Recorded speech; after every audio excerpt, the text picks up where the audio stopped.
machine, wake from the dream, fake dopamine. Everybody break the machine, wake from the dream, fake dopamine.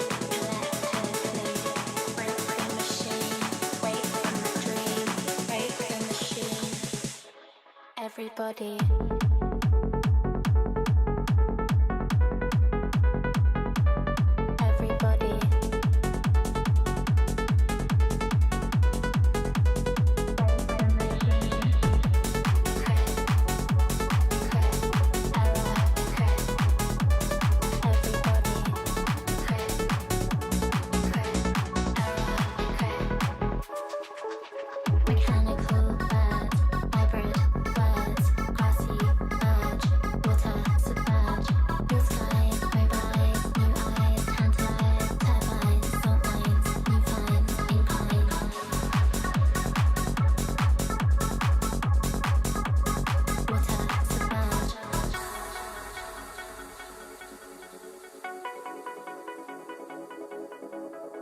Break the machine, wake from the dream, fake dopamine.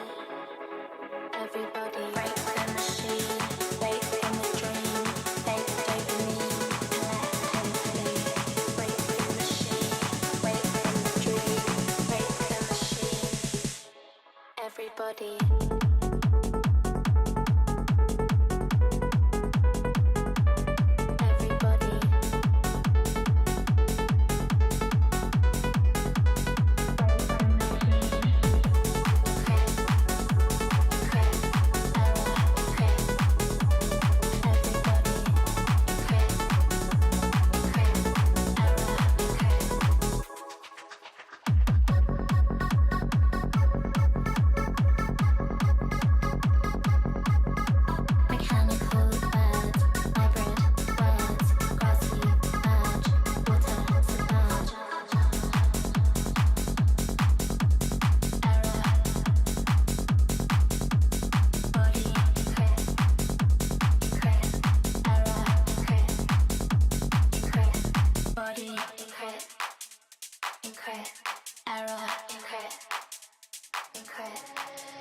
Something I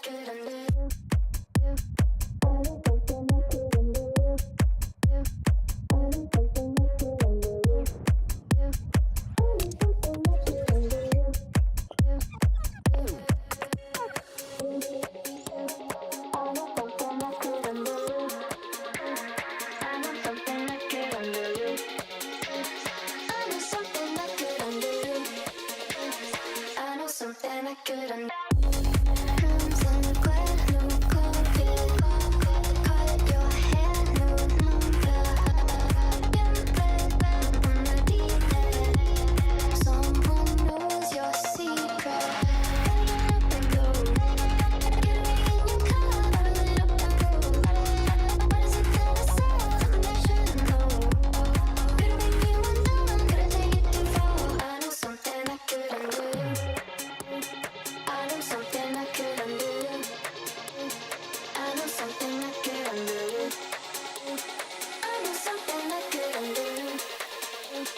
I know something I couldn't do.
loud. Neighbors yelling, turn it down, but my head's stuck up in the clouds. We get freaky in this house, we make them speakers real loud.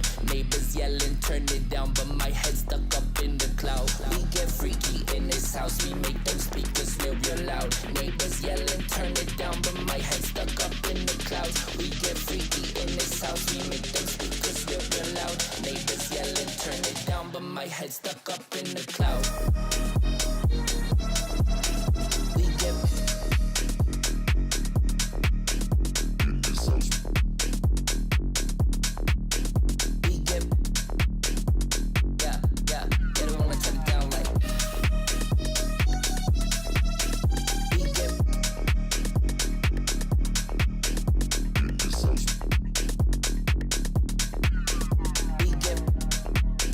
We get freaky. We get in this house. We get they don't wanna turn it down like. We get in this house. We get freaky. We get freaky in this house. We make them speakers real loud. Neighbors yelling, turn it down, but my head's stuck up in the clouds. We get freaky in this house. We make them speakers real loud. Neighbors yelling, turn it down, but my head's stuck up in the cloud. We get freaky in this house. We make them speakers real loud. Neighbors yelling, turn it down, but my head's stuck up in the clouds. We get freaky in this house. We make them speakers real loud. Neighbors yelling, turn it down, but my head's stuck up in the cloud. We get in this house. We get they don't wanna turn it down like. We get in this house. We get freaky. We get freaky in this house. We make them speakers real loud. Neighbors yelling, turn it down, but my head's stuck up in the clouds. We get freaky in this house. We make them speakers real loud. Neighbors yelling, turn it down, but my head's stuck up in the cloud. We get freaky in this house. We make them speakers real loud. Neighbors yelling, turn it down, but my head's stuck up in the clouds. We get freaky in this house. We make them speakers real loud. Neighbors yelling, turn it down, but my head's stuck up in the cloud.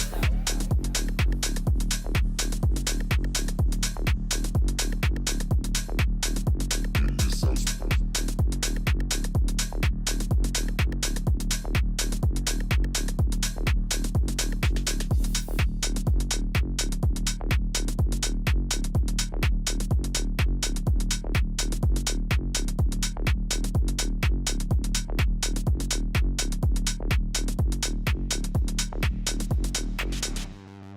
You sure do like to share your opinions, talking big like somebody's listening. Nobody's listening. It's so fun and games until it doesn't. Toss me out, I'll hit the ignition. Now you listen. Hop up in the window. Smaller and smaller you fade out. Hop up in the window. You cannot get my vibe, no, there's no way. I'm flying high above all your gravity, trying to bring me down, but I'll never stay. Hey, watch me levitate. You cannot get my vibe, no, there's no way. You can say what you want, call me insane, trying to bring me down, but I'll never stay. Hey, watch me levitate. Watch me levitate. Hey, watch me levitate. Try to paint me like a no-name, so sorry, but we're not the same. No, we're not the same. Boo-hoo, poor you, please forgive me, cause I don't feel any pity. I'm fed up with lies, you wanted my demise, now you're watching me rise. Up in the window, smaller and smaller you fade out. Up in the window.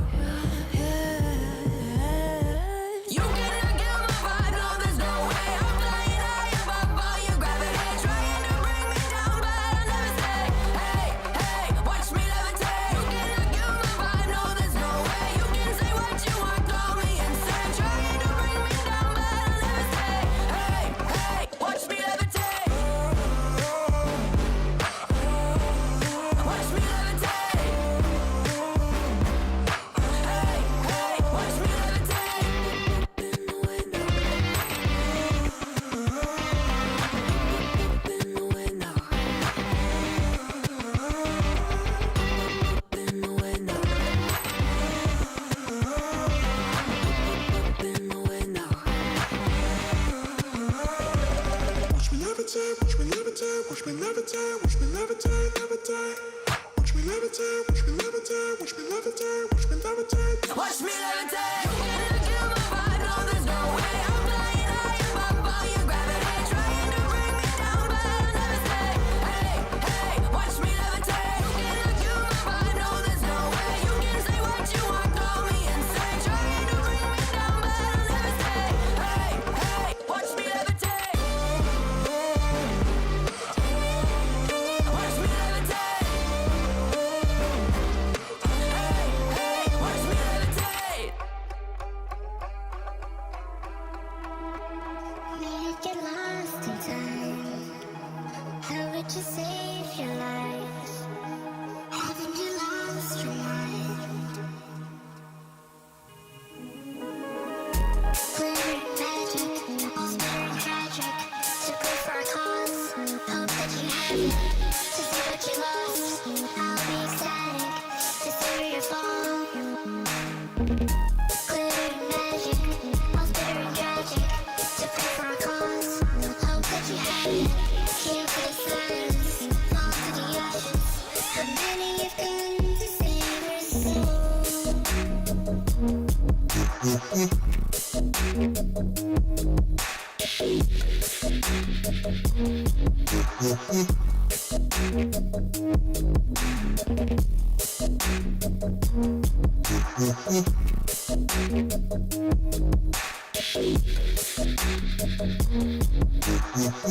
Avenue for emotion. I've been talking like it's calm, like I know there's nothing wrong. Put your smile inside my palm, don't leave it there too long. Draw your wishes on my arm, and I'll try to keep them strong. My soul is left unknown and lost, please save me from this. You redesign my world, you tried to leave me lacking.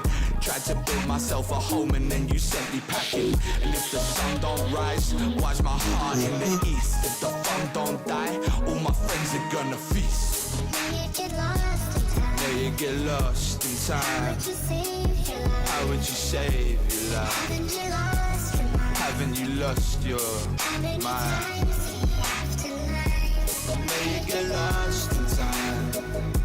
Leave it to you to enjoy the ride. Harbor the dark inside.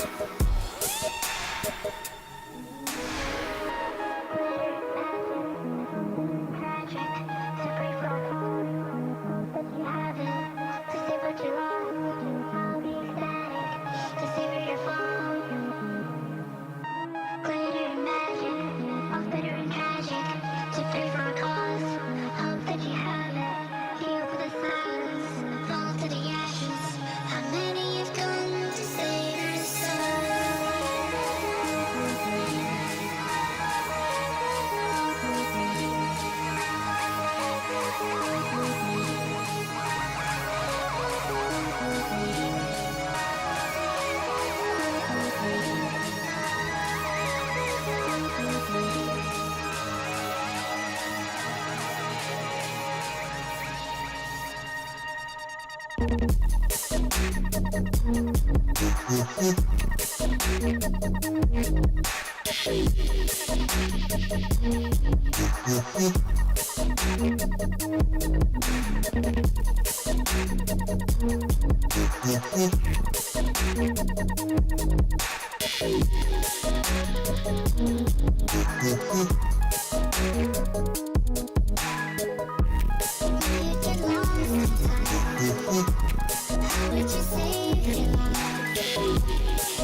Been trying to change what I've been trying to say.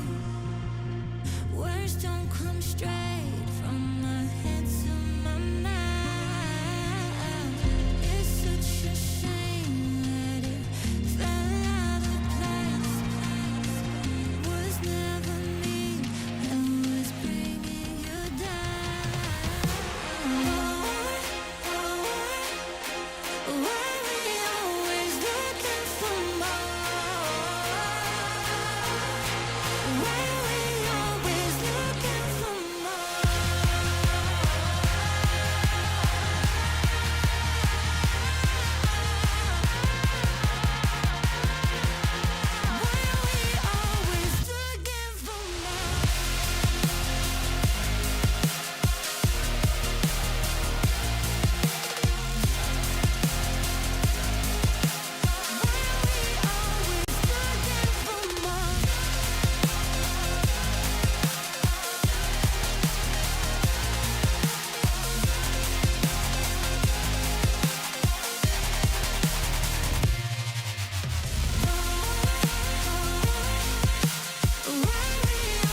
This stream contains fast flashing images that may affect viewers who are susceptible to photosensitive epilepsy and other photosensitivities.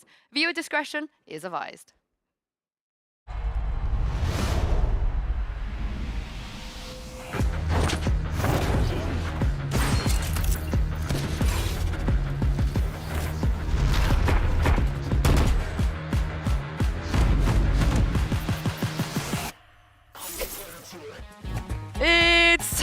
for the clash of the Titans. 4 undefeated teams will take the stage, including both of our former champions.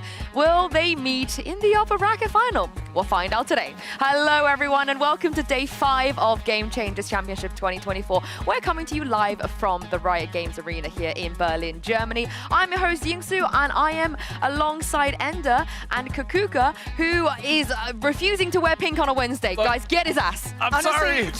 The reason why we're standing is because you can't sit with us. Also, this height. This is so sad. What I do?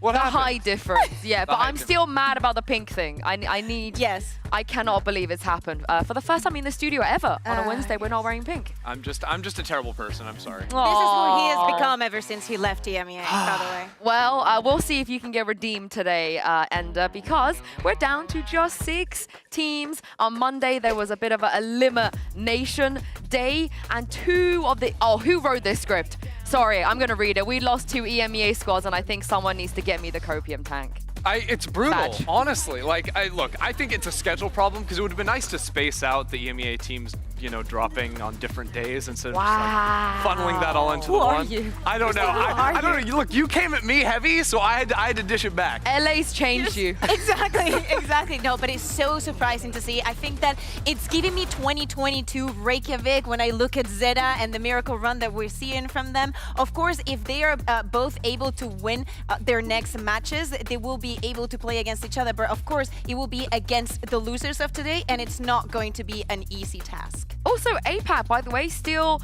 the only region with 2 teams left. Yeah. So they are the most superior region. Yeah, honestly, like, shake hands. Like, all of our second and third seeds just losing, so you know it's tough. You don't have a third seed. You don't have a third seed. Yeah, but we had a second seed. Why are we you know? not shaking hands? Okay, we shook hands. We're not on camera, that's why. We shook hands. But as you guys can see, here is the schedule for today. I don't think it is an exaggeration when we say that this is really just the clash of all of the best teams with all of their win streaks still intact. It is nice to see, though, that I think most people would say these are like the 4 like tournament favorites coming into the event, and that they are undefeated. Now, they've played like 1 game, half of them, but still, like, these are the teams that you're expecting to go very, very deep into the tournament, and all of our lower bracket teams have a lot to be worried about because 2 of these teams are going down there after today. And I think for a team, for example, like Shopify Rebellion, that has such a great expectations to go up against the Shipto that has not only proved regionally what they're made of, but also doing the comparison of what Zeta is doing in the lower bracket and them never being able to go to beat Shipto. It's very, very exciting to see how that second match is going to go. More importantly, this is official once again. We have back-to-back certified bangers. That was so That was quiet. the In my ear was quietest- very quiet. Is someone like in the attic? Okay, one more Their time. horn? Certified bangers. Hey! Yeah, there we go. Okay, I'm gonna abuse this power, as you guys know, definitely throughout the day as well. And we have a lot of star duelists making the stage throughout the day, and we wanted to know who you think will end up with the highest ACS. Is it going to be ResQ? Is it going to be SRN? Is it going to be Fluorescent or Aneri? Make sure you scan the QR code and cast your vote in the MasterCard fan poll, and make sure to use the hashtags VCT Game Changers and VCT so we can feature you on the broadcast as well. And you can tell us why Christy has been changed by LA and refuses to wear pink and is flaming our EMEA teams as well. Very quickly though, who do you guys going to think will end up with the highest ACS today? Floor, if you have to zoom in yourself to see it, but come on, Floor, it's like so obvious. I mean, I'm not going to spend a second here because I spent 5 minutes the other day trying to convince Wyatt and Victoria that Floor was going to destroy absolutely, so I think she's going to do You it. had to convince Wyatt? Yes, I know, Wyatt, right? This come is it. on. This is what I was expecting. Nah, bro's got to know LA's better. changed him. LA's changed him as well. Well, you guys have fun voting. It's time for us to do some voting of ourselves as well and decide once and for all who is the best of the best. We're going to play a game called Who's the GOAT? Meh. Is that a goat? Meh. I don't. That's like a sheep. That was better, I guess. Yeah, go on, I you don't try. think you should Kinda be like that. doing. I don't think we should be doing goat Yeah. impressions. That's. I'll work on it. I'll work on it. But here is how the game is going to work. We have 8 players here in our bracket behind us who are at GCC 2024. Each one of them will face off against each other, and we will decide round by round who is the GOAT, move on to the next round, and then hopefully by the end of this, we're going to have one definitive player who we can crown as the GOAT. Are you guys ready? Yes. Yes. Okay, let's just start with the first one here. It is going to be between Floor and Alexi. So we have a couple Seriously? of This is the here. first one? This is the first one, and I guess we have to vote by majority. This feels bad because I'm actually an Alexi like a mega fan, but like you just can't argue against Floor in this context, right? Like Floor came in to a Shopify that lost here 2 years ago and then goes on the insane run to win it all last year. I'm expecting Shopify to win it again this year. So yeah, it's gotta be Floor for me. Okay, since you two are going to vote for Floor, I'm just gonna go for Alexa because I agree with you. I think that she brings so much onto the team. I think that Chipto could be a great surprise throughout this 2024. So I'm gonna give her this one vote. So she understands that even though we think that Floor wins this head-to-head, is by a very slim margin. My issue is I don't think Floor is just the GOAT of this bracket. I think she just might be the GOAT in Period? life. Yeah. Yeah. Just name one person that's better than So why Floor are we doing in a life. bracket? Just in life. I literally asked because I was doing a segment with Mel and Alexis, not Alexi. I was like, who'd be the most like likely to go pro in like a Ice normal hockey. sport? Yeah. No, I said football, and they're like, oh, it's Floor without a doubt. So I guess she can just do everything. I mean, she was a pretty much pro ice hockey player at one point as well. So she is the GOAT at absolutely everything. And yeah, you have a point, Kukuga. I might be a little bit biased when it comes to this bracket. I'm going to apologize in advance. But let's move on to the next one. Okay. So Floor's made it through to the next round, and we're going to do Sonder versus Conair. How are we feeling about this one? Man, I'm biased. I'm going to say Conir. Me too. Okay. I'm going to say Conir. I understand the flexibility that Sonder brings into the team, but we cannot forget 3 years in a row. I think that the experience that she brings, how she calms the nerves, every single hurdle that they have to overcome, having 2 languages in the same team. I think that it says a lot. The crew has managed, Visa Crew Blaze has managed to stay on top for 3 years, and one of the reasons is Conir. Look, I'll give it to you. Like 3 years in a row was very impressive, and I don't want to take that away. But like, Unlike you and only EMEA. one of these 2 players. Only one of these 2 players was able to go the distance, right? Like, yes, Conir's come in with crew and made it here 3 years in a row, but Sonder went all the way in 2022. They lost. 1 game away. Yes. At least Conir's still in the tournament. She wasn't playing! I know. If she was playing. Yeah, but she wasn't. You know, like I would have loved to have seen. Okay. So there's a phrase that we have, and I think comparing There's these a phrase 2 that we players, have in LA. Sonder has a coined phrase, Sondering True, time. true. What does Conir have? Coneering time? I don't think She so. doesn't need one. She just proves it on the server. I'm gonna come up with one. Konya, I've got your back. I'm gonna come up with one. I agree with you, Kukuka. It is not easy to be one of 6 people to make it to this tournament every single time, and they're on a run. And who knows how deep they go? Because imagine if they win this tournament. It's and 1 you game stood in here, lower bracket. It's not a run yet. You stood here, You're eating this. yeah, and didn't back on it. So I'm sorry, majority rules. So Konya has moved through to the other side, and let's take a look on the right-hand side of the bracket here and start with a doofy, and that is a doobie even. Mimi versus Mary. I don't know if I can vote for this one. Well, you how do I have to, vote? so. It's like Oh, my Lord. big sister and my little sister. I'm gonna have to give it to Mimi. I think it's in the realms of the same reasons. I think that Mimi has also shown the versatility, the IGLing. The other day when they were losing against Crew after losing that one map, we cut to the scene of her giving that speech to the rest of the team, and she was able to turn things around. So I'm gonna give it to her. And also because I know that Mary will come back stronger next year. So for 2025, she'll be my GOAT. I think that's pretty fair, right? Like, Mary is an incredibly skilled player, but for me, like, one of the coolest things that happened with Mimi was last year, the whole year it was Petra IGLing, and then coming into that Champions tournament, right? Mimi picked up the slack there and was IGLing in that tournament. I just find that really impressive when a player is so impactful, just fragging-wise, and also taking on a new role and still impressing. So, yeah, I've also got to go. Oh, okay. I've had time to think about this while you guys were giving me incredible reasons. Now, my heart initially felt, Mary should take this just because, the things that she does at such a young age. Yes. And also, she carries an entire region on her back. We've heard players that have said, I only play Valorant because I saw Mary win. She's such an inspiration. However, then I remembered Mary saying everything that she knows, she learned it from G2. And Sarah on Giant X saying everything that she knows about IGLing, she learned it specifically from Mimi. So it feels like my GOAT is Mary, but Mary's GOAT is Mimi. Yeah. So I'm gonna have Yeah. to go with Mimi. But also, sorry, Mimi made it here 3 years in a row. Mary True. didn't. So using your logic. Wait a second. It's still more impressive to stop for 1 year and come back as if nothing happened. Sunder did that. To be fair, Ender, that's your duo. Slander. So you can't, Yeah. Yeah, I you do can't gotta vote kinda against vote your with duo. Mimi, it's You true. have to vote for your duo, Shout out. Mimi. And last but not least, on this first round, we have probably the hardest choice we might make ever in life, which is Petra versus Mel. This is a first round? I don't want to do this anymore.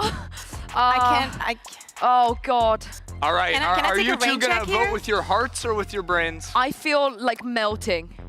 I Yeah. have to. I am so Yeah. sorry Me because too. I think that Petra is an institution of game changers and of this game. Agreed? I agree with what you said last year. She's shown the same versatility as Mimi. She's probably one of the best, if not the best initiators in the world. But in the hands of Mel, everybody can shine. I think that the same goes for her. and I have What's to go. messed up is that these are both world champions. Yes. Yeah. And they're facing That's what off I in the mean. first, like, come on. That's insane. This bracket. What's also messed up is that Petra probably win in most should of have the done other seeding. situations, but this is just Yeah. the one you Yeah, can't not. sorry, Mel's goated. Oh, look at it. And Petra has lifted more trophies than Mel. Oh God, Oh, I'm no. regretting my decision now. But Wait, that's not true. Oh, It is oh the my secret God, it Olympic is last true. year. That's actually I'm so sorry. foul. Hey, but I gave That it to is so Mel. foul. You know, I'm Yeah. you know, I'm on both sides. For anyone that's not familiar with the lore, Mel did win last year, but Yeah. she was in COVID jail, so was not able to be on stage and lift the trophy. So that's like the She whole still point won of this year. the That's the goat. whole point of this year is Yeah. to see her The goat. on stage with her teammates and win it again. yeah, it's gotta be Melange. I feel like. Yeah. Yeah, oh no, wait, I don't know. Even the graphic is No, it's shuffling. Mel. The It's graphic. Mel. I think doesn't know that's just either. telling us that production is still struggling as well. I'm gonna pick Mel, but this decision, I did not feel good about it. Like I really suffered through that. we should have done seeding for this. Yeah, we should have. But let's take a look at the second round of Okay, this what's and this? go back to the other side because now we have to make a very difficult choice between Fluorescent or Conair. And since, I mean, I already made my piece, Floor is the go of life. Yeah. And the CEO more I'm of thinking about it, I'm life. just wondering, like, am I the most biased person ever, or are Shopify just the best team ever? I think they're very impressive and they managed to keep that up, as we say, and they're also champions. Defending their crown, I Yeah. think that is a fair choice. Yeah, hard to vote against a literal world champion. Yeah, but also Floor, I've been watching her play EU ranked and she drops pretty much 30 to 40 kills every single game. Yeah.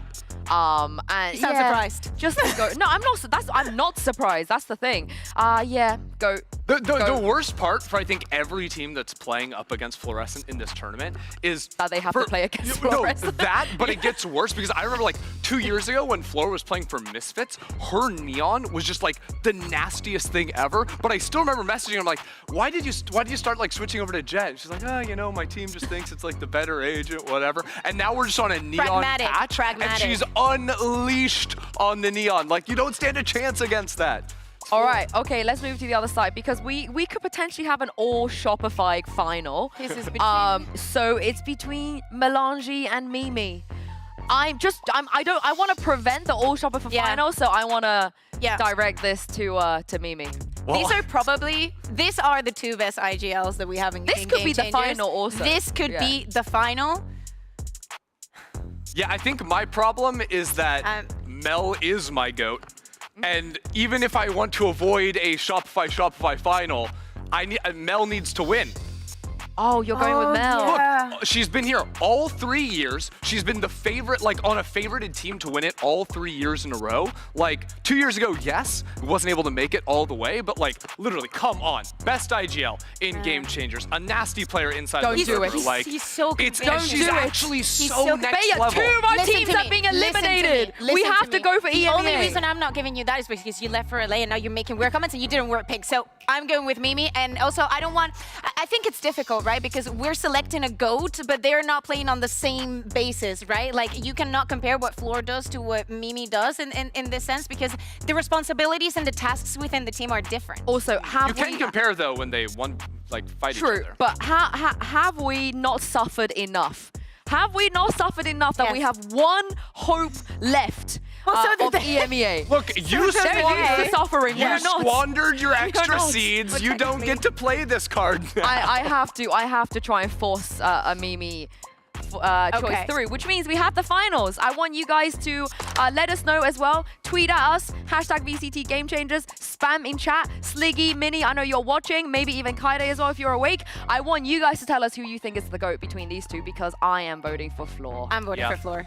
Look, I'll say the only thing that Floor has, or not the only thing, but the thing that... How long is this list? No, the thing that Floor has over everyone, she's won 100% of the World Championships she's played in. And for that reason, I'm out. And yeah, Floor. I wish I was Floor. Sometimes, don't you just wake up sometimes and get sad that you're not fluorescent? Yeah, I mean, look at those shades. Especially when I open the game. Yeah, I feel the same. So, I mean, we have decided here as a desk, congratulations to Floor for becoming the very first GOAT of Game Changers. You do realize that if she has a terrible day today, it's our fault. It's our fault. It's 100% our fault. But the thing is, she is not going to have a terrible day. That has not happened ever. So yeah, I hope you guys had fun playing along as well. And Still this is Mel what we for have me. settled on. However, if you did end up choosing Mimi, just know that you could potentially be in the right as well because G2 Gozen will be playing today. They are the 2022 champions. They won it here.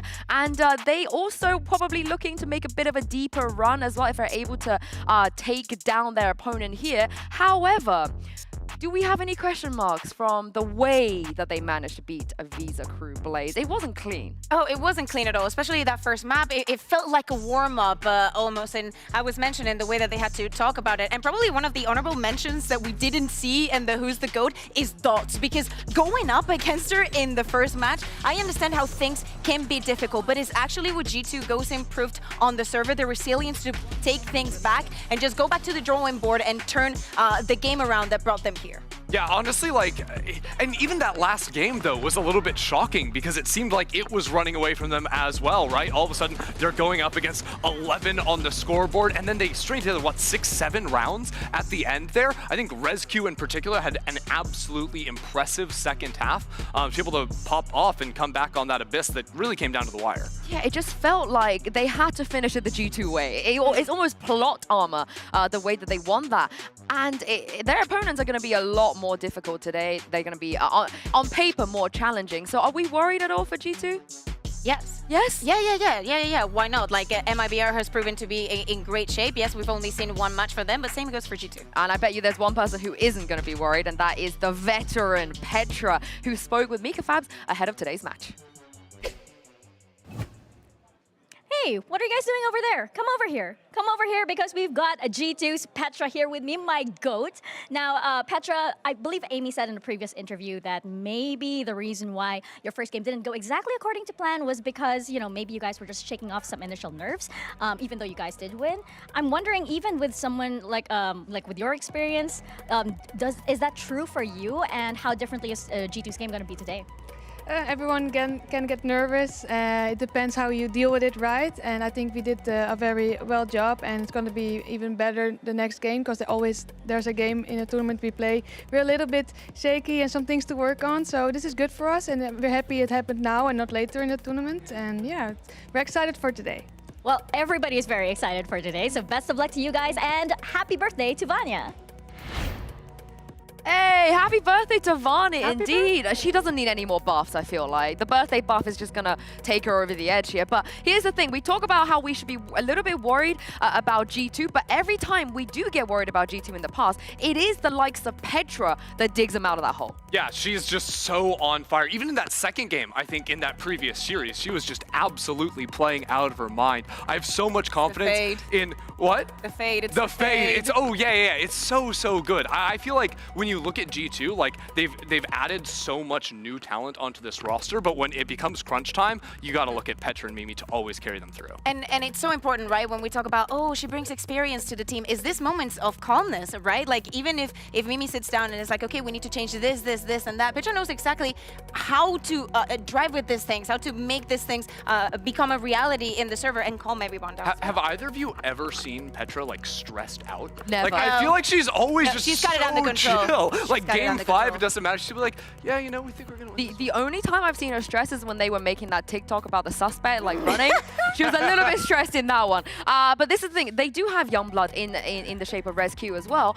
The opping though, you have to give her some kudos the way that she managed to turn the game around. Yeah, looking at that final map of this, the attack op is something that can be really risky sometimes. It slows down your ability to play the game, but on all of these sort of contact entries into the site, Rescue was consistently finding the shots, especially the first one that we saw, sniping that player out of the air was ridiculous. And if you look at this, G2 is losing in this situation, is the ability to turn things around and actually put your team in your back and have the nerve and the balls to go for this kind of picks and this kind of aggression time after time. The thing that makes me nervous, because Rescue really did save this game, is that something you can actually replicate that, or can G2 like fix the issues that actually got them there? Because I feel like when you lock it in up like that, you don't have to like play the map as cleverly. You're just looking to like open up opportunities for Rescue to find those picks. That's something that I don't think they're gonna have as easy a time with against MIBR.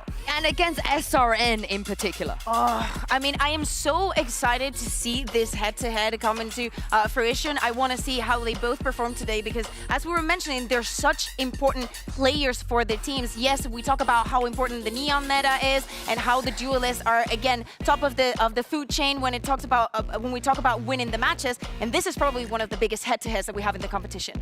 It is indeed, and SRN just incredible performance.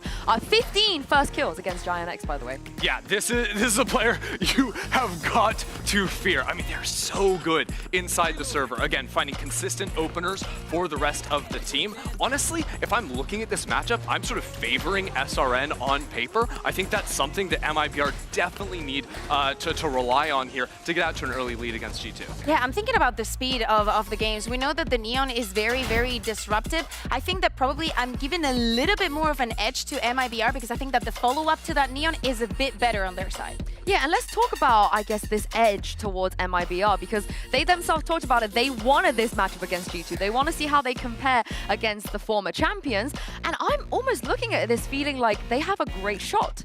Yeah, I think with sort of the pace they like to play with as well, there's always these different questions you're going to be forcing G2 to come up with answers with on the spot, which is where a person like Mimi is going to be able to see through that and solve things. But what is so interesting to me about this matchup is how much firing power is behind those duelists too, because you've got to play like Jelly on MIBR that will just be like calm for 3 maps, and then the 4th map is dropping 25, 30 kills. Ridiculous. But G2 also have those players. Yeah, I just hope they're ready for this Jelly today. But let's send it back to Mika Fabs and hear from SRN. We've got MIBR's SRN here with me. Now, SRN, this is MIBR's, this roster's first global tournament, and now you're going to be up against one of the most experienced rosters in Game Changers history. Do you guys feel like you're the underdogs in this match, and why or why not? I don't think that we are the underdogs. Maybe for them we are, but like we have a lot of experience in Brazil, like on the stage, and we are managing to bring that to here to the big stage. And I think that we have like a very good gameplay and a special gameplay, and it will be like a very fun match to play. Oh, I'm so excited to hear about that, and we know how strong the Brazilian region is, so best of luck to you. Here's the thing, with the Brazilian region LAN events, they have learned so much mental resilience. They are so locked in, and they're not the kind of team that's going to cower down against a team like G2. If anything, I expect them to stand up and give it, like fully. Oh yeah, exactly, and I think I'm on that boat as well, but on the other side we're going to see a G2 that I think is very respectful of every single opponent that they have. It's not, I don't think that even though SRN said that they see themselves as maybe not as the underdog, G2 is never going to have them on their that on their heads, and especially after the first match that they had. But for MIBR, thinking also about the run that Team Liquid had last year, living up to expectations, they've only won 1 match here, and they still are yet to be tested, right? This is their big breakthrough. Yeah, absolutely. But I sort of love hearing SRN say that, yeah, we've got all this stage experience, right? If you don't follow the scenes, or like especially if you're just an NA fan and you're so used to seeing like online play, you forget forget that like Brazil has a LAN scene, right? They're playing their finals on LAN, also in EMEA, right? You were able to play there too. So these two teams have that experience that they can bring to the stage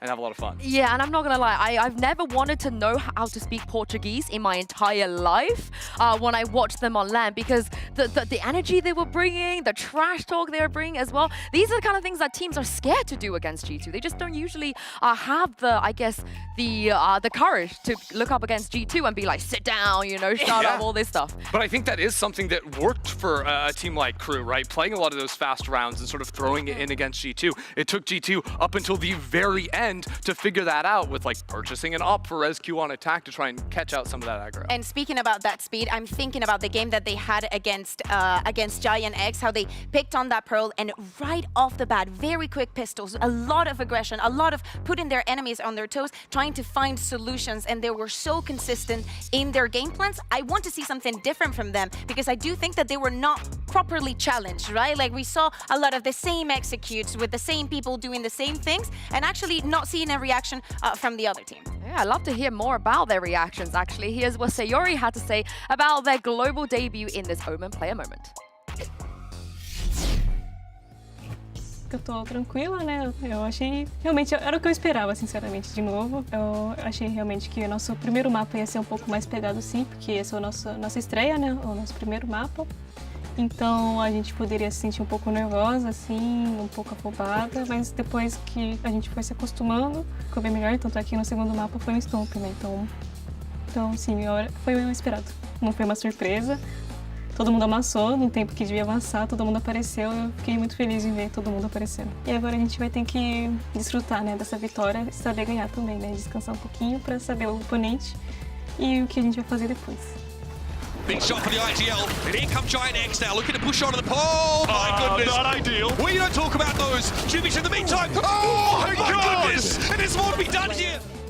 Eu acho que eu tô mais... Eu fico feliz em encarar a G2 agora, né? Porque eu sempre quis jogar contra a G2. É um time muito histórico, né? Aqui no Inclusivo. Ganhou o primeiro Mundial. E realmente são figuras lá que tá aqui, né? No cenário. Eu acho que a player mais perigosa, assim, vai ser a Vânia. Ela tá com muita mira, mas não essa mira suficiente, né? Vamos ver. E eu acho da hora poder enfrentar elas agora. E eu tô muito feliz só de poder enfrentar elas. E é isso.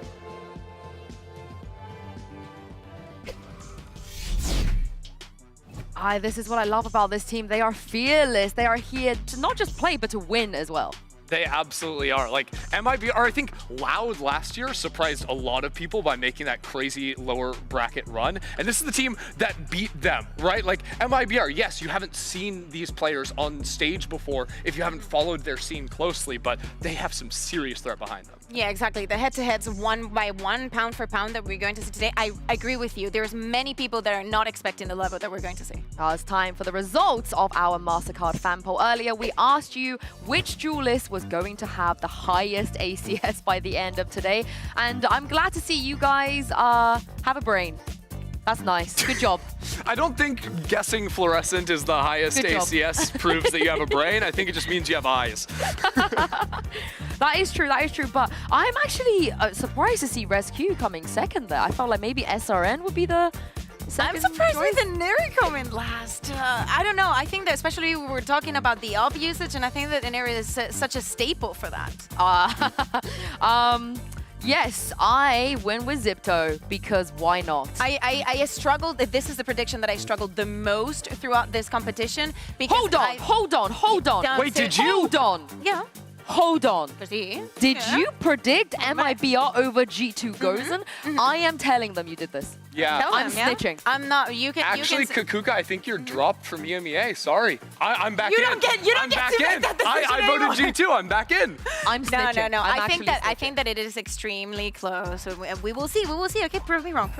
Why did you choose Prove me wrong. Otherwise, I expect an apology from you too. I will give you an apology, but why did you choose MIBR? Because I do think that things are going to be very close. I think that what we saw the other day from G2 was a sloppy start. I cannot say the same for MIBR. I like the fact that they picked out on the Pearl. I like the individuals, the decision making. I just like the team as a whole. So I said, why not? I can't believe you did that. I cannot believe it. But today, some win streaks will be coming to an end. Our 4 undefeated teams take the stage, and 2 of them will move on to the one step closer even to the grand final. It's time to kick off day 5 of Game Changers Championship 2024.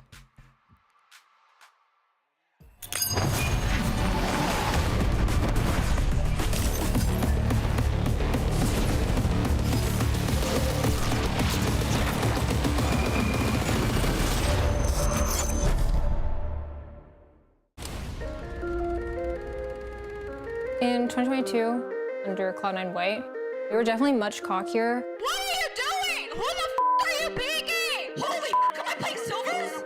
I think the #1 thing I learned is just to stay humble and also work on my self-confidence. I'm a huge fan of Shopify Rebellion.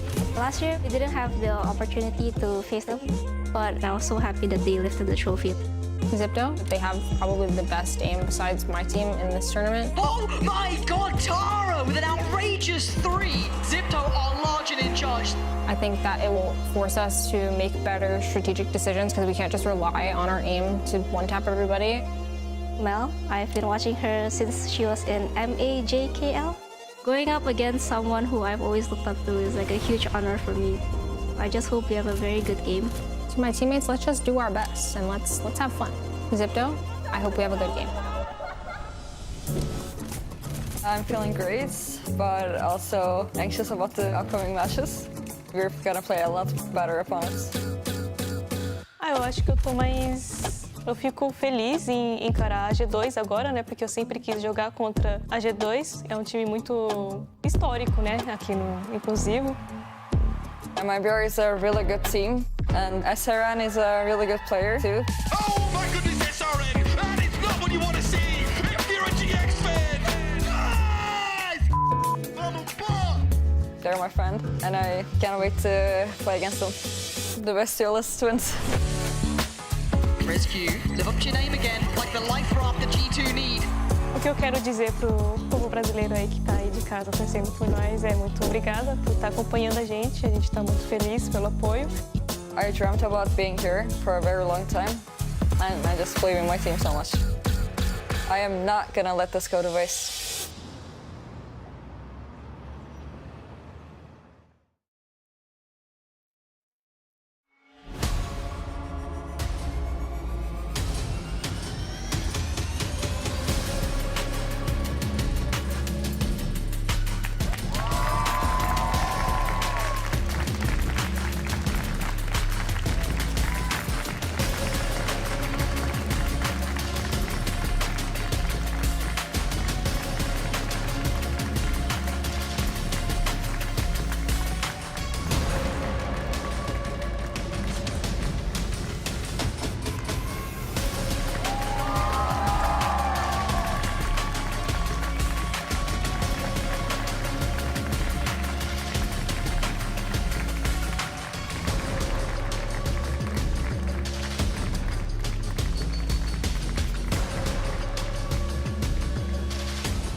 G2 Gozen are currently on a 16-game win streak, and on the other side, MIBR 9. Just who's going to be able to keep this up, we will find out today. And let's take a look at the map vetoes first, because this is going to be a very, very important best of 3. Yeah, especially as we were saying the other day, MIBR, you know, having what it takes to pick on that Pearl, to bring in something different. This could go many, many ways, but of course, we expect some surprises. Yeah, I do wonder, MIBR were Abyss banners in their previous series, but honestly, after watching G2 series, I feel like it's a little bit shaky. If MIBR are not like a permaban Abyss team, I think that's something they could let slide through. Yeah, and this is the thing about G2, though. They have choices. They like to target ban their opponents. Oh, wow. Yeah. After the performance that they had in G2, is going to ban the Ascend as well. Oh, MIBR pick and bind. I know that Minnie's super happy with it because G2 loves this map. The game plan is insane. If you guys are deciding on a watch party, I will recommend that one for Minnie's watch party for map one, definitely. Yeah. Oh, yeah. You need to. Do you have any more sauce for me? No. Actually, if you want to know what I'm talking about, just go and check it for yourself. It's the law. Because it's confusing because G2 banned bind last series. Exactly. But they do this, and so you they might always think there has change to up be a their reason. Okay. I do find it very interesting that the bans are changing, right? Especially when we're coming into this tournament where you had like 2 brand new maps thrown at you with sunset changes too. The fact that these teams feel confident in potentially 7 maps is actually a very cool thing, especially when you consider these teams want to be making much deeper runs into best of 5 territory. Yeah, exactly. And now think about that split, right? It's been a while since we've seen it. For G2, it was a map that they felt pretty comfortable in. We expect also to see some changes. I think that the compositions that we've seen from Falcons and other teams, we saw a triple controller, double sentinel. There are so many things that you can change and tweak a little bit into split. Give me some Euro action, come on. Yeah, I mean, honestly, there's some fun you can do on that map for sure. I also wonder if there's like more teams that are willing to run the Neon on that map, but looking at map 3 in Sunset, if you're a G2 fan, you're surely happy to see that coming in last, because that's where Petra absolutely took off in their last series. I mean, as a G2 fan, you probably don't want it to go to map 3. You might want just, Sure. a 2-0 close this out, but it's looking like it probably will go to map 3. Yeah, I think there's a very high possibility. Again, like, if you are just, your typical EMEA and North America watchers, like, you would favor G2 because they're the team with the history, but MIBR are so sick. I am telling you, SRN is absolutely nasty. Sayuri as well has had some really dominant games too. I voted for G2, but I really think this is going to be tight. Yeah, exactly. And going back before we jump into the game, into this bind, I want to see if we some changes on the compositions. I'd be a little bit surprised, but hey, it's time to prove that you prepared for this. And we're doing Oh, they are ditching the Omen. It's gone. Oh no! I mean, I'm happy to see it. We get to see Petra on the Fade, which I think is on a different level. But instead of going for that double controller, Amy is going to be on the Cypher here. What do you make of it, Ender? I mean, honestly, I'm a fan. I think on Bind, there's usually like one slot you don't really need to lock in. I think Viper, after the rounds of nerf she's received, after teams have just been able to lock down like A short lurks versus the Viper a lot better, I don't think it's as necessary. And I actually really like the comp G2 are running. I mean, it's definitely good for trying to shut down SRN, but I mean, utility-wise, I think I favorite Viper. Yeah, I mean, I'm just a fan that we're ditching the Sky and we're on the Fade. Like, I'm all aboard G2s. I can't wait to see what is going to happen on this map and throw it over to your casters. Here is Uber and Wyatt. Thank you very much, all our friends at the desk. This is a matchup of absolute heavyweights. The very best of EMEA take on the very best of Brazil. And G2 goes in are no stranger to the fury that region has unleashed in the past, falling, of course, to Liquid in the lower bracket last year. Of course, and because of a reason just like that, so many globally that haven't been really honed in on Brazil regionally for Game Changers are looking at the list of teams here and asking, where are Team Liquid? It's because MIBR bested them in that grand final. And we'll see in two stages this year of GC. Yeah, and we'll see if they can follow suit with them internationally and best G2, which was such an upset next year. One of the perennial heavy hitters, such an experienced team this European side. Very quick clash. Vanya already double swing. Claims 2 for G2. Early contact over towards Hookah, but look at MIBR. They pushed so far out here towards Fountain, but now they've let the cat out of the bag. Jelly takes a couple of shots over towards that ramp. They're going to head over back towards B, but SRN has gotten in behind, but here's that Sentinel difference. G2's composition allows for the Cypher, and SRN can't get through. Petra finds that timing on the double back. I like this from G2, just freezing in place right now, allowing more of these MIBR players to expose themselves. Very patient, waiting outside of Hookah at the moment. More than enough time to play with. Amy here over towards this A side. There is obviously the Viper. Sat here. Jubish though able to make a nice swing instantly. Amy cops one. MIBR, they're really distributed across the map in general. Jelly also pinged out by that Dizzy, wants to send out one of her own here, but the top of the side swarming with G2 players. It doesn't matter. Jelly able to find 2. Keeps MIBR in this pistol. It's Jubish now with the push out. Knows that Mimi set up over towards Hookah. Petra looking to swing on this now. The 2 veterans of G2 goes in now, trying to land the plane in this pistol. We are in the post-plant, and Zhubish has to get his skates on. Shots are going awry, but at this point with the crossfire, they should just simply be unwinnable. Enemy remaining. I don't know about that one. Petra tries to take that challenge. Mimi being careful. Zhubish down now to 39. Not even getting it to half quite yet. Mimi needs to have a look at this. And there it is. G2 after winning only 1 out of 6 pistols in their last match. Get one on the board early. And they were determined to make that 1 out of 7 for a moment. That was getting really worrying, man. Holding their nerve at the very end. You know, Petra, who was one of the last 2 alive there, spoke earlier in the interview with Mika about the team being nervous headed into that first game. They were glad that they got those nerves out the way. They felt scary for but a moment, but the steady hands of the incredibly experienced Mimi locks up that 1 versus 1 clutch. Earns them the pistol that felt like they should have gotten a bit easier, but all is well. G2 have gone off this double controller setup with the Omen, by the way. That sort of EG look where they try and use the one-ways annoyingly over the map. They've actually brought the Fade in, and now, of course, have that Cypher, which was something we saw in the last round, Wyatt. Pretty relevant with that trapwire SRN ran into. And again, look at this very patient early round play from G2. Expecting MIBR to play to the aggression, which frankly they are known for. We saw that against Giant X in their debut match. Ruthless were the Brazilian side then. But at the moment, at least in this round, playing quite passive as well. And G2 can. They have 2 trips behind them here because of Amy, and Rescue now is going to head over towards the site. Haunt thrown down, Smoke though going to obscure that site. A lot of these Brim smokes set up, and Rescue looks to take the fight on top of the container, but Jelly again able to find 2 with the Sheriff. They are so dangerous. Petra though with the Bulldog, gun advantage here for G2, gets them into pole position. Now they can fall back to Octagon and Hookah respectively. Yeah, long range, it should be all but sealed up with the classics. MIBR hoping for just a bit more damage. It is wild to see though, even in a moment like that, just Jelly able to swing through, taking these duels, finding 2 headshots.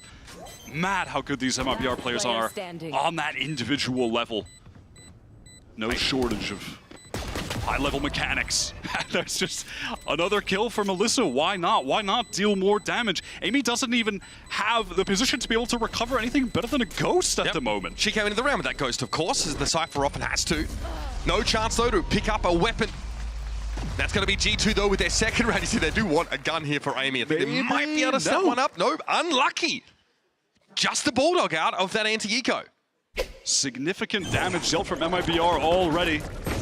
And one of my major questions for this Brazilian team headed into today, because is how well will they fare in a game where they can't just run over the opponent due to superior aim? When the game really gets into the tactical nitty-gritty, that's not something we had to see them explore against Giant X. They were really just on a totally different level when it came to the firepower. But G2, they have the ability to match that, no doubt. Jelly going to be spotted out by this Prowler. Forced out of Hookah, already 4 kills for her. Rescue now, wants the satchel out, double all the way to the back of the site here, behind that Gecko util. Nice fast hit for G2. Then they have this B site essentially locked down, but MIBR get 2 players up long. Yeah, I like this rotation, the double Octagon hold just pushing behind, encircling the G2 players. Now they know they need to re-fight for some space somewhere, trying to take position in elbow, and maybe even take the fight towards Octagon as Amy. Amy knows it, here comes the Dizzy. Jelly wants to try and step up here, really chomping at the bit to take the fight, but G2 wrap around the corner, try and take the double swing, but Zhubish is going to be there to make it a 2-for-1. SRN up on the site now, Rescue needs to come in through elbow. Mosh Pit should try and disrupt the defuse here, but SRN gets it to half, and Sayuri is ready for the push out of spawn. Now it's up to Mimi with the Sheriff. That's just too much to ask, and MIBR, a clean comeback on their gun. Having the superior weaponry really did make finding those trades during that Octagon engagement that much easier. But overall, it was a good retake timing from MIBR, coordinating that effort in Octagon, as well as the 3 remaining players. Crucially, you can see them pushing out in that moment with the Prowler through main while that engagement was being taken. So really dividing that attention of G2, who, again, did have the inferior weapons, were at a disadvantage anyhow. I do like the push out onto long by MIBR. It's an area of the map that can't be covered by the Cypher trips either. Gives them a really good re-entry point. I do want to note, heading into this round, due to a couple of those Sheriff kills, for instance, that Jelly got, they've already got the Thrash active here for a very crucial round with G2's economy hanging in the balance. There's likewise MIBR's money not off the ground just yet. Okay, this re-explore for MIBR into shower might yield some results, but Petra is waiting for it. Waiting for it, and what a tap! SRN downed. And that's all the G2 really want from that. They're happy to pull away, go elsewhere on the map now. That's going to keep MIBR interested in what's happening over at A. Narrow angle for Zhubish, may be able to get a headshot if it's a walk peeker. Maybe a jiggle with the crouch here from Mimi. It's going to be a dizzy first, surely. That's, of course, Zhubish's poison orb right in front of Mimi there. So they want it to be a fast play from this point out. These mid-rounds from G2 have just been silent as the crypt. They are playing with the utmost patience. Oh, okay. No headshot there for Zhubish. Some warning shots fired over though. Mimi really takes only incidental damage. Viper wall thrown up. 30 seconds left in the round now. And there's actually presence here in Hookah for Jelly. This could be an issue for G2. Wow, and actually right now, look at Zhubish falling off towards A. A double rotate. This patience from G2 has confused the defenders. Yeah, but Jelly's going to be able to stand tall here. Petra goes down as she tries to make her way into Hookah. Eventually that Viper wall's going to come down and make it possible to play from that spot. But Sayori's down. Zhubish also. And Jelly forced out by that Sky Smoke for the time being. This will allow for a plant, of course. Rescue clearing a lot of space with the threat of that Showstopper. The Showstopper really nullified that one stun that Jelly was able to get from the Thrash, trying to use the Prowler as an opportunity to drop from Hookah. Rescue on site. So they go down clean, but no bind there. That should seal this counter Thrash as well. Round should be good as done. Right. They're going to go for this fight. They still want to fight Jelly. Okay. She's not attempting to defuse right now. Mimi steps up and is quelled.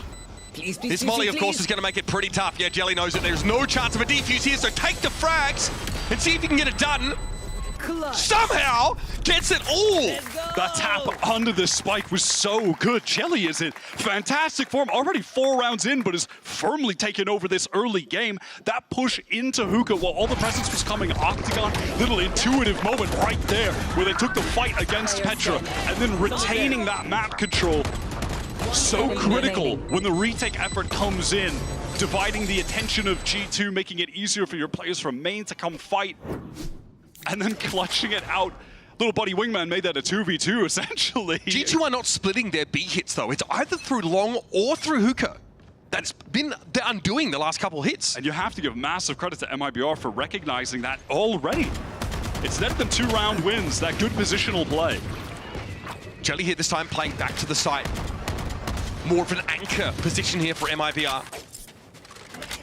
Might fall at the ready, keep that in mind. Petra developing that ultimate over the last 4 rounds. G2 don't like what they saw there. They will leave Amy embedded towards Hookah side. No control towards Shower at the moment. That MIBR defensive Viper wall. Standard when going through the teleport, so it gets you that extra coverage towards Shower. Octagon as well. So you're just on the peak, does some damage. Molly to fall back, weak. Feeling the pressure. And yeah, caught actually. Rescue from the satchel. Getting that speed, the distance required. And now Melissa under pressure. Falling back to the back of the site here. Vani are also looking over this now. As the horn comes in, that's going to be cleared pretty easily. Molly set up for a post plant if required. Zhubish there running into Amy over on that B side of the map, and it's going to be a complete pivot here for G2 off the back of that kill. In they go, and Amy already heading over towards Elbow. Yeah, that solo kill from the lurking Amy was 30 seconds left. As much impact as you could possibly extract from one kill. 3-side access, look at this, rapid from SRN back in. Nightfall though, that's pretty nasty timing. Mimi tries to draw a bead there on Jelly across the site, and that'll do it. Just Jelly standing now, Decayed down, and Mimi finishes the job. Great MasterCard thrifty there from G2, my goodness. What a round to convert. All Vandals saved from that as well, all 5 players. Massive economy swing. So much credit to Amy, but a good game plan from G2. The entire purpose of this was to, as you mentioned, that insertion of Amy in Hookah early was to catch the timing on a rotator while the short push is coming. And if she does, we're just going right back. Their eco round plan worked to a T, exactly as it was drawn up. The critical aspect of that too is, though, Amy finding the kill in that moment, and does. She has been the player so far in this tournament, though, of course, it's only been 1 series, but she has been the player that has been consistently there for G2, whether it was the maps that they were winning or losing against Crew. She was the one with the steady hand anchoring sites when they needed that 1 extra kill. Moments like that is where she's really come up huge for this team. The team that is surprisingly the last representing EU at this tournament. You can see how G2's choice of comp, I think, really plays into the way that they want to play Bind. This is a new look for them, or a newer look on this map, and they're slowing it down a ton, right? Really not bothering too much about showers. Leaving players embedded in certain key points, whether it's A short, over towards B hookah, and just play the clock. A great catch on Sayuri there midway through the round, right? I think they get some Sheriff spam on her through the wall. She's down to 50, and Rescue chases. That is great pace adjustment for G2. MIBR forced onto this eco. They are getting quite close to a couple of these ultimates, though. So in the next pivotal gun round, you're looking at Melissa to be very close to, wow, fast engagements. Actually, yeah, immediately that Dizzy, the Prowler comes through, both broken. MIBR are stacked up close. They want to come to this, but Mimi is so ready. I mean, surprising they even found one, to be honest, with two guns trained on that same angle. It's a little unfortunate for G2. They absolutely were prepared for something like that from MIBR. And SRM lives. I like this, though, again, though, really playing to the extremities. G2 tucking where they can. Amy definitely needs 2 kills for her troubles, though. Actually opts off that line. Too many guns pointed at her. And this is where the very passive nature of G2 so far on this attack app is paying off, trying to circumvent this aggression, and their orbital strike doesn't actually catch on to anything. Engagement backside is awkward for Rescue. Damage is being dealt to players across the board. Amy still patient on that flank, watchful. Sayuri got forced, though, off the side by that orbital strike. She could not be involved and pressure the players from G2 making their way down short. So space created with that Brim ultimate, and again, G2 make the pivot over to the B side. Jubish gets ahead of this somewhat, but she's going to try and come back in through spawn with a slinger, and the firing squad is waiting for her. Now it's up to Sayuri at 48 points of health. G2 really are playing an intelligent game on these rounds, working the map as a team. For me, in that previous series against Crew, it was their teamwork that was actually the question mark, which is shocking to to attribute to G2. But that is where their shortcomings were to be had, and Sayuri is a small amount of trouble in a situation like that. The entire choir lined up, ready to hit with some bars. Yeah. At the moment, though, G2, as far as the team play, are looking great and beyond patient. They're giving MIBR a lot of respect, but not too much right now. They are giving them as much respect as is required. In a moment, even where Amy had that Vandal long range, was walking for the shower push out, takes the first couple shots and just falls back. They're not forcing getting these kills in individual moments right now. And Petra is someone who we've known, we were talking about it earlier. Such an aggressive player, really wants to look to take the fight. She's been playing well within formation. It's looked really disciplined this series so far. So we've got our Viper Spit set up here towards A short. This will put G2 in a position to pressure showers down. MIB, I've got 2 weapons trained in that direction right now. G2 can opt out of this. They're also very wary of a shower's crunch through that TP, having no B long control of their own. There are 4 ultimates in play right now for MIBR. The economy for G2 has gotten completely out of hand from that eco round flip where they saved 5 of MIBR's Vandals, stole them away along with that round. So this is of the utmost importance that it's a round win for the Brazilian side. They need this desperately, or they'll be back forced onto the eco. Sayuri here, the solo player, sat in Pookie here. Yep, she knows she just really has to try and get out, but she might not have the time! Rescue lights in front of her, but Sayuri makes sure it's an awkward landing for the Raze. That was very miscalculated from G2. Utility rather, just not synced up in that moment. And now, where's the entry to get onto the site here? They're just going to have to jump out of the smokes, pushed back even by the Nightfall. Trying to wrap along, maybe all take the teleport time. Even if that happens, MIBR are still on A. They've got to go for it now. No choice for G2 but to commit to this, and in they go. Amy trying to set things up on Cyber Cage, but Sayuri with the spray through. That's 3 for her in the round. Jelly hasn't even had to do anything. Petra and Vanya with a TP dive, but they don't have the spike to hand. That's the issue. Splitting across the map, hoping to get what they can out of this round, but there will be no plant. There will be no attack side win. Just completely running out of time due to some well-placed utility from MIBR defensively, but that effort to get into hookah was really haphazard in this moment. The Molly came down and Rescue satcheled over it, but that just means no one's going to be there to trade you. And then the Dizzy did come, but it was a little too late. They thought that there was a timing window to find that pick, but It was just miscalculated.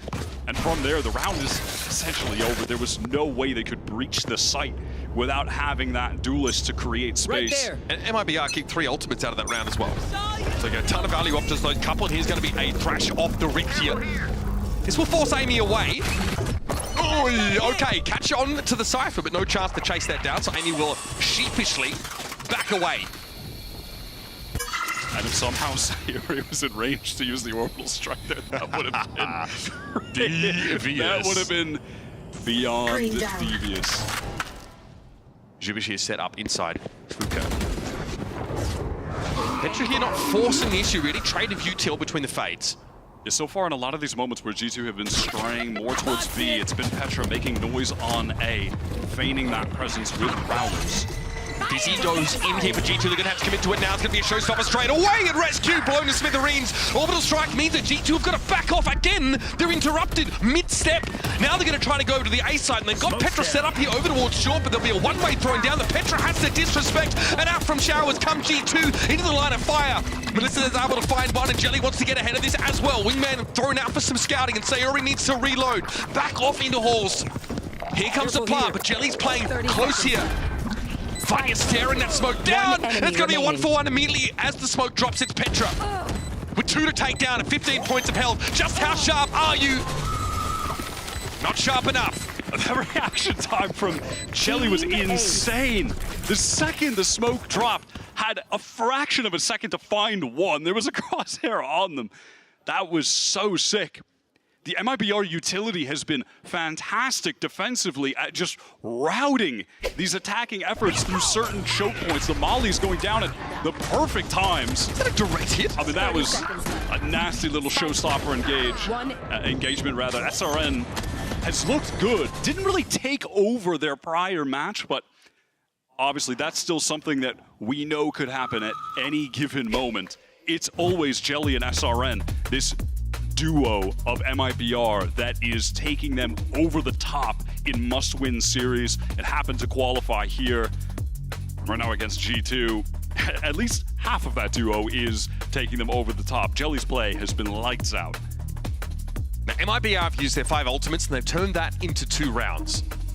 It's been pretty important, and it has been those ultimates that have stopped G2 Gozen in their tracks, whether it's going to be the showstopper and the orbital strike we saw in the previous round, or the Viper's Pit Nightfall used in the one before that.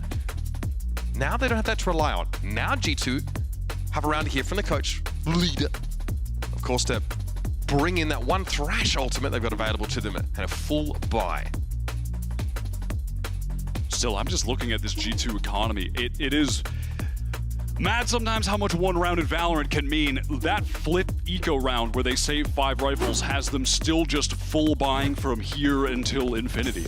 They are just still all Vandals, all heavy armor, Thrash to play with heading into this. And the economy is still not fully out of the clear for MIBR. It is getting there though. It is strong at this point. They have expended all of their ultimates to get to this point, however. So Melissa again is the one trying to stabilize Showers, keep some information, passive control here, but will eventually be forced out by the Boombot. G2 pretty adamant about taking control of this part of the map. There's another Prowler. The C is going to be thrown out. Everything coming in now as the crunch from the backside is here. Here comes SRN. Able to find the one. Sayuri before she went down gets one of her own. 10 HP and hanging on. But Vanya, as the third line of assault here, doesn't quite have the timing to find SRN going for an orb. Right here. And now she can tuck in that corner. It's going to be a real nuisance, low as they are to clear out. Amy's also starting to threaten. They know they've got 2 MRV players trapped inside Showers, and there they will stay. Jubish from heaven will look to challenge us, at least try and get an update on the situation, but Amy does not let her get away. Once again, Amy is just the steady force that has been consistent for G2 in the pivotal moments. Players weak, sure, but still winning out that 1 versus 2 after MIBR pulled off a fantastic bait into the Showers crunch. On those prior rounds, Petra had only been dealing with Melissa in Shower. And they finally felt that they could go for that max presence there. And in that moment, Melissa says, hey, they just boombotted. They used a Prowler. I'm hearing, like, they're using everything they've got. There's a Dizzy. Time for the Showers crunch. It worked perfectly, but... Wow, Jelly just swings out into that. SRN right behind her. Oh yeah! They might be out come up with nothing. Bit of damage on Mimi, that's all they've got to report. Okay, this time, yeah, G2 can check to see if, there's presence down long. Nothing here, though. MIBR are playing all from the back of this site. Remember, an Orchid Vibe, a Bulldog here, and a Sheriff for Juvish. See what MIBR can extract from this round. At this point, not a whole lot. It doesn't really matter. We're getting way too close to the end of the half, and G2 still have way too much money. She's still gunning for you. We genuinely need to do something around winning for this to matter. That's the second thrash, yeah. GG will send it on over to the next one. Going for an aggressive early round play like MIBR did, it's just not going to work with G2's current approach to this attack half, which is patience. It is simply patience. It reminiscent of what we saw on the pistol from MIBR there. But in fairness, during rifle rounds, they are not pushing out. They'll either, set up an octagon or in hookah. Try and come back in after the fact, but a very ill-fated early exchange here for MIBR, and Thrash 2 Electric Boogaloo hit a little different. Now, at the moment, I was looking to see if Sayuri is going to try to fight for one of these orbs. 2 off of getting the orbital strike now into their full buy round with economy hanging in the balance for MIBR, and it looks like they want to get towards that shower orb as SRN takes the engagement on short. What a first kill. A bit quiet this game. SRN doesn't want to give up that space, nor does Melissa here. MIBR putting the line of scrimmage very far forward on this A side, but eventually G2 are going to be able to make their way through. Sayuri down. SRN, good timing. Vanya will be dealt with, sat in that cubby. The Neural Theft, though, will reveal the flanking player here, or the one coming back through Spawn, but SRN is allowed to take these fights. Maybe doesn't swing it. Okay. How do MIBR get away with that one? They get away with that one with pure individual skill. I mean, SRN is just more than happy to take those fights, feeling the aim, the confidence flowing in that moment. How could you not after a first shot like that? But there, if you look at the minimap, there's no help on the way in that 1 versus 2. No help on the way. That is just pure confidence. Maybe ill-advised, really, but when you're hitting shots like that, there's like a player coming back through Spawn, one behind a smoke in heaven or something like that. SRN says, nah, I'd win. Okay, I'll let you have it. Last round of the half here. Obviously G2 swimming in Benjamins, so fire not an issue here. Showstopper orbital strike up for MIBR though. That combination really messed up G2 on one of these fast B hits earlier in this half. Where are you? Again, it's this 4-person take of B-Long from G2. They put place on this here, and it's a try play. Showstopper in, but way too far. As SRN, they want to swing on this so chilly, and the rest of the team follow up immediately. So confident. The raw firepower is unreal, but Mimi gives as good as she gets. Wingman to get the plant, and Mimi wants to get ahead of this intervents. But how could you possibly deal with the Thrash in a situation like this? It's going to be so challenging to win this 1v2 out. Playing a close corner as well means she won't have a chance to fire at Thrash as he approaches. Somehow, Mimi needs to catch Jelly by surprise. That's not happening. Here comes Thrash. It's a problem! Mimi able to avoid it somehow. Now looks to back away. Still has a mosh pit to work with, but takes the fight. And the double fakes there from MIBR was a little too much. And they've equalized the game at the half. I have to say, at this point, I'm very impressed with a lot of the rounds that either side have played. The decision-making has been really good. G2 have been showing a lot of respect to MIBR, but in a way that doesn't give MIBR too much space to play with either. They're controlling the map around the space that they're giving MIBR. And then, to the credit of the Brazilian side, some of these individual rounds have just been sick. And the way that they've been stopping some of the full executes, the utility cycling has been lovely. We've got Mika Fab standing by with Vermelia, a content creator from Brazil. So take it away. Don't you just love how Game Changers brings everybody from all over the world? We have Vermelia here all the way from Brazil. Yeah, let's give her a round of applause. Vermelia, is this your first time in Berlin? Yeah, it's my first time in Europe in general. Oh, wow. How's it been for you so far? Freezing, I would say. And yesterday I just walked like 9 kilometers around the city. It was awesome. Oh, that's amazing. No, I can tell as an island girl, I am also freezing. But this is, amazing because this is your second Game Changers Champions. How has it been? What's it like so crazy now that you're here in Berlin covering the same event? Oh, it's awesome because the last year was in Brazil, so it is pretty different because there we had like everyone screaming. I think like people here will be like, whoa, she's screams a lot. And I'm sorry, I have to represent Brazil by myself. Sorry, guys. No apologies here. I think we love it. And we know just how, yeah, we can give her a shout of support. We know just how, fiery the Brazilian, the Valorant Brazilian community can be, right? And how are they cheering for MIBR? What's it like back home? Like, everyone is crazy on Twitter, and it's kind of funny because last year we had Team Liquid, and now we have MIBR, but I would say that today Brazil is MIBR and MIBR is Brazil. We are like a whole team today. Oh, wow. Everybody united. And now the score is 6-6. It's pretty even right now. How's it going to go down, Vermelha? I think it's good because when you go like halftime on this map, I think like for Brazil will be better the next one. And I don't think it's gonna be easy, and I don't want to be easy because we are on G2 home, but I'm sorry, I think Brazil is gonna win, so MIBR for today. Oh, we're here for a good series, right? And it is gonna be a good one, so let's send it back to the game.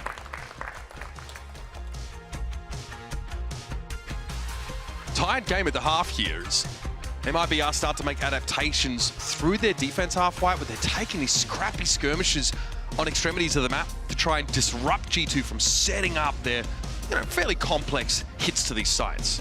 I'm interested to see it now on the side swap what the pace change will be from MIBR now that we're on attack. If we're just going to go into fast and furious, relentless aggression gameplay, which half expect, to be honest, from this team after watching a very slow-paced, patient half from G2. No attack side Cypher here, so MIBR obviously don't have contingency against potential flank, so going fast might be the play. Nice molly. SRN now caught inside New Hall with only the shorty to work with. And Wingman interrupted. Mimi's able to bring him down now. This is pace from MIBR. Man trying to go out, give space for Mimi to take this engagement. There are multiple players to swing out of shower with the Dizzy. That is nice. SRN is able to find Bunny with the paint shells. Petra! Oh my, Petra! More than that would have been absolutely absurd. To Melissa. Equaling her frag total, I think, from the first half and its first round of the second. You see Amy now having to go solo. Melissa back behind triple. You got a player in showers and on short. Standard setup here for MIBR and for Amy with nothing but a classic. It's going to be like playing whack-a-mole.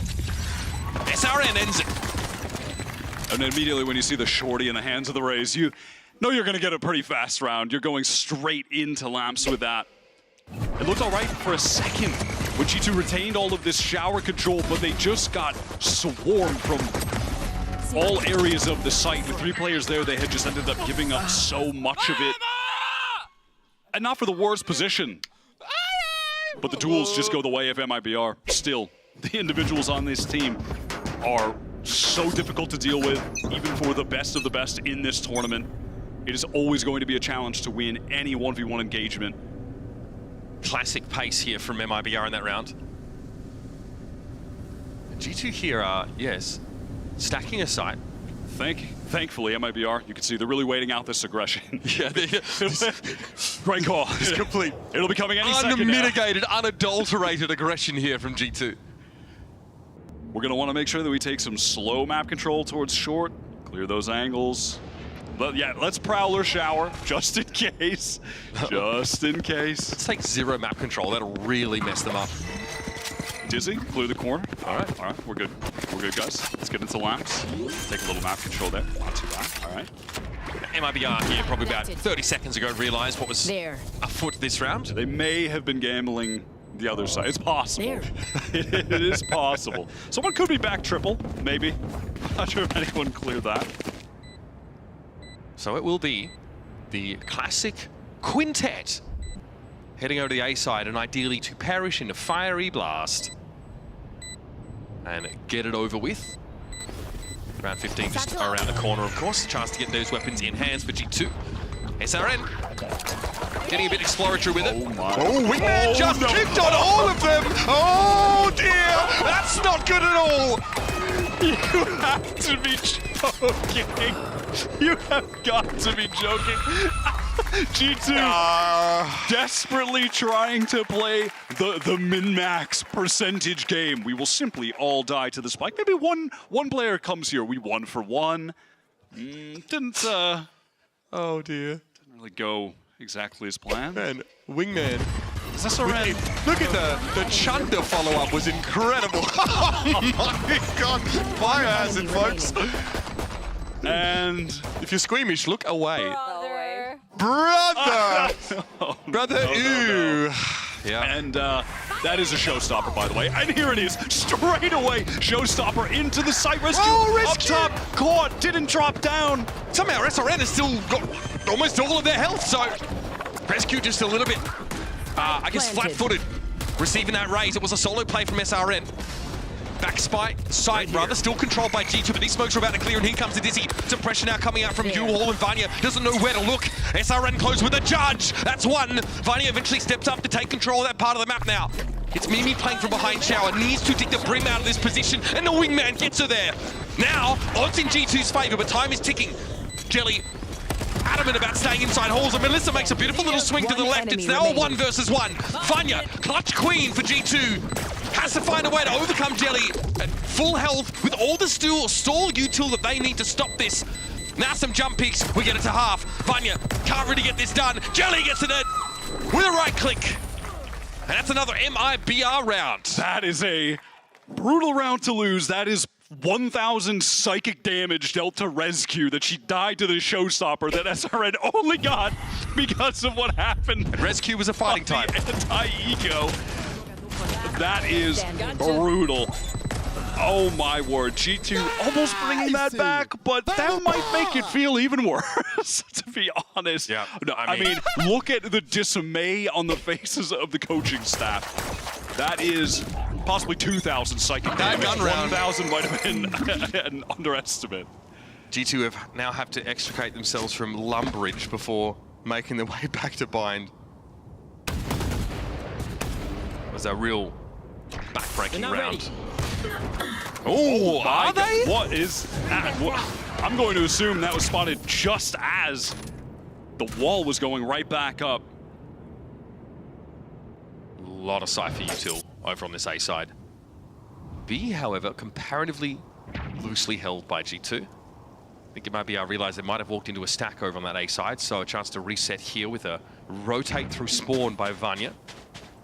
And that is just Mimi in that hookah position, hoping to maybe catch the one player on a 3-1 where the three are going through Octagon, maybe recover that, you know, rifle play from the hookah position, set your team up for a retake.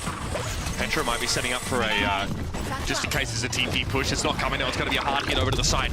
Molly here is going to stop MIBR from getting into the back of B, but there's no one there from G2. Jelly confirms it by hitting up on top of Container. This smoke is going to clear, and Mimi will be a factor. But MIBR are going to have eyes in that direction. Is SRM playing the corner? The weapon diff is real. Okay, giving them a cremation, fair enough. Now 2 players set up in hookah. Petra got herself a rifle somehow. Looking dangerous. Still at a big player disadvantage. Dizzy will be addressed. Sayori looking to make the swing only when G2 jump out of hookah. That has to happen in a second. Wingman again gets his value. No time really to play with Petra's. Oh, what was that? Ult is ready. Again? She goes for it. Like there's a high percentage chance of that actually happening again. It is just, watching Petra is just mental. Actually, born to be a duelist, forced to be a support player. The shots that she hits are insane, man. Yeah, I want to see that one in slow-mo. That is... Huh? Are you meant to do that in the game of VALORANT? What is that?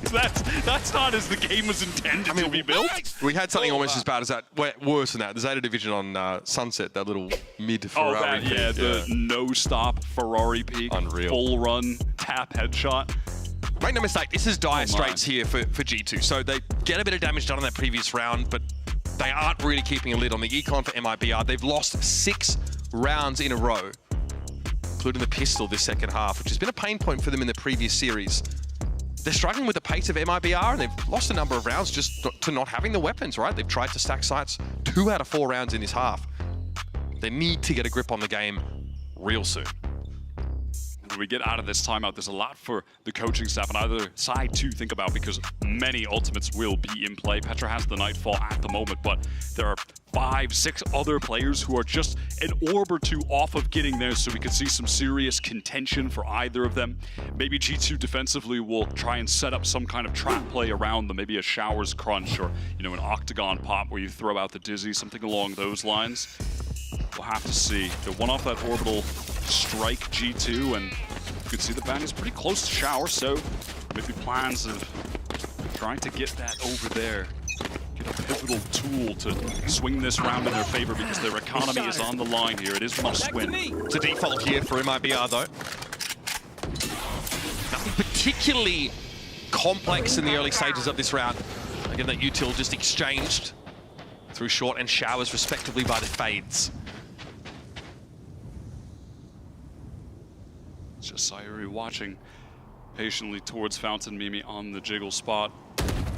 And now will fall back. Her teammate Amy, Petra on opposite side of the map though. Caught Melissa just looking close, but a shot on the narrow angle. Mimi's also able to get away. SRN tries to charge there with a satchel. Not able to catch Mimi, she slips away again. Amy with some hot shots here through some of this util now, as this is MIBR being dragged to a screeching halt. Frankly, at this point, what can they really do? They've got all of this utility to contend with from the Cypher. Do they want to expend the Thrash to try to get in? They have no in a situation where they have such a low percentage chance of winning anyhow? Until they get hookah presence, no, but after 30 that, seconds left. Jubish can clear this. She is having issues clearing it, but that's fine. Boxers would have protected from it, too much spam anyway. Here's the Dizzy at the back of the site. Wingman gets in, Amy infected, SRN's able to follow it up.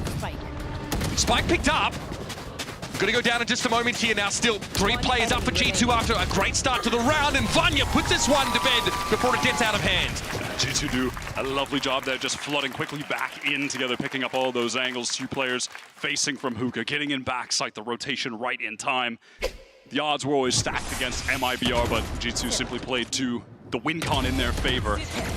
Great little shot there for Mimi too. Petra, so many of these just timings on shots through smoke is unreal. Tonight, we steal the moon. So unserious. And now this is the round. I thought it may have been the last, but because G2 just got a couple picks, no ults really needed to be used at all on either side. Into this one though, everybody's got theirs ready. 6 ultimates to play with. SRN after a slow start in this game, up to 20-13. So Ray's play has been pretty formidable on this attack side so far, and there's a showstopper available for her again. So smoke gets dropped from Sayuri towards B and Octagon, making it seem like they could be posted up there, ready to go for a big execute onto that site. But they're gathering up towards A. No shower control for MIBR, so it's going to be an explosion down short and a late lurk from Shabish in the shower. The one way might come a little bit late here, and that's going to be SRN down in rescue off the rip. Jelly with the Guardian. Leaves Petra now in a position where she has to frag. Jelly finds yet another one with that weapon. And it's going to be Wingman plant, Thrash, go kill. Amy's brought down inside U-Haul.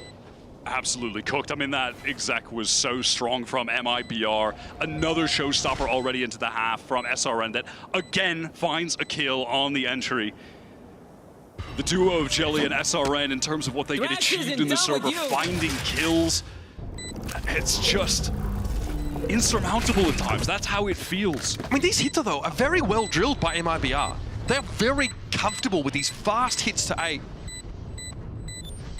Jelly often providing that crucial second line, second wave of attack to these sites after SRN gets an opener. What are you supposed to do when you're Vanya and you're playing in lamps there? You know that, all right, you're going to swing out in that moment. Petra is going to swing from shower as well. The second you round the corner, just shot down by Jelly, instant headshot. It just feels impossible sometimes when the form is so good for the duo that makes MIBR MIBR. You have to fight, because if you don't fight, why is Petra playing showers at all? Like, you have no choice but to try and take this engagement. What, are you going to fall back, give up U-Haul, and then leave your showers player on her own? They want to find that moment to just set that big crossfire up on all the players pooling through short. But it just does not work. They can't connect the shots. G2 still have a reasonable enough buy here, though. But it's resulting with the entire economy being online. Everything they've got invested into this. That's left Petra with just a Sheriff. Yeah, it means they would end the map with a pretty sad economical situation. They're not able to take the win here, so they've definitely gambled for it. Jubish here sees bit of Petra, takes a little bit of damage as G2 have thrust 3 players up A short. They'll leave 2 of them there. They've done something really proactive in that nature here. Trying to push for more. Oh, dangerous for Jubish. Escapes with a fraction of their HP. As now Melissa is feeling the pressure from a potential shower walk up, also needing to cover short. Pick that up so their Viper doesn't go down to any further aggression. Off of pure gunpowder, G2 have actually exercised a ton of control over the A side of the map. MIBR, they want to just pivot right back to A, thinking that G2 have probably gone and rotated now towards B. That's the correct call for sure. SRN gets inside that smoke and wants to push up on the side. Fanya again takes first contact and comes off second best. Petra, at least with the Sheriff, is able to get involved and recover the Vandal that was dropped. So still 4 rifles here for G2 to play with. A brief moment of respite here as these sky smokes start to dissipate. And then it's going to get real again. Petra has this Nightfall. Can't ask for much more than that for G2. You're going to have to work with it. Melissa's going to be forced back now as the Neural Theft comes in. Jelly ball banged low. C's thrown out just ahead of her. It's Petra fighting yet another one now from the back of this A side. G2 are going to start to come forward.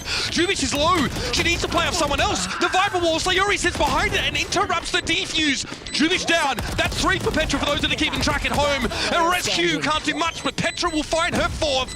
And Sayuri has to go 1v2 to win it. And that is a banger of an ace from Petra to keep G2 in the map. In electric form is Petra on his fade. In the prior series as well, was coming up in immense moments, dragging them over the finish line on Sunset. And here today, 22 kills out of nowhere, matching SRN at the top. Was the player that came into the round with the worst weapon, by the way. Sheriff. Sheriff only, the only player on the team. And frankly, that's why you give Petra just the Sheriff. Everyone else can have the Vandal. She doesn't really need it, to be honest. She is a shooter. Doesn't really need it. Again, born to be a duelist, forced to be a fade. It's a tough life. But when your fade is dropping 22 with ease like this, might as well let someone else play duelist, I suppose. That bails G2 out of that really nasty money situation, though. And now they can fight for an equalizer or even a map win, potentially. Okay, Paint Shells are going to force Amy away, but she really understands the radius of effect, so she's able to maintain this position in hookah. It's going to take more from SRN to carve her out. Like a true 1v1, SRN trying to take advantage of the util, but fantastic adjustment from Amy. Micro movement there, paying off. Hookah retained as well. Crucial if the execute does come towards B. Oh, what's it audible here for G2 to fall off the B side almost entirely? They jump the trip. Amy doesn't know that Jelly is behind her. The trigger discipline now. All right, MIB are going to have this B side there. Maybe a slight miscalculation from G2 on resource allocation. Melissa's going to try and keep him interested at A. Look at this from G2. They're pushing down short. They want to catch Melissa and then go for the retake. They're not going to get it. Timing is just off. Opportunity for Rescue. But the bullet just goes slightly wide. Got to give up on Melissa, but Vani's still aware of just how wide towards the bottom of the map this fade is. Here's the Thrash. Jelly going to see it pretty early, though. Easy enough to bring it down, and Nimi will respect Jelly's positioning. Wingman, she'll try and play off of it. Oh, what a tap! Jelly was ready for it. Now, at some point, G2 have to make the choice. This is worth committing to any further. Set up on the site as they are. Jelly is still healthy and emerges for a 3rd. It's going to be more. Another Thrash to the side to stop a potential defuse. Vanya's brought down and Petra at 6. No ace this time around as MIBR get to map point. They tried to fully commit, but so much time had been wasted. If they had caught Melissa in that moment where they wanted to push down short, maybe there would have been enough. But there was so much delay on top of that time taken to find the pick. Given this, you're on Pine, you're dealing with the molly from the Brimstone, which just lasts ages. This shot as well from Jelly, it's just outrageous. I mean, that movement into the tap is buttery smooth. Now, G2 did everything right at the start of that round, but something causes him to over-rotate. Yeah, perhaps just some of that, some noise from Melissa over towards Showers. Regardless, into this one though, G2 obviously they forced it all. Make or break on this round. MIBR taking early long control of B. Sayuri, if they can claim this orb, has the orbital strike. Certainly more than enough in tandem with the molly to close out a round once you've got the spike down, just launching them both onto it. Here's Dizzy, MIBR know they've got the weapon advantage, and they go, but Amy had an off angle on the corner. She sees them cross. They've not called her out. Amy runs out of bullets. Finds 2 kills for a Troubles, though still with a lot to be done for G2. Rescue finds the showstopper, but cannot connect. And MIBR will take Bind 13-8. Such a difference in the pace being played by both teams when it came to their attack sides. G2 were very patient. They exposed MIBR's overconfidence, over-aggression on some rounds and really punished them. They worked the map well. From MIBR, ruthless aggression. They're able to just brute force into so many sites. SRN with multiple showstoppers. Individuality looked fantastic. The mechanics were great. We're going to step away for a moment, but up next, Yinsu and the analyst desk will break down a first map of this best of 3. Au! Au! Au! Au!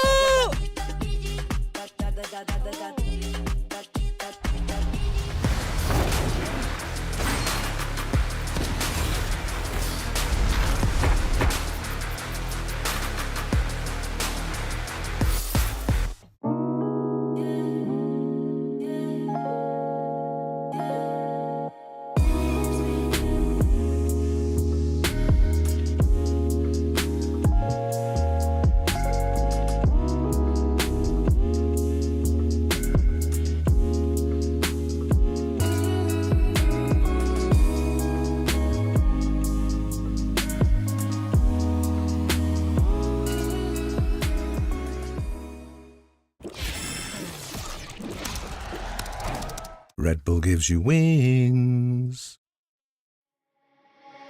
I know something I couldn't do.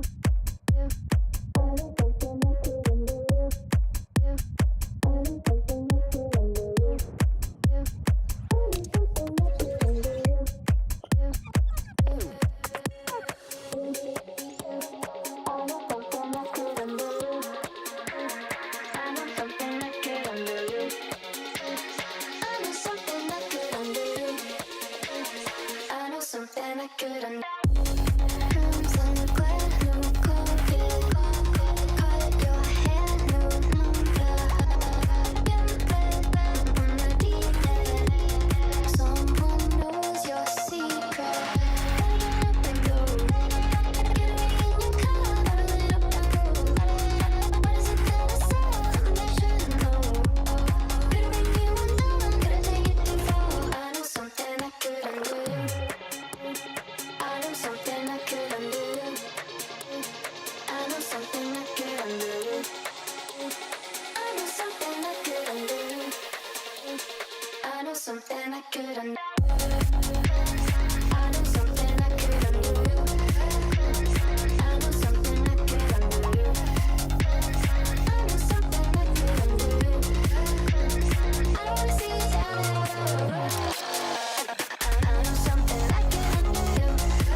something I couldn't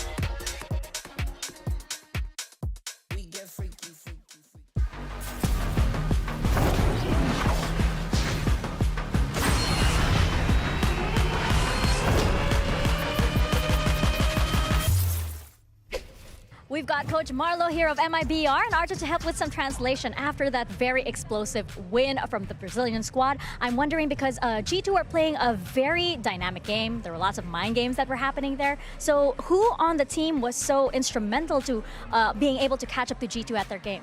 Então, depois dessa vitória explosiva que vocês tiveram, a G2 estava tendo jogos mentais durante o jogo inteiro com todos os retakes que fizeram, né? Quem você acha que do time do MBR é, de fato, a peça-chave para conseguir vocês anteciparem tudo?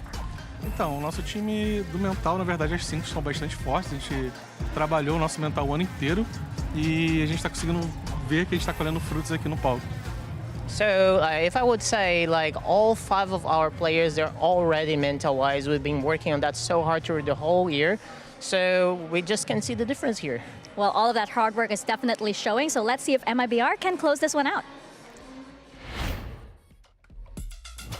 They just might be able to close this out after that incredible performance on Bind. I'm your host, Yingsu, and I'm back here once again, joined by Kakuka and Ender. Oh my goodness, what a map that was. What do we think about that? I mean, I think that they both started with a little bit of nerves. I liked what G2 was bringing into the table, trying to touch a little bit of all over the map and trying to play those mind games that Mika was speaking about. But after that second half, I think that the way SRN just injected herself into the game was on a different level. Yeah, I mean, we come into the second half and it's tied 6-6, but then MIBR win pistol, win the bonus, or win the conversion, then convert on the bonus. It was absolutely insane. So they shot up to 10 rounds. Like, it's really hard to come back from that. I would give anything to be in that room where me. And it's the second time we see this. Anything. But it's time for our HyperX Reflex moment of the day with a wombo combo from SRN and Jelly. This is just an incredible moment. You never see things like this. I don't think G2 Gosen are ready for this Jelly, but this kind of rounds, the combos as we're speaking of, yes, we see G2 Gosen in the intention of just dying to the spike and having all of this, and just SRN with a Ghost and her utility also comboed with Jelly, manages to almost give them the ult. So silly. You gotta laugh. Especially because, like, honestly, SRN came in a little bit slower in the first half and wasn't, like, putting up insane numbers, and that's the second round after the second pistol. Like, absolutely insane. By the way, they went on to combined SRN and Jelly are 10-2 in opening kills, which is just absolutely diffing G2 out there. And this is the thing. We asked you guys at home to vote in the pre-show who you think is going to end up with the highest ACS by the end of today. And SRN has already set the bar so high with 327 on that map. I think the most surprising is what we're saying about the way that SRN started on this map. I think that G2 Gosen had a lot of plans on the attack for Bind, and in many occasions we saw this microplays trying to shut them down at the beginning of the run, and SRN was not coming on top. It's starting on later on that half and that second half that we actually could see them shine and we could see those numbers. Exactly, and I think what MIBR did a great job of was using those opening kills and then converting it into very clean rounds. I think their post-plant setups were immaculate, right? Like, especially on the B site, they weren't really leaving any windows to come back in. G2, as a matter of fact, only won 1 retake, and it required Petra getting an ace all on her own. It was a good ace, though. It was we like those. I'm not trying to take that away from it. It was pretty sweet. But let's send it back to Mika Fabs and see what Leader had to say ahead of map 2. I'm standing here right now with Leader of G2. Now, Leader, we saw a bit of a change on that comp on Bind. The old composition did enjoy a lot of success, so I'm wondering, is this change something that you prepped specifically for MIBR? Actually not, like, it was not something special for MIBR. We decided to change the comp because we believed we can perform better with this composition of agents, so we decided to change it. Like, as I said, it's not something special. And yeah, like, we won many games with our old comp, but sometimes changes are good. Looks like not for today, but again, I don't believe that we played like bad. We just like not playing like us. So if we just somehow manage to play confident, which is we're gonna do, it will be fine at the end of today. Well, it's not over yet, so let's see if G2 can get that confidence back. It is definitely not over yet, and if we know G2 Gosen, we know that they are the team that has what it takes to make a comeback, but they got to do it on split. How are we feeling about their chances here?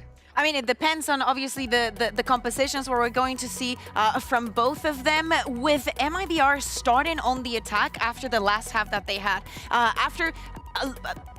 had some time since the last time both of these teams played split. I think that they could come in with the surprise, and if they're able to rely on that momentum that they had, it could get scary for G2. And I like that you're drawing attention to MIBR's attacking sides, because I think what we've seen already throughout this tournament is their attack is insane, like constantly getting like 8-9 rounds on that side of the map. Not to say their defense is shabby or anything, but consistently they are out in front. So I think starting there is a very good sign for them. I mean, we talk about the comps, looking at the last time they played this, which, like you said, it's been a while. I want them to stick with the Astra stuff. I like it. I will be very, very happy with that. But you heard it from Leader too, right? They have been cooking, they have been trying things, but the question is it gonna work? Yeah, exactly. I mean, we first have to see how much of that preparation, how specific is this split prepared for Game Changers Championship. I mean, she's prepared. Yeah, exactly. But not only that, there was something very important that happened in the previous map, and is in round 5, we saw G2 win in a flawless Thrifty, right? And after that, you would think, oh, the momentum Swifts, it's going to be on their side. What is it? Just Jelly clutching the toy Skybird while meditating. I think they're doing like visualization, right? They're like, we're looking at the pistol round now. We're gonna walk into that B site. They go very fast in the pistols. I actually really They're probably like gonna run into the B site. Yeah. But I like think we it's should important. whisper when they do this. I feel like we can bring it down. Yeah, we should kind of get in the mood. Bea, I feel like you were having some really important thing you were saying before we completely interrupted you. Yeah.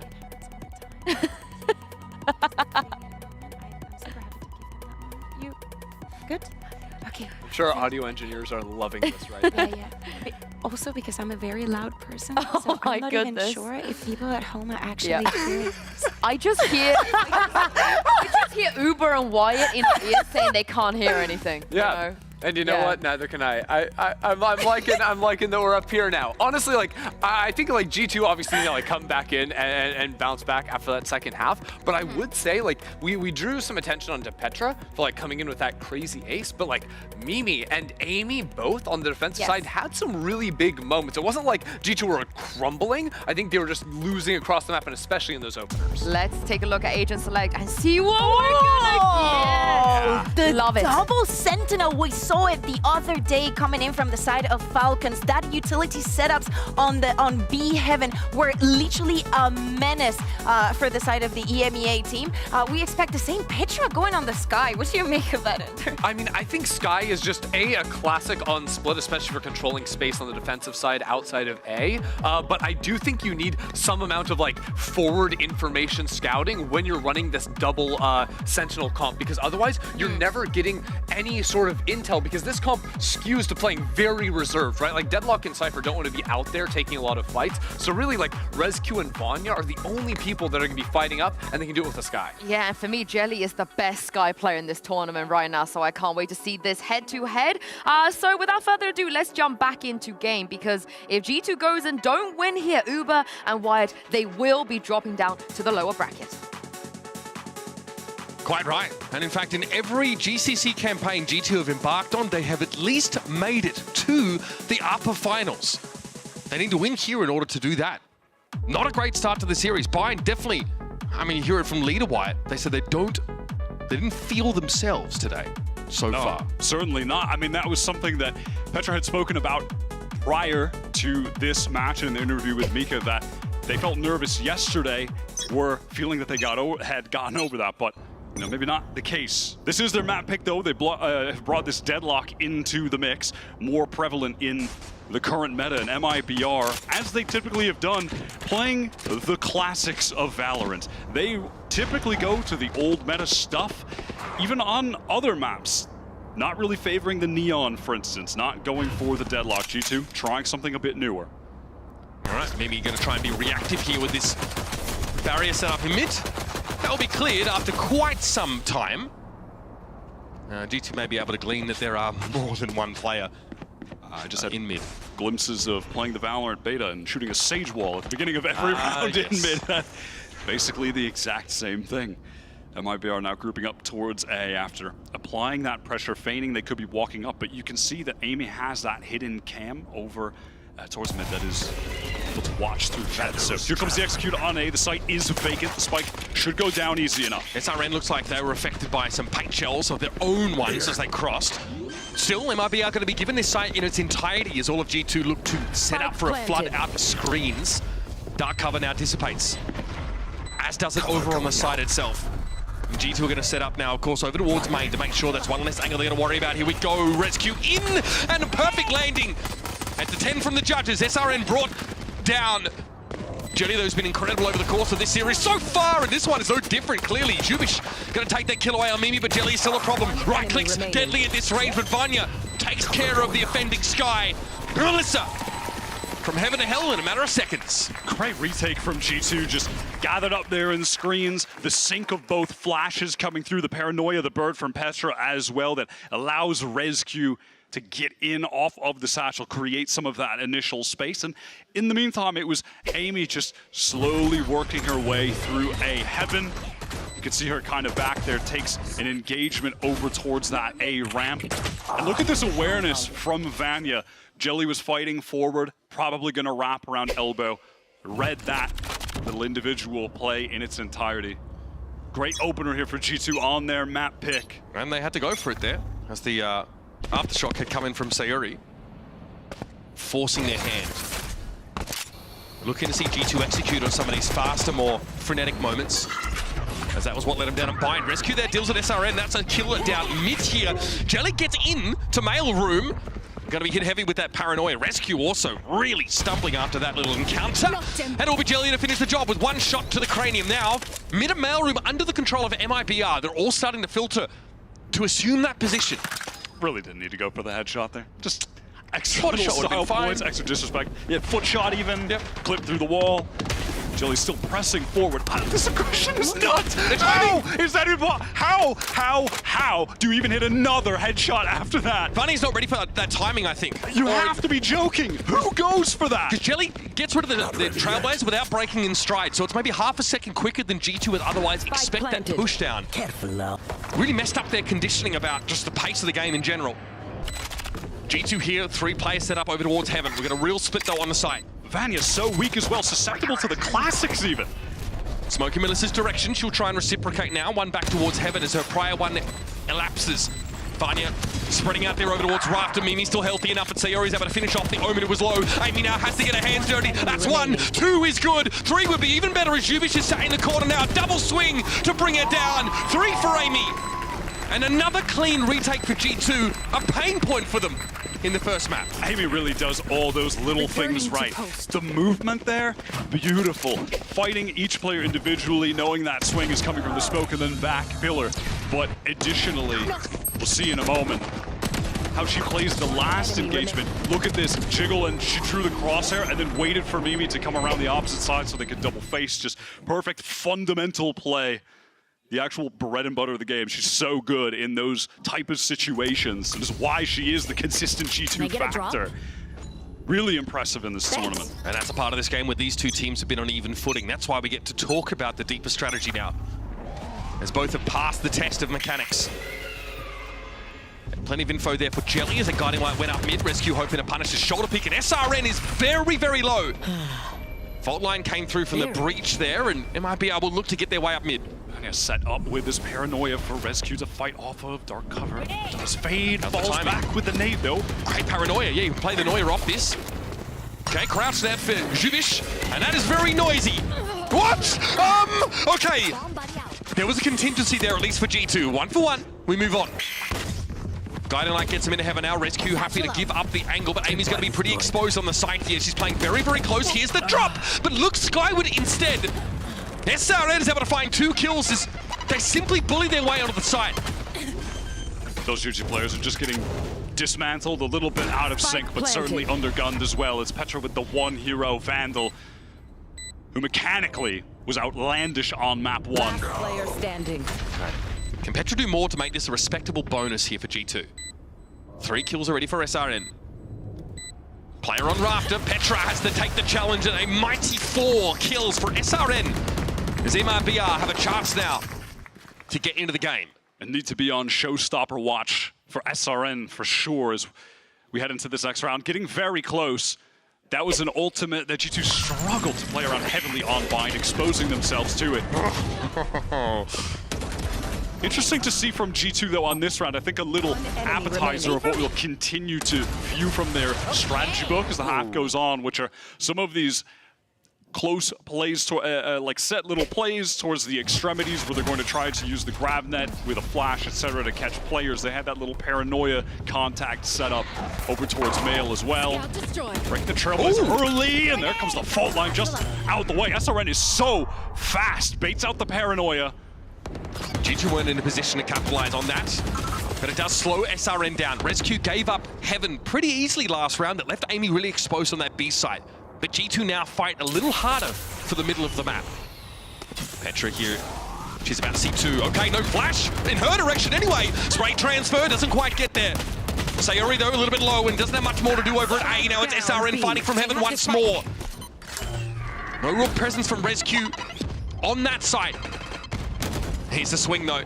This is going to be a little bit nasty in a second for SRN. They're going to be surrounded by 2 players. Vanya steps up first and Rescue with perfect swing timing. This fundamentals again shine through for G2. That was excellent. They have displayed patience in the right moments, and Rescue tallies up the last one. Gets the showstopper active from the kills in that round as well. But as you said, it's the fundamentals. It's the patience in those moments. G2 are doing a great job controlling the extremities on the map right now, fighting heavily over both of them. But they also, you know, trade doggedly in mid with a lot of that util before falling back to them. So they draw a lot of that side take util out of MIBR. Yeah, MIBR have put a heavy focus on trying to gain mid control. That is against this double sentinel comp where that utility pressure is lacking. You're not going to be really running into the trips here already. I mean, this is so fast. Paranoia into the showstopper, instant catch onto Mimi. MIBR just fully committed to running through Mayo. God, these breach lines have been very, very good. Amy can't do much more than the SRN kill at the moment. Jelly sends the rather the Trailblazer. Now 2 players up on rafters here. MIBR have control of this B site now. Seekers, Showstopper as well. The Rescue can pop to follow up off the information that'll be gained from the Sky Ultimate. I heard that Showstopper come out. Amy doesn't need one. No, and what a TP from Melissa. Okay, Amy gets 4 in the round so far, and there's more to be done. It will be Sayori falling last. Petra takes her. G2 get their 4th. I can see what they're trying to go for there. A little TP, maybe draw the crosshair, a little distraction for the swing, but didn't quite work out, so it ended up looking somewhat silly. Amy dispatching with everybody pushing in towards the spawn. So that's your showstopper for the mid-take now, unavailable for MIBR. It's a nice little emergence there from Amy, falling back off this. Little TikTok TP from Melissa, probably that one stays in the drafts, I think. Gotta be feeling good about that one. Rescue up to 6 and 4. Yeah, this is now going to result in the timeout being called by MIBR. It's been a bit one note for them trying to counter this comp by controlling mid and playing fast towards Mail, where G2 just haven't had to expend a lot of resources. They're more than comfortable to play it somewhat passively, with Vanya's Paranoia just being the single delay utility that they can fall back on when they feel the pressure. Yeah, on that one, Mimi was there. Hadn't been there on any of the prior rounds, I believe. It's more focused towards that A side of the map. But it's light overall. It is light, and MIBR are trying to expose that, but the real trouble comes in then when you're trying to get onto that B site. You're dealing with all the players like Amy who are going to fight you from stairs, and then whomever is on the site.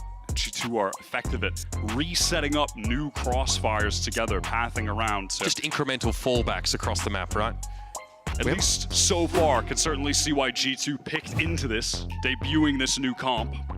MIBR don't have a strong preference for A on this attack side yet. They've really just been conditioning with that Viper wall by Jubish round after round. There. This time though, Over there. SRN is over here. Like you said, it was Mimi mostly tasked with this A-side hold. She'll have that util set up early in the round. Expecting a faster hit. Not too shabby. Ooh, SRN. You best be out of here by the time that wall comes down. Petra. Oh, the punish. Now SRN hoping to maybe find someone getting a little bit too adventurous towards that wall on its drop, but now punished, stuck. This round pretty much well, and that's a small audio cue. I think we're headed towards the next round. Yeah, absolutely. Let's move. Let's wrap it up. Let's get to round 7. A couple ult orbs. Let's keep it moving. I like that though. Great timing with that barrier there from Mimi. Anticipating something a little bit faster, and you couldn't have asked for anything more perfect. Catching SRN between one of those quadrants, out in the open, no less. Very, very awkward. But now MIBR can have a look around, see what they can dredge up here. Situations like these where you can really see how G2 just do not like to give an inch to the opposing team. Really smothering this round. They're not really exploring anything at this juncture. They're so passive in spawn. They have no reason to give anything up. They're not a team that will typically throw guns away needlessly. Yeah. They won't skirmish for those sort of chokes. They won't. They'll play that fractional percentage better, safer play a big majority of the time compared to the field. They give up a plant here. It's probably the only black mark that you could apply to G2 on that round, but hey, all their weaponry secured. And that economy really starting to build up ahead of steam here. This is G2 getting to play their game, exercising control over the attackers. And they throw that defuse over to Mimi as well, just extracting one more ult orb, getting her one off of the first annihilation that we'll be seeing in this map. Swing for Petra denies SRN any chance of really getting out of the wall, as they only had a Sheriff. Go! Vamos! A little bit of excitement from Petra. Not that they were lacking it on the first map, but and she literally quoted the minions. She's quoting Guru. So yeah, I mean, that is true. But I sensed a vibe shift after that SRN 4K eco round. To be honest, that was a little frustrating, but maybe that's far enough in the past. Here. Keep moving forward. Play off this camera. Melissa has to have her wits about her here. She's committed. Here's the paranoia. TP away from Melissa. G2 don't over-chase this. And off of that pressure that Melissa's feeling, you can see the rest of the MIBR squad rotating towards A, but have fun. If you want to make yourselves known, you're going to have to deal with this wall or wait it out. But all the time you waste not breaking it, theoretically, G2 players could be exposing the holes in other areas of the map. The Seekers go out, the wall gets broken. A lot of pressure now onto the side. SRN is caught. Petra on the angle. Yep, running straight into a Sonic Center there, Wyatt. Nothing SRN could have done about it. Jelly now looking to beat his second wave, and Petra down to just as easy. Spike down A. Petra looking at another ace. MIBR finally get those guns back.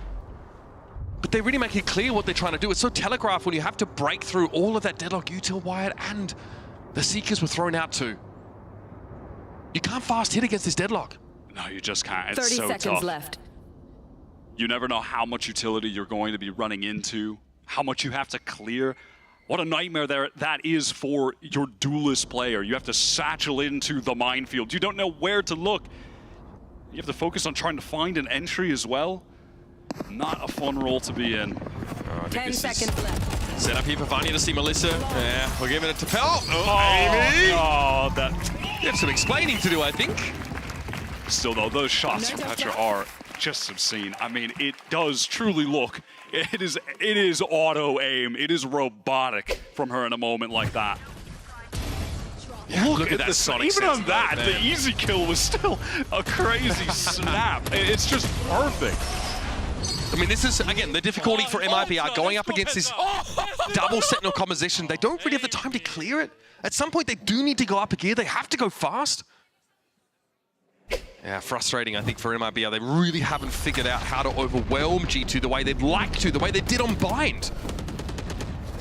And there from Vanya is just a paranoia to slow down that effort getting up into ramp fast, which typically is a critical part. Okay, Rescue just shuts that down, but regardless, anti-eco.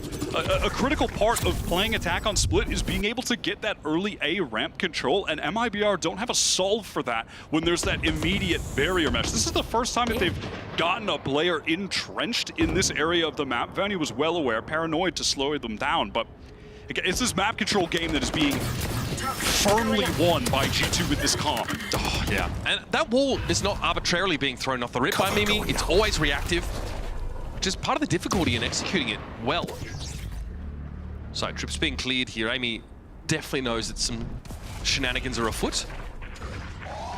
We're going to see Vanya rotate back through from spawn side. So, there will be G2 players ready to stop this. Vanya probably gets ahead of the smoke here in a moment. Cover going out. Break up the side there with a dark cover.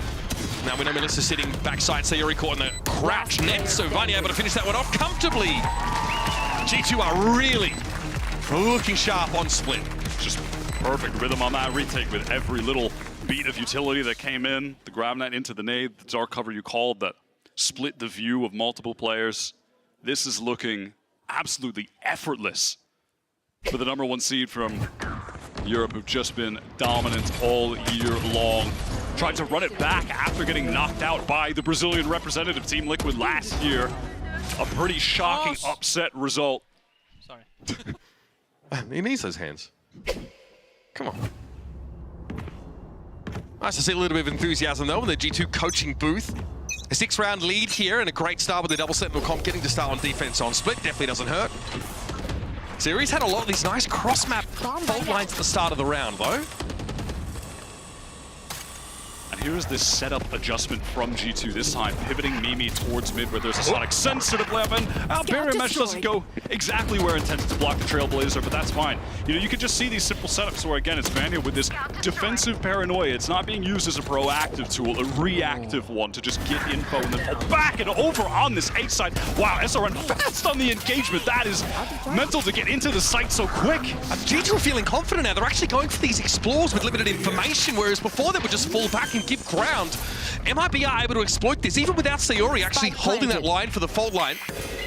Vanya spotted out here deep down ramp. Some ultimates to work with here, but Vanya really doesn't like what she sees there on the ramp. Back to heaven now. So Jelly's the one playing to watch that push down. Tentative here for Amy. Has to know SRN is up on that corner now. With the dark cover, should expect a swing.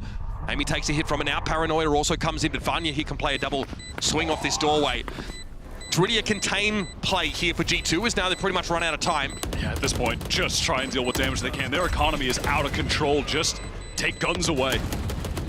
But the economy looking as good as it does for G2. They're not too upset about this. Get a couple guns away. But yeah, they pushed up early into MIBR and they get punished for it this round. Yeah, first time that's been the case at all in this game, that any level of even minor They had a trap play, I think, in like round 7, right, over in B main, but they backed off it eventually, right? They didn't fully commit. It's also that confidence from SRN to satchel forward and try and claim another player. And it happened to be on a round 2 where G2 did not have Mimi placed towards A. There was none of that. There couldn't be a barrier mesh thrown down to try and stop any push from MIBR as well. So another adjustment on the setup from G2. They are mixing things up consistently, which is of the utmost importance when you're running the double sentinel. You have to keep the attackers guessing. G2 also know that MIBR are stop pressuring mid so heavily, so they themselves have not been throwing too much util there. This is a round, though, where we might see a return to that part of the map, and G2 aren't going to be fighting for it nearly as hard. Destroyed. Bomb buddy out. Yeah, MIBR get up there. Now SRN can start to posture towards heaven. Rolling Thunder coming down here. Sayori lets that one go, and this will clear heaven entirely. So SRN can transition to the side. Rescue had an opportunity there. They don't know Rescue is here, despite the fact that she took the shot. She'll fight too from this hell position. And now the Annihilation catches on to Zhubish. And that's the round there and then. MIBR thought they had the run of the place. They don't realize Rescue is waiting for them in the 7th circle. Rescue is just so safe in that position too, in knowing that the rest of her team will be there to play off of her. Just even if she gets one, even if maybe she's only drawing attention, the swiftness of the rest of the G2 squad to pull back in through main and support was perfectly timed. She took a shot. All right, she took a shot as well, but I think there was a sound cue that actually obscured that, so no one looked to check her position. MIBR immediately forced back onto the eco. They had that lost round bonus going, they lose, and all of a sudden, you've got nothing. It's Jelly and SRN, the 2 hero rifles, the 2 players that took over map 1, but have gone completely silent, Scout destroyed. as has the entire team here on map 2. Petra there looking briefly at Mimi's monitor, I think, after her Trailblazer expired. And with 3 MIB players grouped up towards his A, might be another faster hit, but they're very wary about these sonic sensors. Now the barrier comes down. A little annoying to clear that. My ult's ready. The sonic sensors are just placed perfectly to nullify that raised satchel in. And MIBR finally going exploring for one of the only couple times they have towards ramp. It's a bit later in the round. Here comes that showstopper. The full line is perfect as well. Great entry for SRN, and even able to find the second. Vanya needs to get that trade, but fails. Maybe here. Gravity net deployed out now. Sonic sensor also going off. That barrier still a bit of an issue in terms of how it'll filter these MIBR players. Rescue, though, clears the room with this showstopper. But that heaven control is definitely there. Spike not to hand right now for MIBR. They're running out of time. Rescue could play off this a little bit, just back up and control this space. But Jelly's going to take the fight and win it. The paint shells give her no choice but to swing right, and she gets it. And at this point, MIBR, easy choice to just run it over to B, get that free plant down, and easy choice for Mimi as well. No reason to save, time to go for this clutch. Make some magic happen. Welcome to my Yeah, plenty of money, one round left in the half. MIBR willing to commit a Viper's Pit to securing their third round. They need every round they can get at this point. Big investment, but why not? They'll be able to bring guns into the next. MIBR will be fully armed. Maybe he might just choose to speculate now. Try and judge based on where these traces are coming from. Melissa keeping tabs on her, and in we go. And out we go. Well done from MIBR, contending over towards ramp. I mean, that wasn't even a great buy. It just came down to an in-the-moment sinking of that fault line with the showstopper. SRN continues to get value consistently across this series with that Raze ultimate. Yeah, Vanya wanted to challenge into heaven. Why not? You've got the better weapon there, but SRN's able to win it out and still have 5 health. That is also crazy. I mean, I'm sure Vanya, even if she had gotten that kill, would have then been traded as well, but it is just SRN extending that lead that they've already got in the man advantage game. Last round of the half, last opportunity for MIBR to make something happen. Petra has picked up the off towards A, actually, as Rescue is jiggling for info on the B extremity. But again, no full commitment there for G2. They've learned their lesson after that A-side round. So MIBR will be exploring this pretty slowly, but Fault Line, Guiding Light gets them in. Trailblazer also comes through. They're going to try and make a fast hit now. Camera spotted them, so they may as well go for it. Amy, got to give up the scythe here entirely. This is G2 playing for full retake. No ultimates to actually use in this retake either. Jelly is one off the Seeker, so perhaps if she can find the kill. Viper's Pit will be good here for the attackers. Yeah, could certainly be. Look at this, SRN actually exploring towards the elimination. Bish just caught by Rescue, and all of a sudden, MIBR, they're going to get a retake on from all angles. Yeah. Petra going to flash the team in now. Plenty of info off that. Amy is ready to throw down, but Sayuri is able to trade it back, finding her fourth. Yeah, another Guiding Light. Petra needs to take a fight, but SRN is going to be there, and my goodness, MIBR! Like mastiffs in the sight. Don't let G2 get even close. They just decide to swing everything as a group. What a reaction to feeling trapped in. They just death ball all 3 of them, triple face every single player one at a time, falling like dominoes. So many of these flashes came in from Petra. They just get turned or they just get back to fighting. That's good, honest Valorant, that is. that is some good, honest TDM gameplay. Pure confidence. Yeah. Petra's like, yo, how many flashes do I need? Oh dear. All right, well, halftime comes up here. We've got Mika Fabs standing by with a very special guest. So Mika Fabs, take it away. You are absolutely right. A very special guest indeed. We have Mimi's mama, Henrietta, in the house. Now, Henrietta, that's for a round of applause. Now, you are, of course, your daughter's biggest fan. You've been following her ever since, you know, her early gaming days, right? Yeah, sure. This isn't your first time watching your daughter? No. I used to follow her every time when she played Counter-Strike, but this is my first Valorant tournament, actually, so I'm very excited to be here. That's wonderful. And I'm curious, how much of the game do you understand? Well, I follow who dies, and then when the right team dies, I clap. You are not wrong, ma'am. That is how you play Valorant. You are not wrong at all. And how does it feel knowing that your daughter is basically, she's a global superstar. She's winning trophies left and right, and the entire world loves her. And that's because of a video game. Yeah, I'm so proud of her. In my generation, this was just not a possibility. So I'm very, very proud of her. I miss her a lot because she's not much home anymore, but so proud of her. And you mentioned that this visit was a surprise. I believe G2 posted a video of you hugging. She didn't know that you were coming over?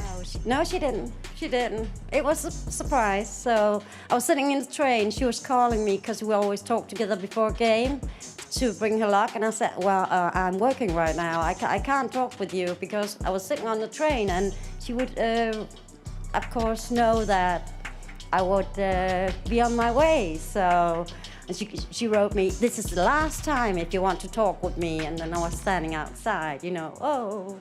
So that's how it was. Oh my gosh, that's so heartwarming. We're gonna pass it back to the game before I start crying over here. Thank you very much, Henrietta. Thank you.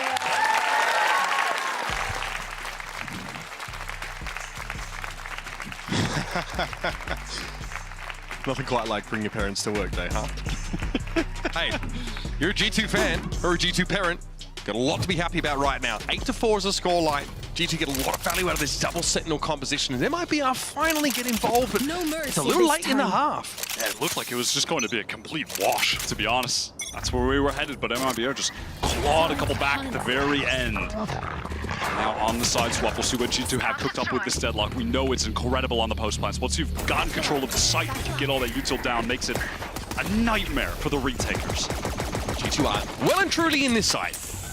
Heaven, though, control still there for MIBR. They're poised, of course, for a retake attempt. It's still no plant quite yet. It's going to happen here as the flash leads MIBR down ramp. G2 really don't have much map control here, though. A bit worrying. Yeah, they've got a little bit of a screens presence, but nothing that threatens Heaven so much. SRN's able to get right back over towards Ropes. Sees nothing. But there's Petra. Holds her ground. Melissa tries to have a peek on it. Screens is now very well held with a lot of that deadlock util there as well, and Amy is tucked here on this corner. Oh, she wants to fight! Gets to Sayuri now on the wrong side of the dark cover. Will take the plunge and try and salvage this pistol for MIBR. But there are 3 or 4 angles that she needs to be aware of, and Mimi brings it down. Quite literally impossible. I was apprehensive about G2's setup there because they had thrown that barrier mesh kind of close into screens. It didn't really allow for them to scale into that part of the map. Exactly, so Petra is playing this kind of weird off angle, but if there's anyone I wanted an off angle on G2 right now, probably Petra, to be honest, and just immediately 2 taps, and then Jupiter says, oh, I'm not really close, I need to try to trade eventually, and also gets headshots. So that is tough. I mean, G2 had no control of the map, but they hit every single shot, and it's an FPS game, yada, yada, yada, all that. Wow, you really earn your money. Nicely done. Glad I've got you here for a reason. All right, G2 with the Trailblazers straight down mid. They've smoked it out as well. So they are going to exercise map control, albeit not quite as fast as we see MIBR. Access is part of the map. They've also thrown a deadlock wall in there, so Jubish has to fall back off of it. Ran the timing, just absolute free kill, but it's not. What? I mean, there's just no reason that anyone should be allowed to get this. I refuse to validate what I just saw. Can't keep getting away with this. That is crazy. G2 back up here now, as that's been definitely given them enough time to get MIBR back into Heaven. We might see a drift over towards the A side of the map here, and look how deep Amy has gotten. But with only a ghost. Wants to maybe make her way through the vent and collect something a little bit better in mid.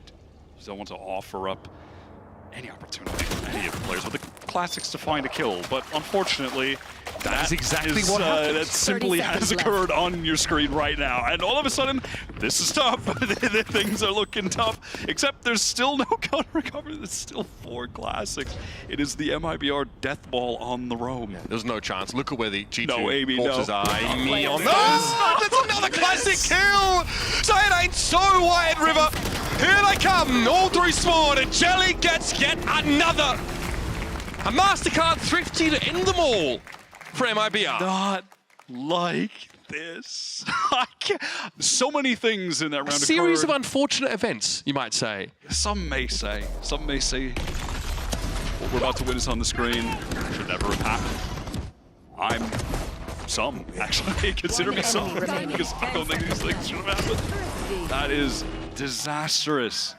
Oh, disastrous. Man. Another sick round from Jelly. Great little 2K. I was going to say something about how throwing that barrier mesh in the vent is nice because then you don't have to worry about that flank. But they forgot to worry about the other flank. You could have just said it was an FPS game again, honestly. Yeah, it wasn't. Yeah, it is actually. Spike down. Petra caught on the way over towards the B side. Yeah, Rescue never had a chance to get value out of the Stinger.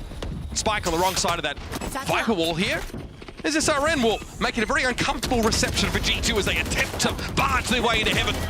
Spray there for SRN goes a little wayward. Vanya and Mimi able to find one each. This doesn't mean a gun for Mimi, but she knows exactly where the Omen is playing from, based on the trajectory of that paranoia. She might be feeling some herself. Spike needs to be recovered. That's the main issue here, and there will be Sayori tucked right next to it. Jelly watching the long light. Not even an audio cue to give it away, and the timing is just brutal for Mimi. Shot inside by Melissa. Low hopes of winning that anyhow with MIBR in firm control. They're getting back into the game. They are getting back into the game somehow.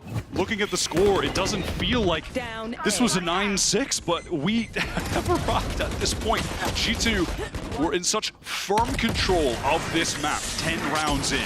It was not even close. Their game plan coming into this with the deadlock composition was working to a T. MIBR could not find any answers, and yet somehow they're on the verge of tying this up. Shoulder picks there in mid. Jubish sees all that she needs to, knows that G2 are going to be pushing up, so SRN's already posted pretty aggressively here on this mailroom line. Oh, okay! Jubish there steps forward to the dark cover because she has a poison orb in play and ends up just dying to the paint shells. Yeah, caught in such an awkward situation. SRN just wants to full re-clear, expecting them to have fallen back. Engagement with Amy, though. Amy is so aware of the potential re-clear. Watching that flank, neural theft active as well. Plenty here to be shot at for Melissa. She's only going to get the one, though, and into the site they go. That's a flash from the top side as Jelly tries to drop in and get involved. Now it's just Sayori with MIBR having enough money for a buy in the next. It is a shaky G2 economy that's going to be heavily bolstered by a clean round here. So Sayori would love a gun or two to be taken away. But no more than that, G2 get to 10. Well done from Amy, just waiting in the sewer for that repush to come down mid. That kill essentially seals up the round in its entirety. 17 for 7. Quietly, Amy's right having now, a game. Amy. Yeah, quietly, but in a fashion that each kill, if you really go back and think about the situations or try to track them, they are of impact. It's not just the eco round collection. No, G2 lose those, actually. They're only good rounds, in fact, where she's getting these impact kills. It's a bit of a pain point for G2, but hey, 10-6, good score line. You can work with this, absolutely. All right, MIBR set up inside B main here, and actually, ready. they're gonna hang around until this dark cover expires. It might even leave the insertion of Melissa here as well. Yeah, and all for intentions as well of getting the showstopper into the hands of SRN off that dark cover fault line. It's an immediate pivot from G2 to A site, an open A site, where again, this composition they have should thrive when they've got the time to get down the sonic sensors and the barrier mesh and the Rescue.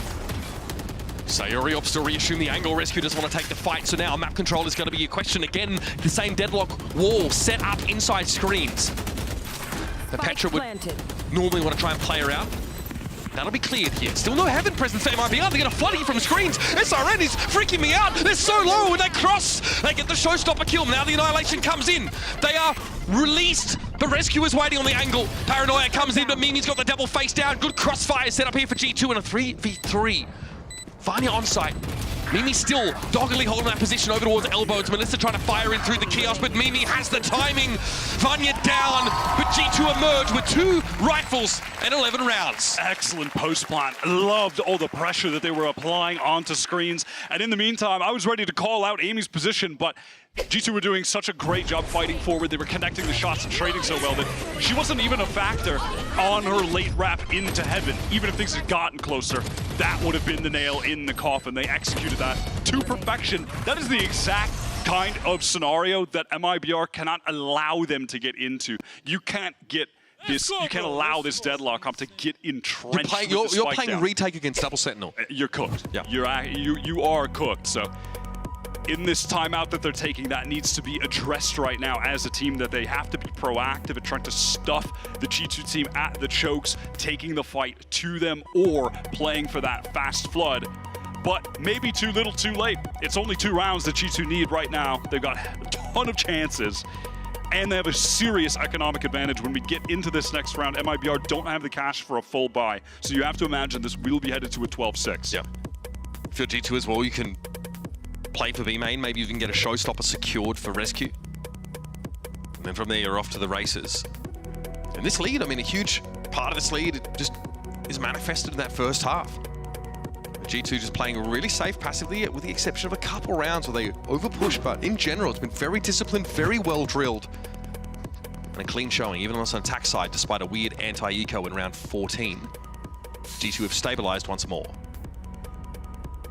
Looking like a pretty standard 1-3-1 opening here from G2, where you have that Omen controlling towards the B extremity and Cypher controlling towards A main. The Cam going up on that side of the map. And a Trailblazer up mid.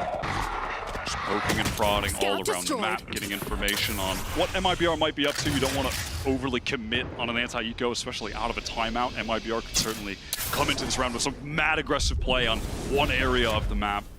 You don't want to... Oh, SRN! Out, and, well, speaking of getting caught out, SRN punished hard going for the peak.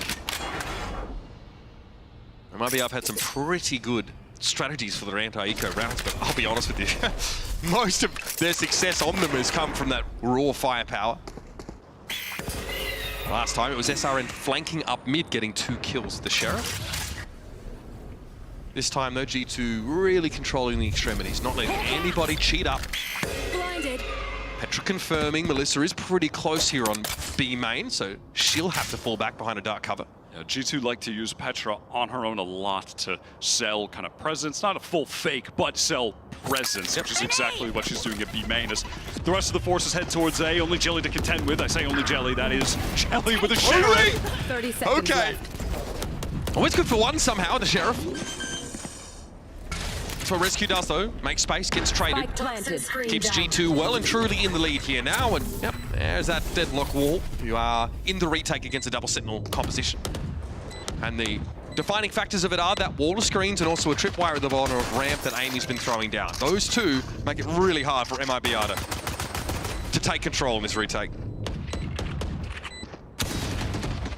Melissa trying to get something done, and you know, at the same time, Shabush caught in the worst part of the barrier mesh. Right, Wyatt, for the audio listeners. You hate when you just can't move at all. Wyatt doing the boomer stretch here in this round. Yeah, it loosened up, okay. Lower lumbar.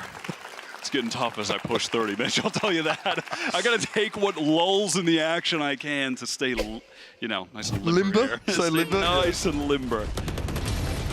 Be on the wrong side of 30. That's a trip. Pretty clean though, you can see here. G2 have everything they need there in that post-farm. They might be really trying to avert a situation like that.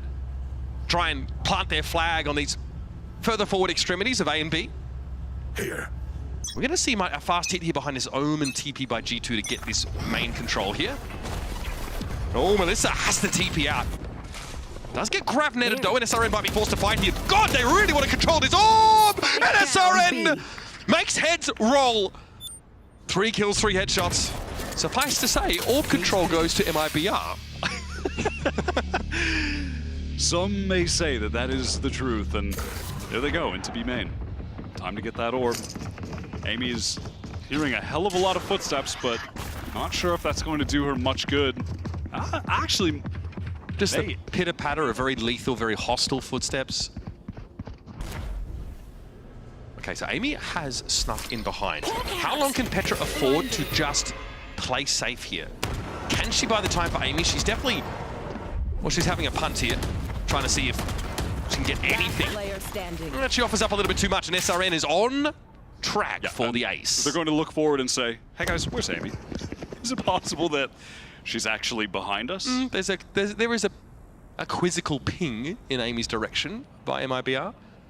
And yes, 30 seconds I think they have sniffed it out. Amy says, well, we have money. May as well say, even smiles a little bit. Yeah, just understanding the situation. just going to fall away. It's still a massive uphill 10 climb seconds for left. MIBR at this point. We'll get an encounter here potentially. Amy wants to deny it. Oh, she's actually going to swing this. Okay, SRN doesn't actually see that emergence from Amy, wants to wrap around. And good chance this gun gets stripped from her. Yep. Jelly steals the ace. And MIBR get to 7. Glad they did the eco damage to the Cypher with 5k in the bank. That's gonna... Worth a gun, you might say? Yes, Sayori's on a Guardian this round as a result. 6 rounds from now, that would have helped. But by that point, they'd have brought it to OT. So, all good, though. We got the ore. We did. They got B main ore control, folks. Beautiful. Enemy remaining. Soren is dominant on this map despite the scoreline. Has had some pretty sick multi-kills. Okay, this time, G2 once again asking for the orb. Interesting. This time, smoke there. Maybe they'll give it up a little bit more easily. Maybe they won't feel the need to swing 3 players into one position to take it. They're just going to play it a bit more relaxed trend. Clear towards A as well with this Trailblazer. So Amy can start to assume that ramp position. Even maybe set up like an earlier tripwire if they do decide on A.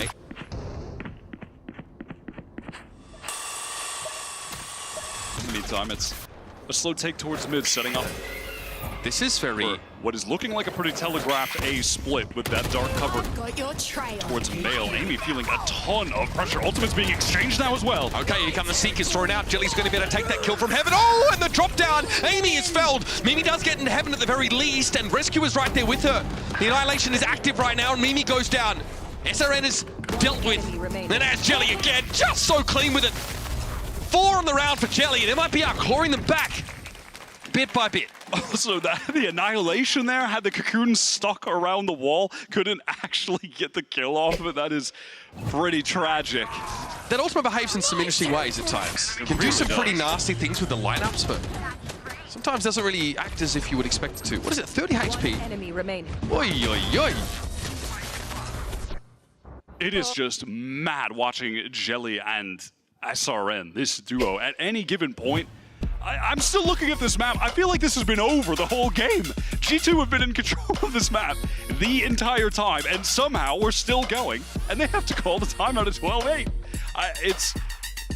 something about this is defying logic in my mind when you're looking at the game from the macro point of view. But then you look at the micro point of view, the numbers on the scoreboard, and you could see why this may still be going. It's SRN and Jelly with a combined 37 kills. G2 in fairness have, maintained that 4-round lead, right? That they, came out of the halftime break with. So in theory, just to land the plane here shouldn't be too much to ask for.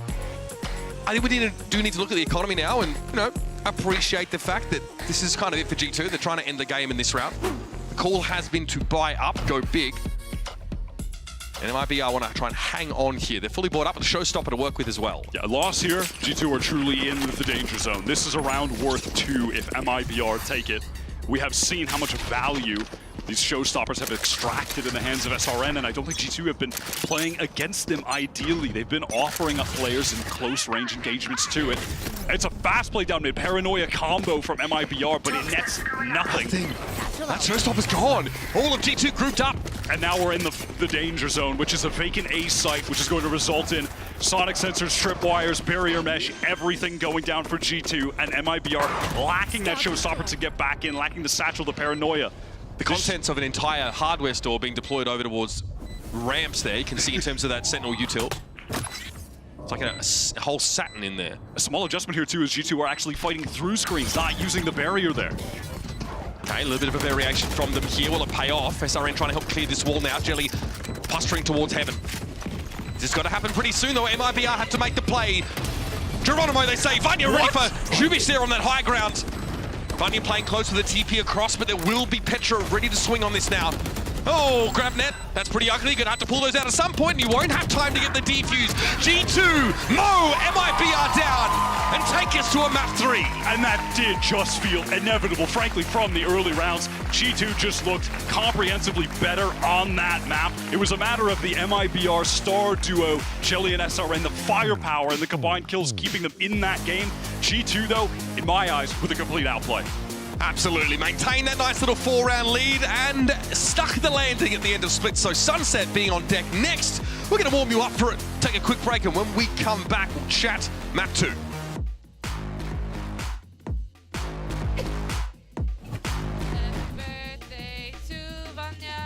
Happy birthday to Vanya. Happy birthday, dear Vanya. Happy birthday to Vanya. Hippity beep, hoorah! Hippity beep, hoorah! Hippity beep, hoorah! Thank you.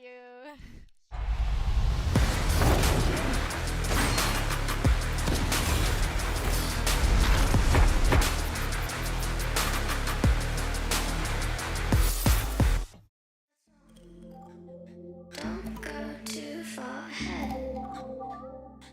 You might fall. Watch out. I'm looking out for you. You've gotta have my back too. Yeah. Watch out. Yeah. Watch out. Start small. Don't go too far ahead. You might fall. Watch out. I'm looking out for you. You've gotta have my back too. Yeah. Watch out. Yeah. Watch out. Start small.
What a response from G2 goes in with that win on Bind means we will definitely get a map 3 in this series. I'm your host Yingsu and I'm back here with Kakuka and two very special guests. We have Starbound and Dodona in the house. Welcome you guys. What have you been up to today? Have you been watching the games?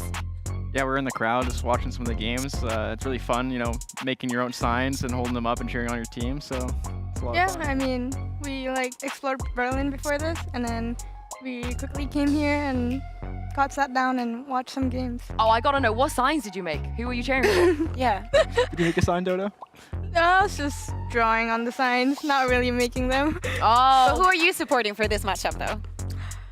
Who do you have winning? It's kind of hard. Different answers? Well, if MIBR are like too old, I would have guessed MIBR, but since they're going map 3, I feel like G2 might take Sunset. Ooh, okay, I like that. But let's take a look at the map 2 first and have a look at the comps because we saw two very, very different comps. Kakuka, what did you make of this? I mean, I like the fact that we see Mimi back on the deadlock. I think that there was a lot of value added to that. The way that that was stopping MIBR, starting on the attack, they had a lot to deal with. And even though we see Vanya there at the bottom not having the best numbers, her assists were amazing and her paranoia has really made the difference. And Starbound, what about you? How did you feel about these two comps?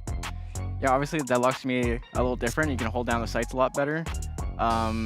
You could see they play a little bit more passively on the A site, and when they got pressured into hitting A, that it was really difficult for them, especially not having like a nade lineup to break those sensors. So it's pretty strong. Yeah, let's take a look at some of those rounds because Kakuka, we expected them to have a good defense half.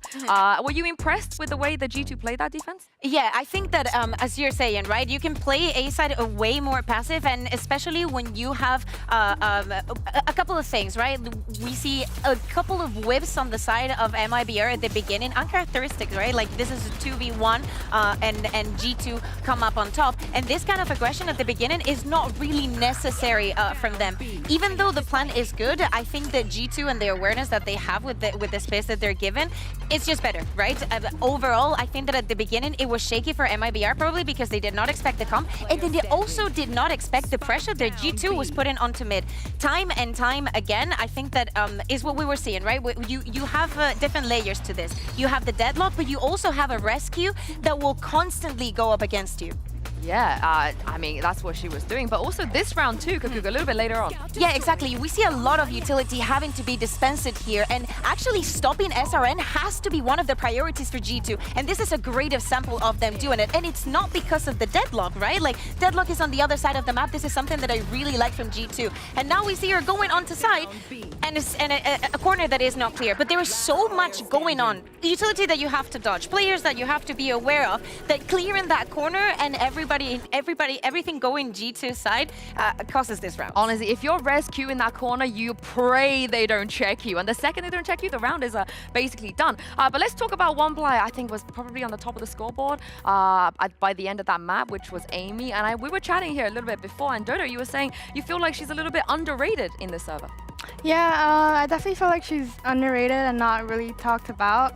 She definitely is a really good Senti. She does her role. She can also frag. I mean, what else can you ask from your Senti? I mean, do all of that. We're sitting next to another great Sentinel player as well. Starbound, how would you rate her on the scale of, you know, the rattiness? Can we see more rat out of her? I mean, obviously you can see from these plays, she's very confident in taking her solo fights, which you have to be like on a Sentinel. And when she isn't, she just has like perfect util to capitalize off of, so it makes her very strong and very scary to play against. I think that especially the other day when we saw the first match against Crew, Amy was the kind of player, as you're saying, right? Is the confidence, is the trust. She never has the kind of shaky aim. She's very clean in everything that she does. It's always a pleasure to watch Amy. This is the thing about G2 though, right? Sometimes it's even hard to pick who's the best player on G2 because even like the fourth best player on G2 can sometimes be the best player on G2. And speaking of, we gave you guys a bit of a head-to-head after map 1 of Rescue versus SRN. So let's catch up and see how things are going right now. SRN is just so consistent. Starbound, I saw you were jersey swapping with SRN as well.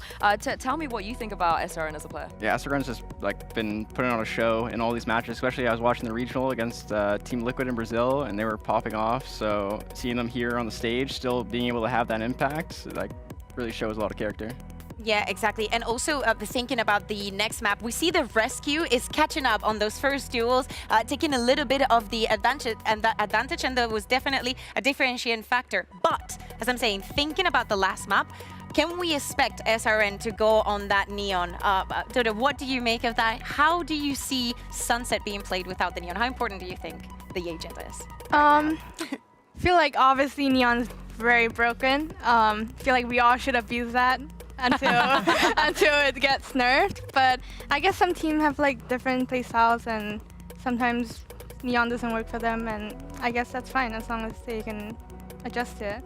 Especially on SRN, right? It feels like as long as SRN is comfortable, things should go MIBR's way. And we will be heading to Sunset in just a moment. And again, Starbound, I feel like you have a very special playstyle on this Sunset. And do you feel like this is what they need to exploit? You know, maybe lurk a little bit more, go mid a little bit more, be a bit more ratty. Yeah, I think like Amy's already been having some like really good games, and she could definitely take control here on Sunset with any aggressive lurks with that confidence that she has. So it's definitely going to be like really fun to watch and see what they can pull out. Yeah, and it looks like we won't have any changes. Yeah, I mean, my eyes go to two main characters for me here. Besides the duelist, I'm looking at Petra. She made that swap back into the Fade. We know that it's lovely to see her play that agent. And on the other side, I'm looking at Jelly because their performance today and throughout this tournament has been amazing. Jelly is just great. I feel like all the people that haven't seen Jelly before should have her on top of their list in terms of one of the best players in this tournament. Very quickly, you two, before we let you go, who's going to win this map? I gotta go with MIBR just because I'm rooting for SRN. Oh, well, I feel I have to go for G2 now because we're up against each other. We love it, we love it. And very, very lastly, we have Uber and Wyatt about to cast the last map. Starbound, would you like to do the favor, take my job, and toss to Uber and Wyatt? All right, I'm sending it to you, Uber and Wyatt. No notes from me, Starbound. Nicely done. Great to be back here on the caster desk. Our third and final map is Sunset.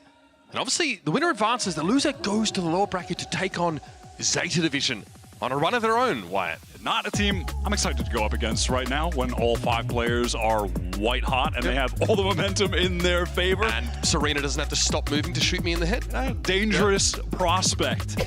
We're heading into a map here that I have felt both of these teams have excelled on. We saw MIBR destroy Giant X here with all 5 players fragging out. We'll see if we get more of that as they're up quick towards a fighting towards elbow. Paranoia from Vanya is perfect though, and finds 1 for 2. The rest of the players are actually just trying to fight this crossfire still. MIBR though cut down to size. Just Sayori and Melissa left to work with. Vanya doubles back to the corner, says, no, I'm fighting this. I'm sick of MIBR just, getting into my house and stealing my cookie jar. Petra can just give this up for now, fall back. You still have Mimi to play with. You have that utility for a retake situation to try and, fault line maybe off of the spike tap, or just gather up, scale back in as the 3-2 that you should be trading out against and winning out against. So the pace, understandably, has slowed down a little bit. Petra gets a hit there. Big one, dropping Sayori down to 13. See backside get cleared here. Well, they might be about to realize that G2 actually pulled off the site in its entirety. Play from Link here, nice little fault line connection, but Sayori's still gonna be able to get the plant down. Now getting some util of her own ready to go as Amy and Petra on this crossfire. In they come. Forced back by the flash. Now we'll have a crack at it. Melissa throwing shots out here, trying to suppress them as much as possible. Mimi just walks into a headshot. And out to 1 versus 2, and Petra will be on the line. Calling an ambulance, not for her, but for you. G2 are firmly dispelling the doesn't win pistol rounds accusations. I think that's the 4th of the series now, if I remember correctly.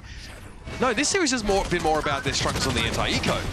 Yeah, it really has been. That's the new G2 curse.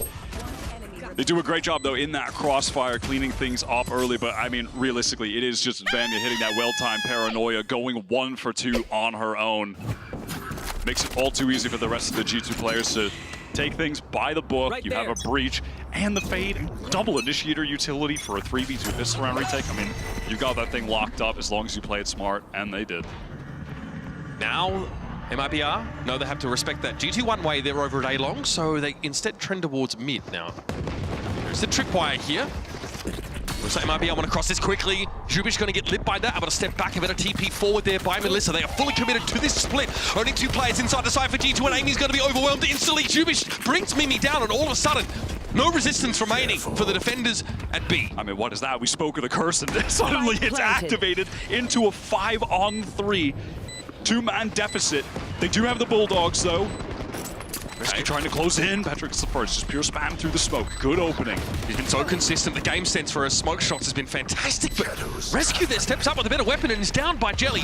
Vanya with a TP. Yeah, that did not expect that. I don't know about that. That's a little bit too risky to go for, but I suppose in a situation like that, any risk is maybe worth taking. You're down by such a significant deficit. disastrous for G2 on home soil. Just one round in, the new curse. We just talked about it. You've got to be kidding me that it happened straight away. Well, oh no. It might be giving the MasterCard Thrifty a lot of airtime over the course of the series. Amy was ready with the Bulldog to stop that assault from Market coming through, but it looked like she just got scrambled when the fault line came in and then realized, oh, I can't round the corner now. I need to get the cage down, but the timing was just off, and SRN swings first shot, headshot with the Sheriff, still in sick form. All right, MIBR, once again, just so hard to keep quiet in these early rounds of a half. Coming with some pretty respectable weaponry, given that they've pilfered all of it from G2. And again, the economic boost it gives you if you turn this round into a win, which you should by rights. You've got such a great buffer developed credit-wise. And multiple Bulldogs recovered, and look at the cash. 4 players, around 4K. The lowest is SRN, who invested into the Vandal. G2 would benefit seriously from even just doing a bit of damage of their own in this one. All right, Dizzy there, dealt with by Rescue now. A couple of shots through the smoke. SRN cops away with one of them. It's going to be Vanya with the right click. She's able to get to safety back behind the box, and Rescue takes some liberties. Spike goes loose. Zhubish though able to recover it as Vanya will still be feeling the pinch. Sayori gets in there with the judge. And now we have a slowdown. 30 seconds left. Tripwire does see G2 coming now. Amy walked into it purposely as well to expose that it's the Cypher there, so maybe just going to be the one, but Petra is in tow. Mimi set up, has some util to work with. 2 flashpoints and an aftershock up for the breach now. Again, the double util retake is pretty darn nice for G2 to work with. Melissa's under pressure, and it's going to be Mimi that takes it down. Zhubish gets in from the top of mid, and it's all up to Petra. Halves it. Swing takes a bit of damage, and Petra now is in this. Headshot to Zhubish, around the corner, goes the Prowler, Sayori falls! What a comeback for Petra! You drifting each other back and forth! Even she can barely believe it! You have got to be joking! How are they able to make that happen with such a significant weapon deficit? All of the knowledge that MIBR have of their positions, they just have to swing onto her at the same time, but she's able to isolate each. What? That is a mental. I mean, my honest reaction. Oh my god, man. Again, Mimi and Petra coming in for the retake with a lot of util available to them. They can really slant the odds in their favor. Still shouldn't have won that round, still very unfavored. MIBR able to buy up. Yeah, I am just stunned. And yeah, MIBR's economy was so good anyhow that we're just into a buy. I mean, this is fine, I guess. Basically, the game has equalized itself this round. None of this even mattered. We're just onto a normal game of Valorant now. Here's that breach fault line set up. Vanya respects it, backs up. Paranoia thrown in, is going to slow SRN down. They've got a satchel out of the fight, back behind the one-way. Melissa wants to keep edging forward. Dizzy can be recovered here. There's no danger in doing so, as G2 are playing pretty far back in halls. MIBR look intent on trying to crack halls open. They have to deal with this double setup. Vanya in the bait position. Maybe take a shot, teleport out, and then swing back when Rescue is fighting. They just check it raw. The contact from SRN goes horribly wrong. Sayuri was able to win out that raw fight, and around the corner, Dizzy gets the job done. Here's a Rolling Thunder. It's going to catch on to Petra as she absconds.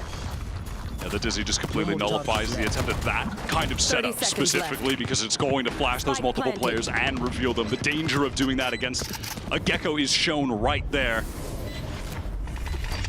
Still, you have double initiator on a retake. Petra's used all of her util though. Mimi has it to burn. Listen, no need to overcommit to that. Sayori is going to be caught behind the box here, but no mechanism from G2 to dig around yet outside of that aftershock. Melissa doesn't see either Amy or Petra. And there goes Mimi. MIBR back in it. These two teams are throwing absolute haymakers at each other. G2 just desperately trying to get back in, but at that deficit, MIBR have way too many players set up ineffective crossfires. Even if Melissa doesn't find that. This kind of setup would have been good against, frankly, a newer, more current meta comp on Sunset. But when you're going up against the Gecko there, that position that Rescue is trying to play tucked in the corner is just going to get revealed. Unfortunate for G2. This really is a clash of the old Sunset meta versus the new. Not seeing a Neon here feels surprising at this point, to be honest. MIBR really thrive with the classic comps that we saw for mostly that first half of 2024. They feel at their best, at their most comfortable with them, whereas G2, they're playing more to that current style. Honestly, MIBR's VCT team did that as well. Fun fact.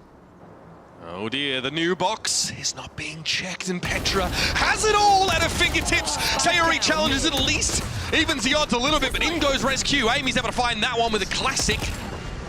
And okay, I guess we're just going to thrift each other over and over and over again. It's Melissa fighting Rescue, who was inside that dark cover. Gets MIBR to a 2v3. I have retrieved the spike. Just an eco round, by the way. Amy does have one rifle and hands at the very least, with Vanya just the classic. So, listen, if I were to give any of these two a rifle right now, it would be Amy, if I'm being totally honest. She has been incredibly consistent in highly important moments, this being one of them. So they're splitting here because obviously Melissa has the option to double back and TP onto the spike, left. should it need to be recovered. So MIBR don't want to play together. A lot of that side for util set up at B, so just so much early warning. Okay, so here's a TP into the B side. There's still a tripwire here for Jubish, and that's going to be triggered, but 10 seconds left. MIBR are going to be able to get this plant down and set up. Yeah, and just threw a dark cover towards A as well to keep G2 guessing. Spike planted. The spike is planted for main. Of course, in this new version of Sunset, it is harder to play that pure, you know, spam game that we see pretty much every round on every round of the past. No longer the case. Barney didn't see anything there, so they know that Boba is effectively clear. So Melissa and Jubish trying to play the old school post-plant setup. There's a cam here to play off of as well. Out trots Mimi. All of G2 starting to converge now upon that spike. A one-way thrown down. It's so annoying now with that box in place. And Melissa actually TP'd into a paranoia. Amy with the stick. Vanya and Mimi get involved and guarantee the defuse. And right there, MIBR just play things way too safe, and the changes to the map are so evident in a moment like that. That one-way dark cover that can be placed essentially shuts down the B main spam play in its entirety. Yeah, you can only have a player spray from one angle, and you're just cooked. And now in this new version of Sunset, that's a situation where MIBR really need to be playing more proactive, honestly, and trying to catch them out in a 2 versus 3 to find something to even it up. Unless you throw your own smoke down, right? And then just take the risk of not being just identified by your tracers. Yep, basically. So G2 convert a second thrifty in the 5 rounds that we played so far. There've been 3 thrifties in 5 rounds. Yes. Crazy. Melissa really, because mid is given up here entirely by MIBR, she's playing very passively on that A side. Timing might work against her here though. Yep, swung into the double face. She's able to get back of it though. Could have gone way worse. Yeah, she is feeling the pressure in that situation with the paranoia ready to go out just as a defensive mechanism, but will not again. Surely. Surely. Surely. We're definitely checking this. No worries. Definitely going to... No, they will. Box. We already SRN's looking at it. Yep, they've said... Oh, no! Not again! Oh, goodness! Even more this time! Well, sometimes disasters occur in 3s, folks, and Petra has gutted MIBR in the middle of the map with the old sneaky beaky sit behind the box strat. And the last 2 players as well, just getting lit up by a little ult on top of that. Amy says, why not? Let's just make sure we win this round. What How about we break their economy too? Why not? What a day to have eyes, Wyatt. What a day for What a day. What a day for eyes. What a day to turn fully to the left even. That would be a little bit nice. That is tough. G2 not intending on hunting for this anyhow. Their economy is not, totally in the place they wanted to be at, so they're just going to retain all of their rifles. Well, map designers looking on, rubbing their hands together, saying, yes, that's right, exploit the new features we have installed in Sunset. We are getting a game that feels like it should be in the trailer for the map changes we saw. And this is how we changed B main, so you can no longer spam the spike.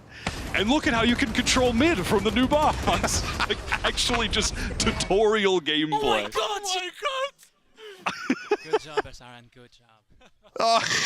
Guys, don't do what I did again, okay? They are. I didn't think anyone's going to do it 3 times, Petra. And no, surely not. Sure. Petra has gotten 50% of her kills from that one position on the map. I don't think they're going to let that happen again. I would be stunned. It is so... Petra is such a fun player to watch. Initiator main, but again, just acting like a duelist at times. Just going for whatever. And then she hits him with the old, do as I say, not as I do. they give her the, yeah, and then me trying that in my ranked games and Van Silly raging over comms at me. Like, it is just...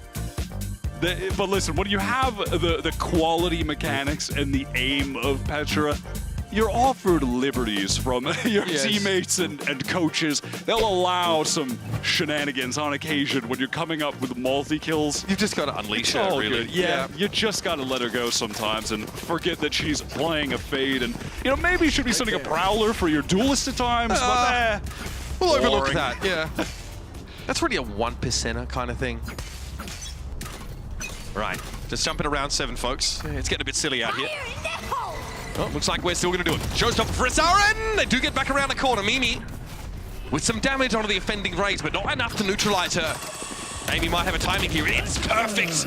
But Sayori is very quick on the flick. SQ wants to try to find a timing on this and slips into the site, distracted by the wingman temporarily. Neural theft popped as well. Jubis spraying there through that cyber cage. Spike is now down. 3 players for G2 to work with. The rescue's able to find Jubis in. Okay, we are going for the overdrive.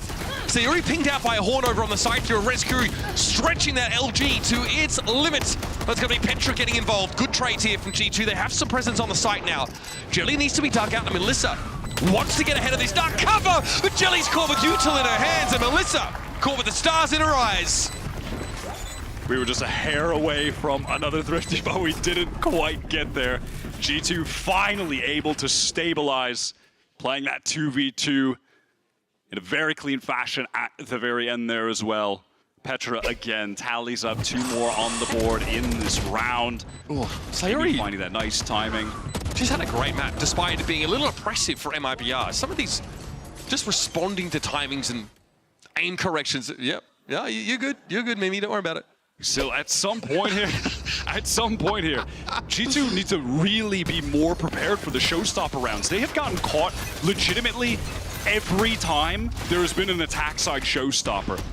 That they really need to pay closer attention to that and mind their positioning, because it's also frequently MIBR going really fast with them too. So yeah, I mean, Mimi miming the experience of trying to shoot SRN in that situation. Here they come again. This time, B-side essentially give it up here by G2, despite having good weaponry to work with. How will MIBR set up this post plant though? Are they going to try to play more forward in the site? Mimi's 1 away from a Rolling Thunder Wyatt. Could be pivotal. Yeah, this is the new Sunset, the new Crossfire's being set. Oh, look at this retake utility. It is comprehensive. Yeah, Aftershock, they're actually caught onto rescue in the end. Jelly tucked here at the back of the side. Here is that Rolling Thunder coming through. It's MIBR looking to make use of it. Sayori lets it go. And Melissa's able to find 2 off the back of it. Jelly still pushed up here. Wingman dealt with by Petra now. 1 versus 3. And she's able to get her first, get ahead of the fault line, but down to 41. This is a big job, but Sayori is low, very low. A tap, a push-up. Petra is her! She is unchained! And a defuse here gets G2 out to 6. This is getting unreasonable. Actually inexorable on this map. What is this, 14-3, 15-3? It is madness. MIBR played that post plant so well. G2, you saw that wave of util that came in onto the site initially, where the relay bolt came through, covered everything close, nullifies that close to Boba Crossfire that you now have to set up. And then it gets countered by Sayori, ripping that Rolling Thunder.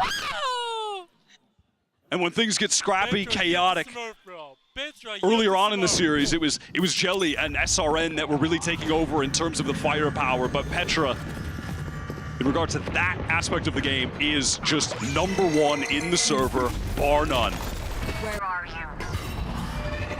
Mid control here, MIBR are pushing up. Mimi has to be ready for it. Great adjustment. SRN though gets through and makes it a 1-for-1, but Vanya's there to trade. G2 up in numbers defensively. Amy very sharp. Spike down B. And this round's going to be very quickly dismantled here as Zhubish has to make it work with the Guardian. Meanwhile, the raid buff Petra on the other side of that wall, just biding her time. It's going to be a multi-swing here out from Boba. Zhubish has to respect the paranoia. Now, though, too many heads to shoot at. G2 get their 7th. Yeah, I was going to say, Petra biding her time. She did for about half a second, and then... Not a known time biter, in promptly rotated all the way upstairs and started sprinting right back in. I don't care what anyone says. Boba, it's just... The Dutch scare me. So... She's terrifying. And even in this, in that instance, Amy just feeling the confidence, swinging in a way where typically she wouldn't, to be honest. That's not, the swinging out in the open and tapping down multiple players isn't really the Amy percentage play that we're used to seeing. It's really, it's a testament, if anything, to where G2 are at right now mentally. You can see it from their expressions, the coaches' expressions, the confidence on maximum. Good Cypher Cam placement here. This will spot the mid-stack of MIBR. That's going to be rechecked now by the Prowler, forcing MIBR out of mid entirely.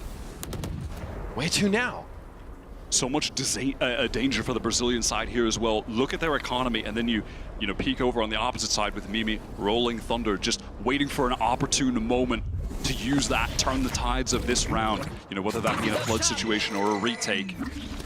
Dizzy forced to re-clear, and luckily that we'll see if someone is behind that box. G2. And no one is there. G2 can take a double swing off some timing in mid. It's going to be the rolling thunder. Can they get out? Rescue gets in there. Fast lane deployed. Mimi already found SRN as they weren't able to get out of mid, and they say, that's enough for us. We've also got the neural theft because we got a corpse, baby. And look at this, 40 seconds, all of MIBR bottom mid. No map control. Look at G2. Rescue is immediately pivoted and posted back up into B main. Cover going out. The time is dwindling. 30 seconds left. The one-way going to be thrown out here as well by Vanya to slow things down even further. Zhubish lingers just a little bit too long. Taken down in mid. Yeah, Petra just picked up the lurk. I think that was just a little jiggle peek. Vanya's going to get all of the info, and if I know Vanya, she will not be swinging from this box. She is always playing safe, always playing intelligently. She knows why she gets free kills like that. She knows Sayuriza as well. The phone line doesn't hit her. In fact, the one that comes from Mimi is devastating. Now Melissa is a sitting duck. That swing for Vanya, she gets the job done. 3 for the Omen. And G2, okay, now they're starting to clear. Now they're looking like themselves. Watching Vanya as a player, she's really the definition of letting the game come to you. I do not see many players that are so patient and intelligent to the level that she is. She just never plays in a way to try and force something on the opponents, try and go for an advantageous, or not advantageous, but rather like a slightly too risky swing. It's those kind of things that are really just outside of the realm of her play entirely. And especially on Sunset, I think that shines in her play. Really impressive player. So far by any standard, folks, this has been an utter drubbing. MIBR right now. Folded into pretzels by this G2 onslaught. Another attacking round, though, another opportunity to get onto the board. It's SRN with a quick satchel onto the side here. Stinger, though, they've got to get up close, and Petra slaps her down. Not today. I know exactly. Ooh, Jelly, okay, sorry. Okay, 3 off the Sheriff, now you're online. Thrash deployed here, jumping in towards Boba. Vanya pinged out there as well. They might be spending a lot here to try and get this round. They've also went for the neural theft just now. But again, they've got to back away and play a post-plant here. Play a post-plant. They have not the best weapons for this range. Mosh will delay at least a bit, but... There's a one-way here. And the numbers should be overwhelming. The health should be overwhelming. One straight bullet will send Mimi to the grave. Right, TP across now. It might be trying to defeat the one-way, but Vanya's going to be there. Jelly with 4! And it's Vanya! A chance for her 4-2. Still time to work with. Another smoke available in just a moment. Drawing Melissa out of position. It's just a shoulder pick. Good patient play. Now, she might have to stick. Just to the right. Melissa doesn't know. We're at half and counting. Melissa has to stop her, and Vanya says, thanks for coming. I'll be taking the round. Goes down, but what does it even mean in the end, other than I think Vanya would have passed Petra on the scoreboard. Yeah, so Petra, okay, content with that. Ah, yeah, you went down, cool. I get to at least tie in top fragging with 16 kills right now. This is really, again, MIBR just faltering to the difference in this Sunset versus the old one. It's again just playing for main. Look at the easy kills that Vanya's finding from that one-way dark cover. It's just too good at nullifying those positions. Happy birthday. And with the superior long-range weapon, it's just all too easy for her. Really cerebral player is Vanya. Beautiful 4 kills off that round. 32 kills on 2 players of G2, 13 on the other 3. G2 tried to mix it up by going for something far more proactive early on A. Despite having the Neon, that has not been something they've been overwhelmingly interested in here and there. A tad bit of aggression. That was a moment where they go for it. It's punished. SRN showstopper finally shut down. Mimi got it this time. She's got to be pleased about that one. Having to deal with the offending raise each time they go for the showstopper. Mimi gets there, and here it is. Vanya on the side again. What a menace! What a hellion! Okay, it's a 10-2 half-if for G2. Nothing really seems to rattle these girls right now. And at this point, I'm just looking at the neck-and-neck race for who's going to top frag on G2 Goes It. Is it Petra, 18-5, or Vanya, 18-6? Unbelievable stuff here. It's a 8-round lead for EMEA's last remaining team here. And so far, they're looking pretty good on the side of map. Stick around. We'll be back with the rest of Sunset. Nice! Go!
Man, this has really been a tale of 2 different games. The first 5 rounds of Sunset, we had 3 MasterCard Thrifties, and then G2 just go and win 8 rounds in a row to dominate that first half. Some say G2, others say Petra and Vanya. And both reasonable takes, if I'm being totally honest. The 2 of them combined, sitting at 36 kills right now. And I should have done this during the break, but for a little bit of quick math, there are 36 kills in total, actually, on MIBR, is what I've just discovered. So if you factor that in, a little bit tough to imagine that MIBR are anywhere close in this game right now. The math is not mathing. No, it is not. G2 have been utterly dominant. I think that they're playing the map tactically on a totally different level from MIBR. And that was a question I had for MIBR coming into this, because when we saw them on Sunset the other day, they blew out Giant based on individual skill. That was it. And now we're seeing an outclassing as far as the team play.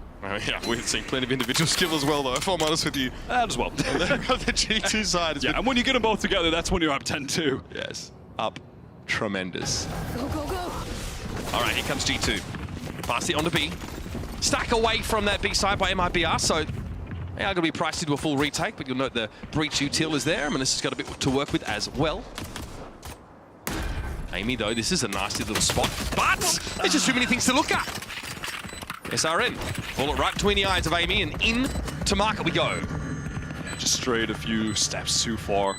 Far too many angles to watch from players from MIBR that might be rotating from A, and there's that dark cover in the main. They're going to pull out a market, but the paranoia will stifle them temporarily. Okay, a lot of those flashes coming out now. Vanya paranoid for the time being. Aftershock, though, on the spike location as Wingman tries to get in there. It's SRN on the swing. SRN to try and salvage things here for MIBR. Sayuri has to step up herself now. Rescue's going to dive into the fog, head first into the smoke. Sayuri's going to be there. It's going to be Mimi to salvage now, but Jelly gets ahead of the defuser. And MIBR get that all-important pistol to stay alive in this series. They retook that with some serious gusto, getting back in from market, just placing the dark cover onto the spike, protecting the diffuser that entire time. And unfortunately for Amy, a rare mistake there, really being pressed up too far in that position mid. Knowing that when the rotate comes in, there's just far too much to watch. Second guessed herself Definitely there as well. regretting not playing a bit further back and listening for that audio cue rotate and then pinching in from market. Well, I'm looking at my watch wire, and it does appear to be time for a thrifty round. That's how this game is going. That's a pretty fair estimate. Death Well, okay. I mean, there's 5 classics. Yeah. Pretty unlikely there would be a I frenzy. maintain my position, Your Honor. Not even a frenzy, not even a sheriff. I mean, G2 spotted out though through mid, so this is very telegraphed. Melissa able just to dispense with some of this util to slow G2 down. They are, for all intents and purposes, corralled into market and now they'll emerge. Rescue with a recon bolt at the ready, but Melissa is waiting with a Spectre on the corner. Petra will step up, as will Mimi, and it will be knocked down summarily. Blink and you'll miss it. Right, MIBR convert. Returned to normalcy. The most clean anti-eco round you could possibly ask for, aside from, tragically, one player will have to rebuy their light arm. That is a massive moment of silence economic for that, yeah, the 450 credits. Thank you. And maybe if Melissa lets someone else get all the kills, Omen ult, I mean, maybe you give all those somewhere else, let us run, you know. We've really thought about this. Considered, yeah. It's, you know, 9 out of 10. Pretty good. Not bad for an anti-eco. G2 have the full buy, aside from 1 light armor on Amy, who's going to be that late presence in mid as the rest of the team make an effort towards A that does get slowed a bit. Neon's fast lane used early. This could be a nasty fault line. That should catch on to at least 2 players, but Rescue's going to be forced back. Player on the corner was pretty nasty, but Petra, even on the back foot, can bring 2 down. Sayuri with just a Spectre here. Now one way going to be thrown up here, but there's a big move for G2 into elbow now. Reinforcements are on the way, and Amy might be in just the position to stymie them from Link. And now Sayuri is feeling a lot of pressure, gets a dark cover for safety to try and rotate back into the site if necessary, as Rescue dashing close, low HP, trying to space for the rest of her teammates to get that plant in. It's going to go down on T-Fault. Melissa wants to pay off his paranoia, but the smokes are still in the way. Amy, great positioning there. Able to see Sayuri over towards the Link side now, and there it is. MIBR's bonus taken off the tracks, and it's dangerous here. G2 are within striking distance of a series win at 11 rounds now. G2 do a nice job just taking a small couple moments of pause there before getting the spike down, allowing some of those smokes to fade and getting in position to swing for each other when that flood attempt was predicted to come in on the spike tap, and it did. They handled that well. Yeah, you can see this moment right here. Once all the smokes are depleted is when they went for that. G2 touching distance of getting into the upper bracket final. It would be the 3rd year in a row at a GCC that they're able to do so. So long as, excuse me, they can close things out here. Big presence in mid here. Sayuri aware of potentially some probing towards top mid, but it might be dedicated 2 players to that part of the map that are going to be a little ways away from helping via Boba, and now MIBR been locked into the site with that dark cover. Fast lane up here for Rescue. Zhubish wants to get close to the cyber cage. Rescue's going to have a double face to deal with. One for Zhubish is going to be traded out. Here's Melissa, but she's very, very low. She's going to find one. She's going to have to be enough as Jelly steps in. They've been a bit quiet of the last part of that last half, but now back into the action. And Mimi still brings it down. It just feels like it's meant to be for G2. Absolutely. I mean, just clutch out of nowhere. Everything seemed to be going the way of MIBR, trades back and forth, but Jelly was stepping up in that moment to get the slightest of advantage for the Brazilian team, and it's just not enough. Even in the 2 versus 1. Mimi, who's just been a consistent supporting element of the team throughout this series, finds a moment at the very end to shine on her own too. What a finish. Oh yeah, you've got to be pleased with that. Now you know MIBR are forcing for the rest of the game. And honestly, it doesn't look great, Wyatt. It definitely does not look. That's one way to put it. The economy is. It doesn't look great. Maybe an understatement. It's haphazard at best. It looks shockingly bad. If you take note of the economy, the fact that, I mean, look at G2 are on the cusp of every single ult. Better guns, better armor, they're up 8 rounds. They have 2 players with 21 kills. They're in a decent position to close this series out. It's a pretty grim prognosis, Doctor. I've polled the experts, and they are saying that G2 Gozen should probably win this game and be in the upper bracket. Now, that being said, the experts cannot come to a conclusion on who will end up top fragging this series. Why, its favorite minigame, folks. Petra or Vanny. There's still, it's mad that they're still both at 21-9. How is this happening? How are they just deadlocked at the same score this Petra, whole time? It's her birthday. Thoughts? Good point. Yeah. Good point. Just saying. All right. Yeah, 42 kills between the two of them. Accounting for like 70% of G2's kills between the two players, if not more. I'm not going to do the math, though. So very passive. I mean, G2 almost play around to push up into B lobby. MIBR just don't have the weapons to take these sort of longer ranged engagements. So many Spectres in the mix here. You could even see from Mimi's position with that fault line that she was ready to siphon some really early aggression that never came from MIBR. A rescue week. Doesn't go down at the very least. G2 have really shown their propensity for patience against MIBR on these attack sides. We saw it all the way back on Bind as well. It was their undoing there, though. At times it certainly was, yeah. But at other times it was perfectly handled, exploiting MIBR's willingness to overly aggress in certain moments. We are not seeing that here. Certainly not. So you're already ready to play off any sort of cam contact, and in comes the fault line rescue affected by it, which is able to get to the left just in time. Okay, here's the Nightfall. Juby's playing pretty far forward. Rescue says, I am here for the fight. Finds 2. Melissa might have been stood behind her. It's unclear, but both were heavily affected by that initiator util. And now MIBR are down to 3. 2 of them, well, one of them has a rifle. It's just Jelly. Okay, Mimi's going to be detained there and no one's able to play off of it for G2. That's essentially a free kill, but Fanya is good for it. SRN is down. 2 versus 3 now as Jelly gets some action going. Fanya, again, the patience, it's signature, and it's crippling there for MIBR. And EMEA Starlings secure yet another upper final. That was just complete annihilation on Sunset. The score on Split, I don't think indicates how strong G2 looked there either. 2 maps where they are an utter force on in this tournament. There's certainly been some ups and downs, both in this series and the last.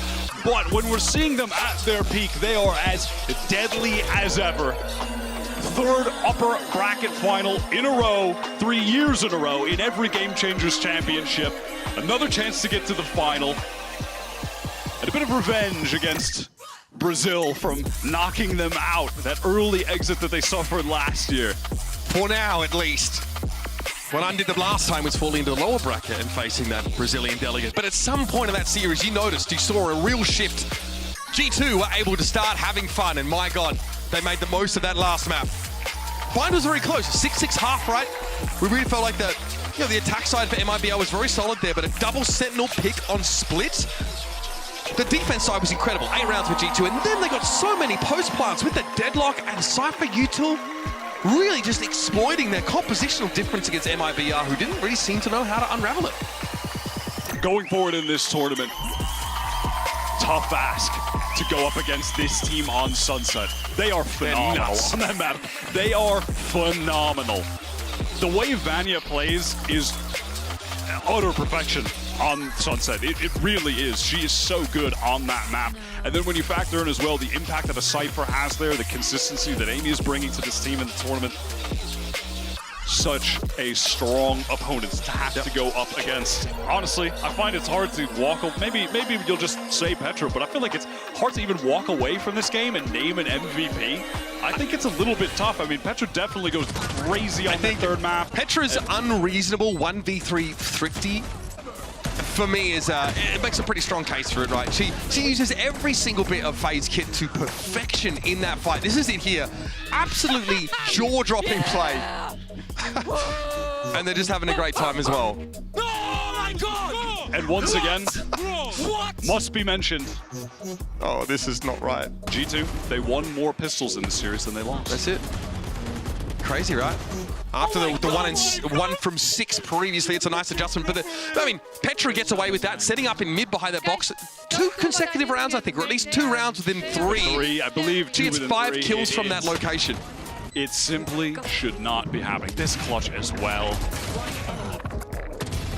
And see, Vanya, we talked about falling off this so patiently. She really doesn't have an ego about her as a player, and it shows. Not at all. Not at all. And it was the situations like this where you could see tactically that this G2 roster just have a better understanding of the newest iteration of Sunset than their opposition. Absolutely. We didn't get rid of see much from MIBR because they were so dominant, but now we got 2 teams that were fundamentally on similar levels. We got to assess the tactical depth of both of them, and it definitely seemed like G2 had the edge. Also, importantly, the second story that was occurring, the Vanya versus Petra top frag battle. Vanya did end up winning that on her birthday, so we're all good. I set it down to Mika Fabs on the stage for the Verizon post-match interview with birthday girl Vanya.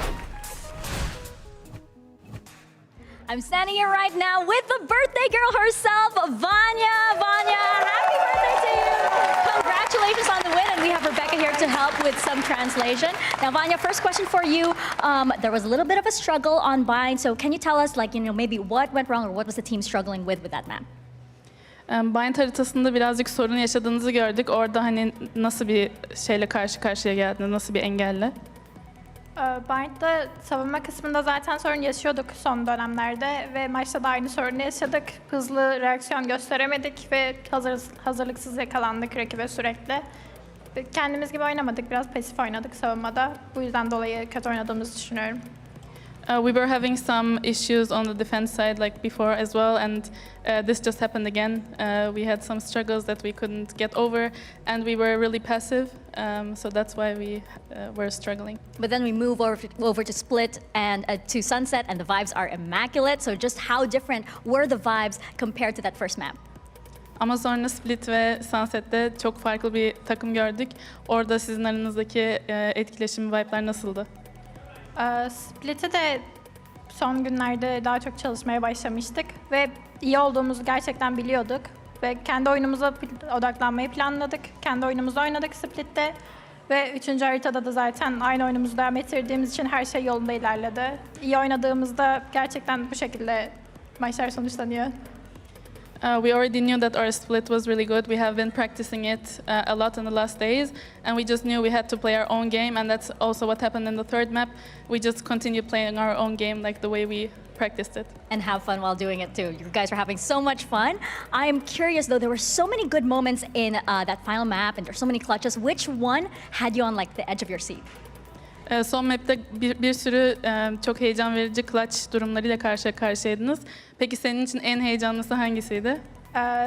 Petra'nın B'de 1 ve 2 aldığı clutch vardı. Breach'e klasikle direkt headshot atmıştı. O clutch benim için çok önemliydi. Çünkü öncesinde bayağı sarf etmiştik o roundda bir şeyler. Sonrasında o roundu kazanmak gerçekten benim için çok anlamlıydı. Ve Petra sağ olsun bugün herkesi vurdu yani. The one that was most exciting for me was the round where Petra was 1 versus 2 on the B side, because the whole round was really like, competitive, and we put a lot into the round. So then when she won it, that was the most exciting clutch for me, and like she was just killing everyone this match. And pretty much everybody just shouted out at that moment, right? But everybody here has a very special something to say to you as well, Vanya. So would you guys want to sing a happy birthday to the birthday girl? Let's have it. 1, 2, 3. Happy birthday to you. Happy birthday to you. Happy birthday, dear Vanya. Happy birthday to you. Vanya, happy birthday, and thank you so much. Congratulations on that win.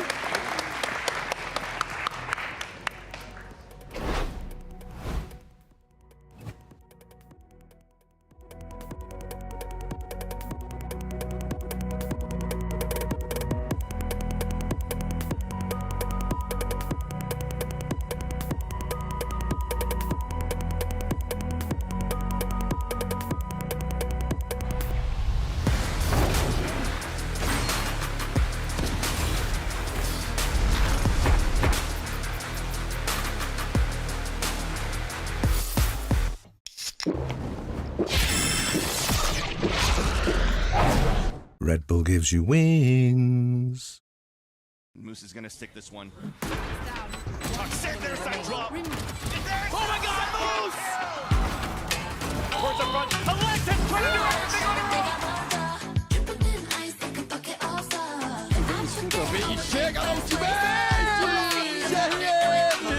Grabbing himself a weapon now. A serious thing. The one who's got something around this right above it. 3 for the lead. A phenomenal round. Oh my, 4 kills for Mimi. Mimi with the ace.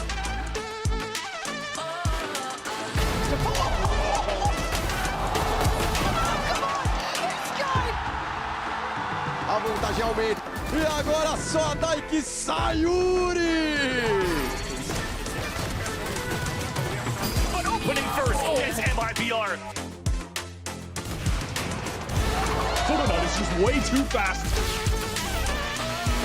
Buena por parte de Cobb que saca la doble.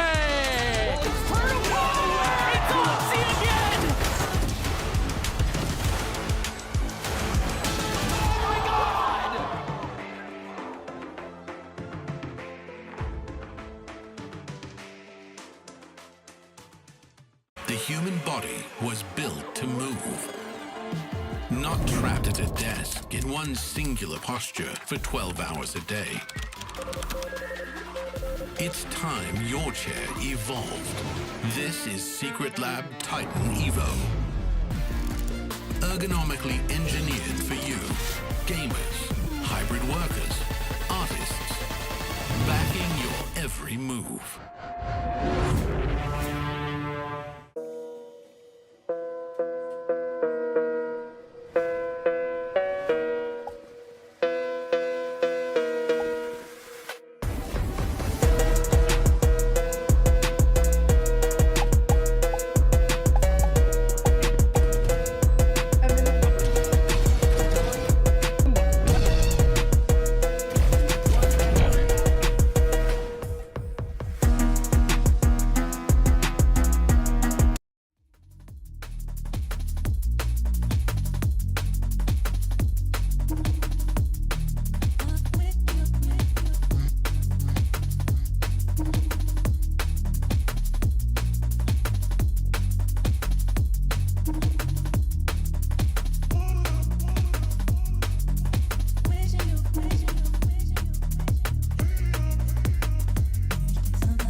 welcome back, everybody, to day 5 of Game Changers Championship 2024, live from Berlin, Germany. It's time for our second match of the day between Shopify Rebellion and Zipto. I'm your host, Youngsu, here with Ender and a very, very special guest. Welcome, Coach Jovi. Thank you. Happy to be here. What have you been up to since, well, I don't want to re-traumatize you, but what have you been up to today? Yeah. What have you been doing today? You enjoying the games? Been enjoying the games. We've had a spectacular game in game 1. I'm really excited to see how game 2 goes. Oh, I can't wait to see it either. And you good too, Ender? Having a nice time? I'm doing great. Yeah.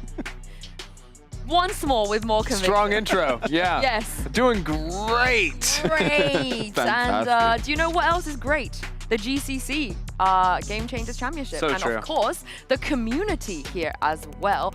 If you guys scan the QR code on your screen, you can join the LFG Discord. And if you want to join the VALORANT server as well, which is exclusively for women and non-binary players, scan the QR code on the right, I believe. So just scan both if you feel like it, and we'll see you there in Discord. But before we jump into our game, we have to settle something that is very, very, very important. Maybe to me and me only, which is a huge win condition when it comes to winning your matches, and that is the energy the players bring, and more specifically, the yelling, the screaming. You guys have already seen it from some of our players here, and Yetaje, who in VCT EMEA is very, very well known for his screaming, has challenged Alexi from Zipto into a 1v1 screaming match. Now, I have heard both of these players scream on stage, and Jovi, you were on the receiving end of this Alexi one the other day. Just how loud was it? Could you hear it? Oh, I heard something, and I'm pretty sure it was her. Even in the coaches room? Coming through the It walls? comes through the mic. So my player's mic, I was able to hear a few screaming, and I knew it wasn't my players, so. And does that give her the edge, you feel like, in the psychological warfare? Oh, it has to. That's definitely part of being a player. You got to be able to bring that kind of intensity to the match. How's your screaming, Ender? Mine's screaming is not good. No, I'm good at yapping, but screaming, not so much. And what about your I couldn't players? stand up to either of them. What about your players? So you're a coach. You got Oh, okay. Yellow as well? Well, okay, look, actually shout out my sister who's our IGL Aria. She is so loud. I literally tell her when we're having a bad game, I tell her you're Boostio. And then she pops the hell off. She's crazy. I respect it. That's awesome. I love the shout out as well. Now, I want you guys at home to be able to decide who you think comes out on top in this screaming championship between Alexi and Yetaje. And just to remind you guys, by the way, if you're using headphones, this is a warning. Turn the sound down a little bit and take a listen to this.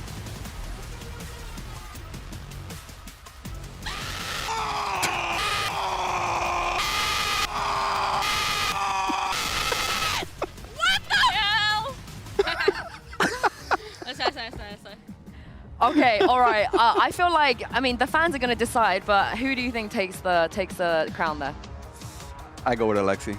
I give it to Alexi. That's a close one. That's crazy. I don't know. I think I go Alexi too. I think for me, like, Yeta is like a roar, but Alexi is like a war cry. Oh, yeah. Like, you're ready to go into battle. Yeah. There's a lot of passion behind that. That's I just don't want to be the person that was like watching on their phone in the middle of class on like one volume. That's just yeah, right. And my favorite thing is if you watch some of the watch parties, like I know in Sliggy and Minnie's chat, they have like the emotes of both Yetaje yelling and Alexi screaming as well. That's amazing. And I'm really hoping they're spamming the emote right now because I love it. I love both of them. And honestly, I really want us to be able to get both of these players in a studio so we could actually get them to scream at each other, you know? It would be great content. Do we know who won? I'm hoping maybe, okay, we'll get the result in just a second. But first, let's head to Mika Fabs, who is standing by with Ineri.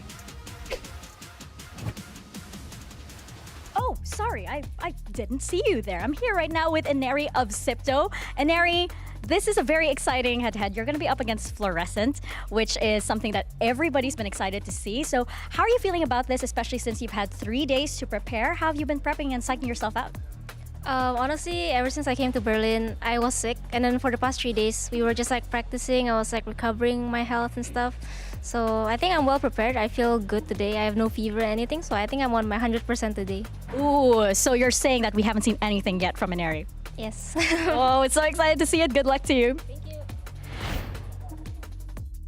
witnessed some of Aneri's techers, I feel You just like. gotta keep bringing that up. Huh? Sorry, we have Joby, I have to. Now, I mean, from your perspective, why do you think, you know, this team was able to, you know, go to that overtime the last time they played against you guys, and what kind of makes them special? They're just so scrappy. They're a very scrappy team and adapt extremely well. And that's what threw us off a little bit because we weren't ready for it.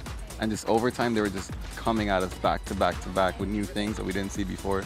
So yeah, hopefully we see that today.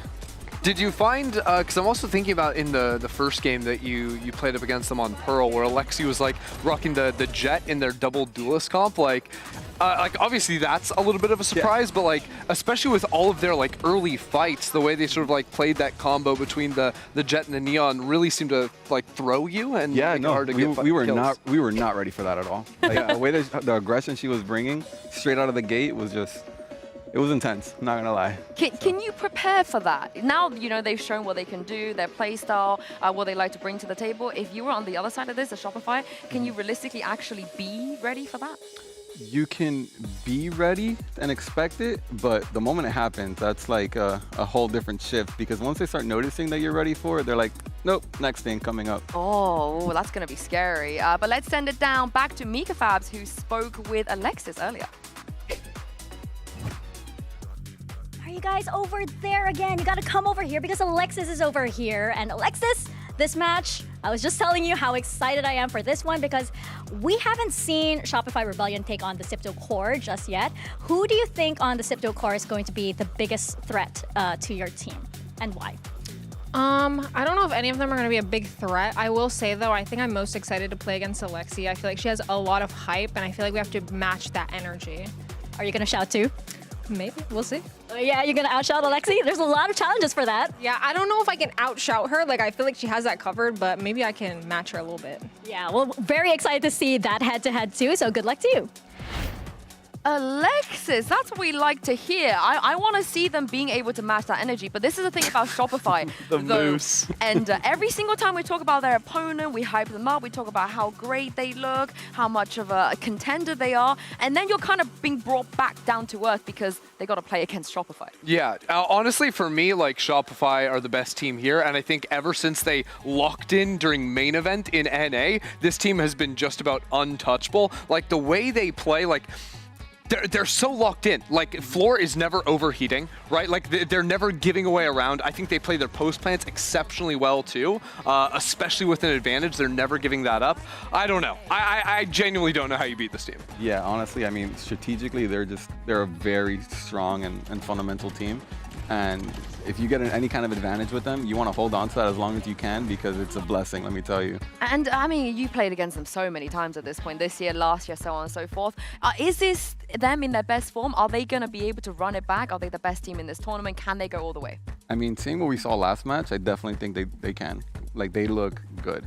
Oh, okay. I mean, I feel like that's not that's a warm take. Yeah, no, but like even if you think about it, 2 years ago when they came here, they came in expecting to be the best and they got humbled. And they talked a lot about how after that they like needed to just take everything so much more seriously. I think that's why they won last year in Sao Paulo. And I think again, because they got humbled a little bit in the qualifiers for NA main event those last 2 times by you and by YFP, like I think they have taken it so obscenely seriously. This team is just suffocating to play against. Yeah, and there's one thing I don't think that is really up for debate, which is Fluorescent. Fluorescent, it has to be one of the best, if not the best player in this tournament. How much damage, though, Joby, do you think she's going to be able to do against a very aggressive Zipto? Oh, I think she's gonna shine. I think playing against that kind of play style, she's gonna own, and I'm excited to see it. Agreed. It's the Fluorescent show today. Yeah. Oh. Although I do think that Alexi's also going to be popping off. I don't know. I think individually there's a lot of really strong talent on Zipto, but they're going to have to show up big time. Well, it's time to bring out the teams onto stage and see who's going to be moving on to the next stage. Here's Shopify, Rebellion, and Zipto.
Everybody needs someone in their lives the way Alexi just carried Tara onto stage. But here's the thing though, on the side of Shopify, it doesn't feel like they need any carrying at all the way they've been playing. And looking at this map, Vito, Ender, how do you feel? I mean, obviously, like Zip getting Pearl, that was the map they looked super strong on. That, like, that is a map where seeing Alexi versus Floor is not a 1v1 that you'd normally expect, but like that's a map where it's going to be real. Yeah, I'm excited to see how Pearl's going to come out because they look very strong.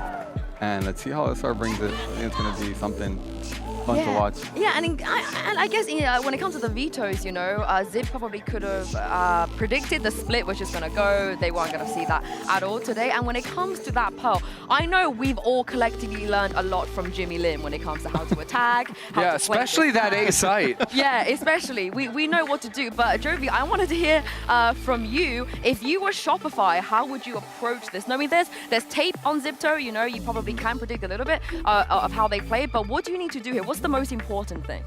You got to be disciplined in the very beginning of the round. If you're disciplined, you're able to find that double duelist. I think Mel does a really good job of those pivot calls. So I think if they're not giving up those first deaths, they're going to be fine. I think the thing I'm most interested in is what Shopify will be playing on this map, because like this is one of the new maps entering the pool for them, and there's a lot of different options. Like you have teams that are like fairly boring and sticking to the jet stuff. I personally think Neon is really, really good on that map. There's even some like Yoru ideas if you want to have some fun. There is. And they're boring. They did the Shopify are so boring They're for saying this. standard. Yeah. I like it though. I like because it feels like we're just not seeing Killjoy at all on this map in this tournament. Which is weird because I think Killjoy is the stronger agent compared to Cypher. I was really surprised seeing a bunch of the Cypher. I will say the opening fights are so interesting to me because what Aneri did with Alexi versus you was trail her in every single opening. So Alexi would take these early fights, but whether or not she gets the first kill or dashes out, there's always a stun coming behind it. So Floor isn't just going to be able to like run over the map because oftentimes on this first half, Aneri and Alexi are just going to be holding hands. Yep, it's going to be rough a little bit for Floor, but I think once they start baiting out that util, she's going to be opened up a lot. Yeah, and I just can't believe if this comp on Zipto is gonna work twice. Now we have Pansy and Potter waiting on the other side of this cast. Jovi, would you like to do my job for me and toss over to them? All right, there you go. Have fun. Good luck. I love that. Let's go, Jovi. That was solid. That was solid. I appreciate you. I appreciate you. But yeah, we have an absolute banging series in front of us. But I have to remind you at home, roll your minds back November 15th, 2022 in these hallowed halls here in Berlin. Cloud9 White on the stage up against G2. They were favored. They were looked up to. And that was the start of the end. It all went wrong. But now, a new team, same position. Christine, what are your thoughts? I'm looking at these comps. You know, the desk touched on it a little bit. Zipto, second time we're seeing this exact comp. No Sentinels on the board. They are starting defense. So the last time we saw Zipto, they had a lot of gaps. It was specifically towards this mid area. You can see Alexi, she doesn't want to give us space. 3 players in the defenders are holding this art area.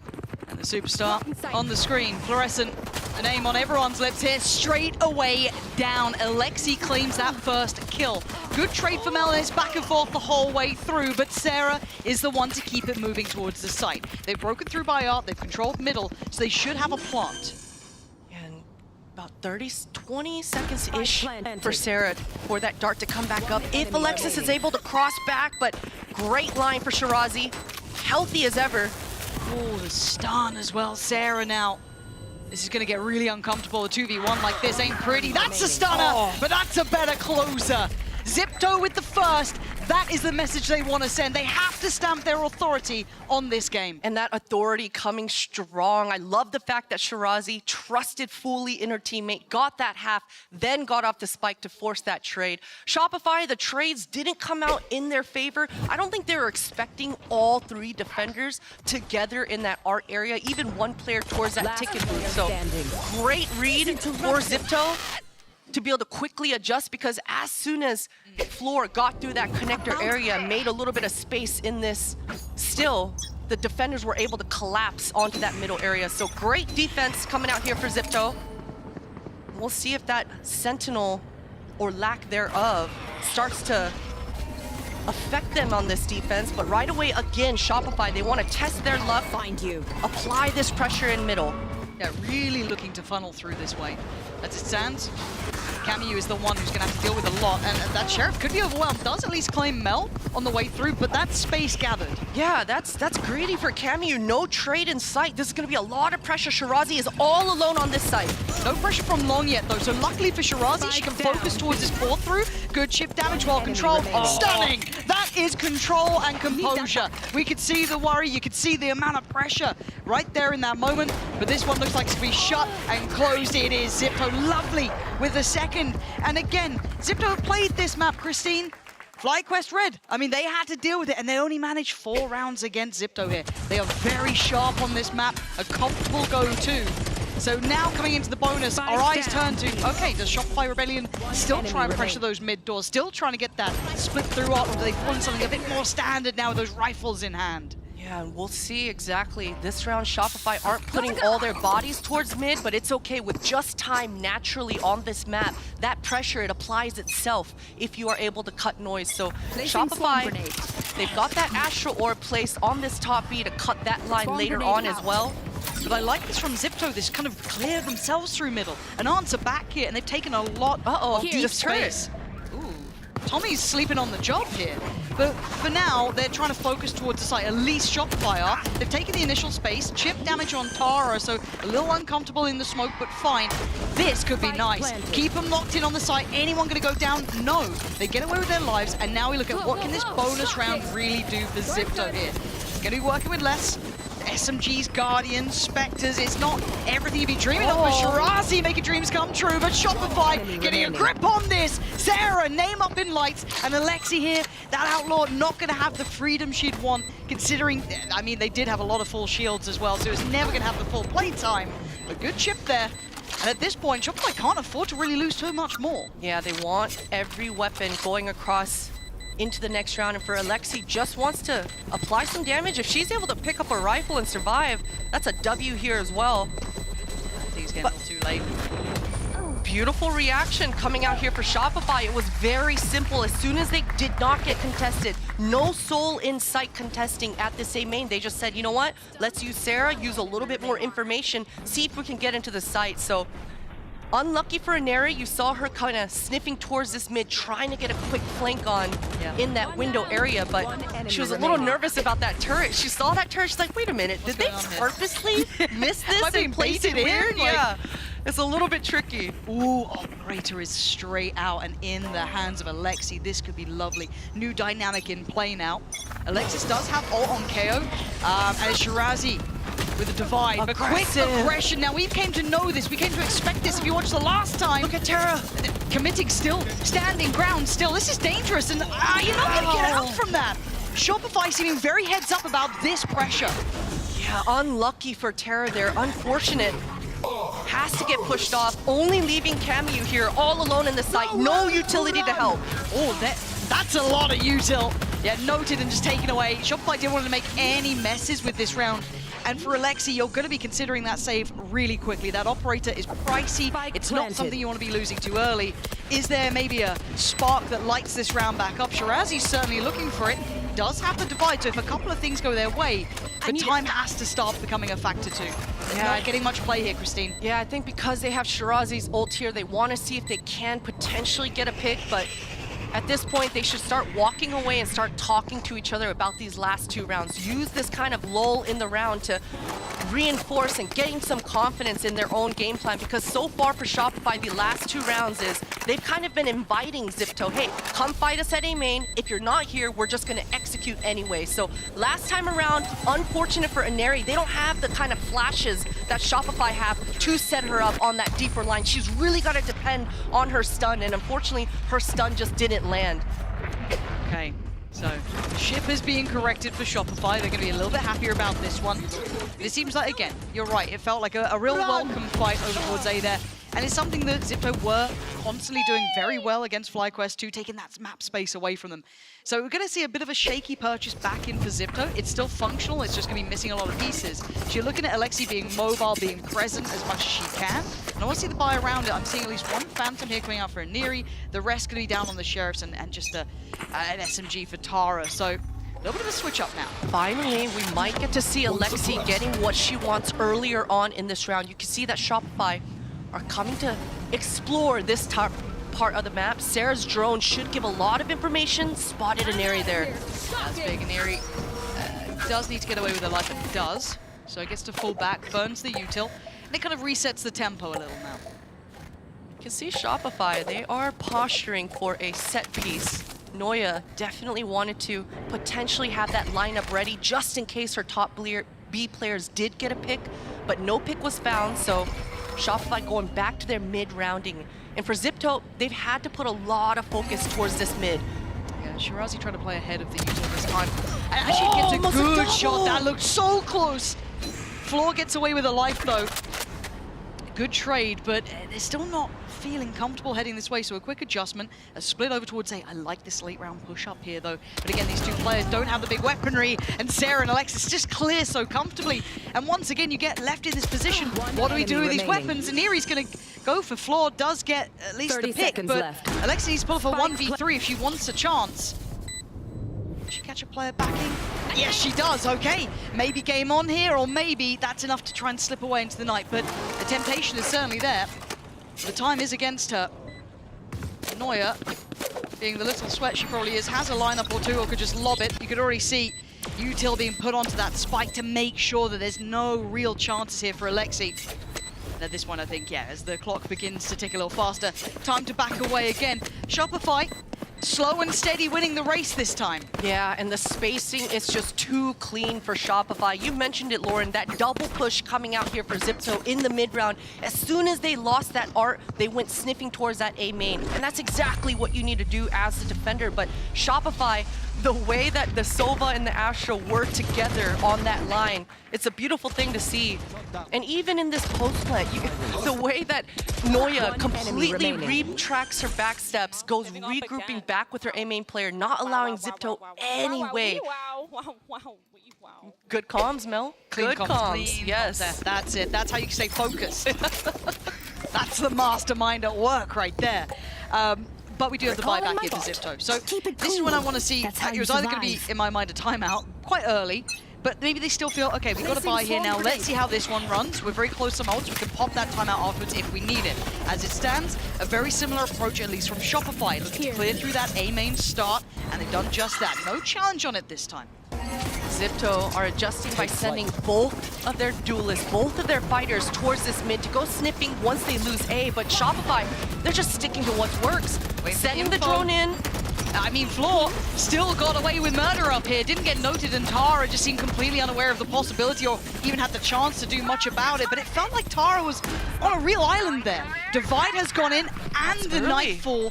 But look at the positioning here. Fluorescent gets swept up, but Alexi on the trade out takes down Alexis. Now it's game back on. And Neri with a quick pick, and it's all looking coming up. Roses for Zipto. What is happening to Shopify? Completely melted. Zipto sweep back in on the site. And I thought the timing was a little off on those ults, but they seem to stick the landing. Yeah, exactly. And those are those reps coming in, Lauren, because I agree with you. I thought it was early too, but look on the side. They have a Jet and they have a Neon. Double duelist. The flood ability coming out from the defenders is right there. So great communication coming through for Zipto, and you could see exactly why they thought they didn't need that pause coming in. They already had that plan in the back pocket. And you love the commitment coming out here for Neri as well. Yeah. This is something I will say, at least with Zipto, they're showing no fear to Shopify. I feel like watching Shopify qualify to this point, a lot of teams get that fear of a name, right? You're facing the team of the region. Zipto aren't going through that similar thought process. They're playing their own game here. Can't use that. Alexi, that's dangerous. Fluorescence on the hunt. Not going to overdo it, though. Wait to see if she goes back in for this one. The flash and the util divides there. playing within the system and taking the space. It's been respected by Zipto this time. Shopify doing so much homework. Last time Zipto played, very often they did not play on the site. Often enough, Shirazi was playing back deep secrets. So Shopify, they just keep pressing the issue. Another post plant set up for them. Oh, but look at this flank coming in, and Neri gonna take away Neuer. That's a safety net removed. Same with Alexis. Floor called upon, gets 2 big picks, but it's all on Sarah now in a 1v2. And look at this post plant. It's brutal. A shock dart not enough to dissuade. The second will force them away. Half achieved and dealt with. Zipto stunning on the play back in. No fear. And giving no quarter. Yeah, and that's 2 times in a row now that the speed of the defenders is catching Shopify a little bit off guard. And Neri, this time on the flank, the quick flank. And that's not something that you run into all the time. Neon is not played on this map as often. Remaining. Floor tried to bail out, but there's only so much one can do on the site. Eventually the trade's there. Clean comms again. We love this. We love this. Teams. Yes, from both teams. That's true. That's very true. Gotta love it. But for now, back and forth affair. This is why there wasn't that timeout. They felt like they had the read, they had the answer they needed, and it seems that was indeed the case. At 4-3, they still have the upper hand, still got that operator in. Knives there, Tara's got ult, couple of key pieces coming through. Sarah 1 away from ult, and Neuer 2 off. And I like this adjustment coming out here for Shopify. They've done the spread, leaving Astra outside this top B. Just trying to work the map slightly. Should be a great pop flash for Fluorescent to get on the deeper line.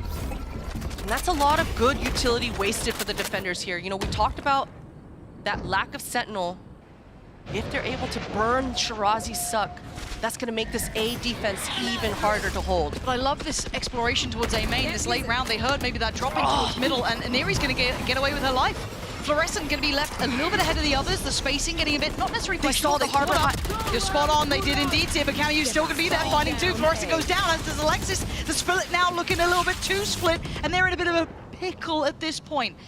Spike is recovered, but Neri's in pit. They still have a little bit of a foothold on this site. Shopify, they're going to have to try and think on their feet here. It ain't going to be comfortable. There's a Neri pulling the trigger, getting closer. Second, maybe even a third, feeling confident, and you can see as to why. Zipto with another big round. Neri is just dancing on Shopify 3 rounds in a row now where she's finding multi-kill after multi-kill. And it's not as if Shopify don't know where she is. She's letting them know.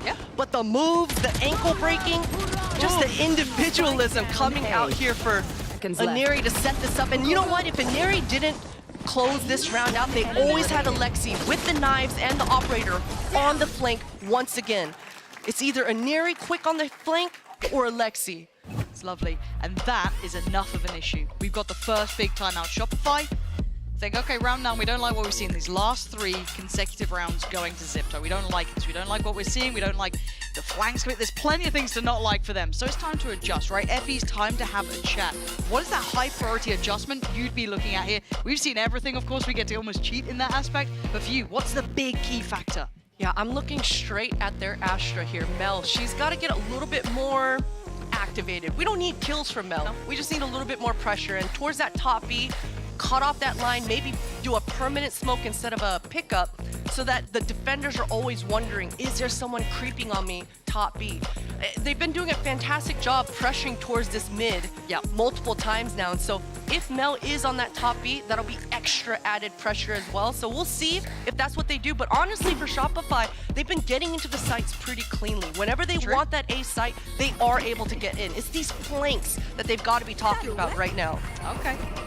Now, this may not be the round where you really see the fruit of the labor, right? This may just be, give it a crack, see if we can get maybe another little bit of information, a little bit of a read off it. We have Sheriffs, Frenzies, and a Guardian coming out. Floor, the real only, I don't say the only real threat, but the only one with a bigger weapon coming into this. The rest on the other side, of course, with a perfect purchase. Nice amount of money starting to build behind them, too. Ooh, Eerie. So much damage. God. Got to back away, got to respect it. Go on! Oh, come on! Come on! Floor is just outrageous to watch. Give me another. Alexi, that angle is actually, though, like, so oh my God. Ooh, Alexi! That's so sick from Alexi, though. Confidence back in herself, pulling herself in what felt like almost a one and done to an extent, but no, keeps her composure and keeps that space safe. Now you look at the other side, Tara.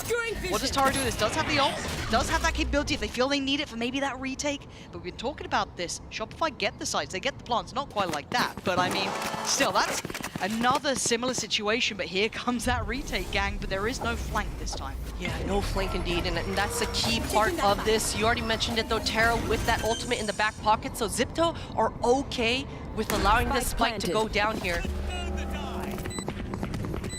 Early. Sound cue should go off that there's only one in the site.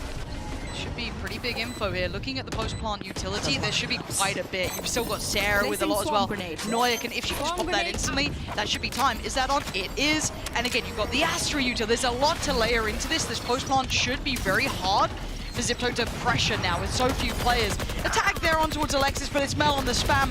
This one's looking like they've got, you know, they've done what they needed to. They depended on Floor that round, and she got them what they needed. Those 2 big impact kills straight in mid. Straight in the mid for sure. And I think that was the first time that Zipto actually head-on, full-on fought them. Yeah. In the back lines there. Usually, if they don't find the pick, they're okay with giving that part of the map up. We'll see if Zipto have an even stronger answer here and just bring another member in and 1-3-1 and don't even let Shopify come sniffing it all, or they might be okay with just giving it up as well. Let's see. This is one that I thought the timeout would probably be for. Again. I'll never not enjoy. Guardian kills are so play. clean too. Yeah, but it's Floor as well. Like, so nice. aim-wise, I gotta say, on the other side though, if you're looking at kind of impact, Iniri's been off the charts. Alexi with that op has been sharp. Hey, that's why they're up, right? 5-4. Now a different approach. Maybe this is what the timeout was for. Yeah. Sarah giving away the sound cue that most bodies are towards this top B. Each time Sarah's been towards this part of the map, she's taking it over with the drone, so that should be a lot of information for Zipto. Okay. Nothing to counter this, but I'm waiting about how they address the flank, because this almost encourages it, right? You see that lockdown come in, there is that consideration. Do we then just slip behind? For now, they're just going to be going about their normal business. It looks like they've added a couple players considering. You can see the Prowler there. They're thinking there might be a little bit of a lurk here, but you're right. Floor getting up in the face. 33 HP, not enough to be able to take on Iniri, who's got the follow-up here. Now, 4v4, the post plants. This is where Zipto's been shining. And Iniri pops the ult. She wants to clear that back of sight.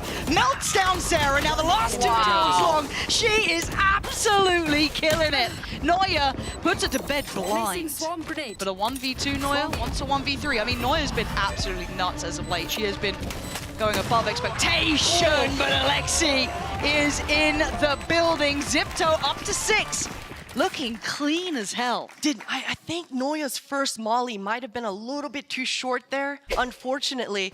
Oh man, and I also wish that Fluorescent tucked when she was in that heaven. She found her one opening. Of course, she didn't know there wasn't a second right around the corner, but we definitely saw that Shopify had that post in the bag. But man, these, whether it's a fast flood coming through for Zipto, whether it's that fast flank, or whether it's just a full-on basic retake coming through here for Zipto, these last 6 rounds or so have been completely in the control of Zipto. It's so impressive, isn't it? It's just, you see the high side from Shopify with a lovely approach to the game. They have a very clear cut approach in mind. But then Zipto have been taken back every single time. Alexi, that's dangerous now. Does get away, but the operator's been noted early. And Guardian's back in hand for Floor 2. Ult for Alexis, the divide to complement as well. So Sight, once again, red carpet rolled out. We look at the retake. No flank once again. Zipto are just playing those mind games. They know Shopify have to keep that honest anyway. Now they've conditioned them perfectly to have to keep that paranoia in the back of their minds, but they're playing completely off-site here. No ults to bank on for Zipto, so this is a little bit trickier. They've been cycling those ults nicely. They'd love to get an early start towards the defuse, but the first couple of shots get fired and Floor gets pushed away slightly. Oh! You can't apparently push Floor around, my bad. That's on me. Head first, she delivers. Shirazi surrounded, and Fluorescent shines. What a response for Floor. Another multi-kill as well, and right in the nick of time, because Zipto, they knew they had to always make that sound cue on the spike earlier than later. We've already seen the lineups coming out for Shopify 2 rounds now. So beautiful stuff, a nice effort coming out for Zipto to burn that early for Shopify, but when you've got a fluorescent on the other side, just hop, skipping and jumping and knivesing, sometimes a little bit hard to handle. It is, but that feels like the first time they've really had, I don't even say like a good read on the retake, because that was a floor round, right? She gets you one of those every now and then, but still, Zipto are firmly still got a good grip on this game. The problem is their buy gets broken here. Sheriffs, Guardians for themselves, they do have the divide for Shirazi, and they're posturing a little towards middle this time. Don't feel like they want to commit on the fight, but they're showing a little bit of presence. Early dash here for Fluorescent, wasn't able to get what she wanted in that art control, and Zipto, they went out on this duel. They're able to re-clear even more deeper on that mid line. This is gonna allow them to really fast rotate, get on top of Shirazi here quickly. So much info. You can even see that Terra wants to cheat over towards that flower. Another drone sound cue here. Flanks are back on the menu. Yeah. And yeah, you got the alarm bot, but still, that doesn't really matter. We've been having turrets there and everything else. This is the crunch, and they've made really quick progress towards this. Now, so far, all they know is about the Sheriff back there. There is an additional player coming over as well. That's Iniri. Focusing towards the site itself, they have the plant. Noya is cut off. None of her teammates can see beyond that astral wall either. She's got to get both of these kills. Oh, and the stun, she does evade it, so she's safe for now, but has to fall back a little bit deeper. Playing by the pillar, Alexi goes down. That's Alexis. Now Noya on the swing. Good little shot. Alexis, oh, she's just doing it all herself. Shopify equal things out flawlessly at the end. And Noya, once again, just securing the round, playing with her food, knowing exactly what lines to take, not exposing herself to a double kill. Beautifully done there for Shopify. This is the banging series we were after, though. A 6-6. Zipto fired up, looking good. A much bigger opponent this time, but still, this has been wondrous to watch. Shopify pulling off a couple rounds at the end there to get this back tied all even. And here's what Iniri had to say about Zipto's dramatic win over FlyQuest Red and the road ahead. This is the Omen Player moment. Hi everyone, my name is Iniri from Team Zipto Esports and I'm the duelist for Team Zipto. To be honest, I'm happy that we won, but I don't feel satisfied. We won in that way. Honestly, I didn't expect this matchup to be so close. I felt like we should have closed this out 2-0. But maybe it's the first day nerves, I think. But at least we got it out of the way. So for the next games, I think we should be much, much better. So I promise you guys that we're gonna show up and we're gonna win the next game in a clean manner. She actually ripped it. Oh my god, wait, but Iniri just checked. Iniri's gonna see that there was at least 2-3 players there. Oh no. Goes the ult, but Tara is, oh my god, Tara with an outrageous 3. For my mindset this year, since last year we finished top 4 and I didn't even have expectations to even be in top 4 last year. So I got the taste of being top 4 and almost winning. So coming into this year, I really want to reach champions. That is my mentality for this year. I want to get the trophy. I want to lift up the trophy for APAC.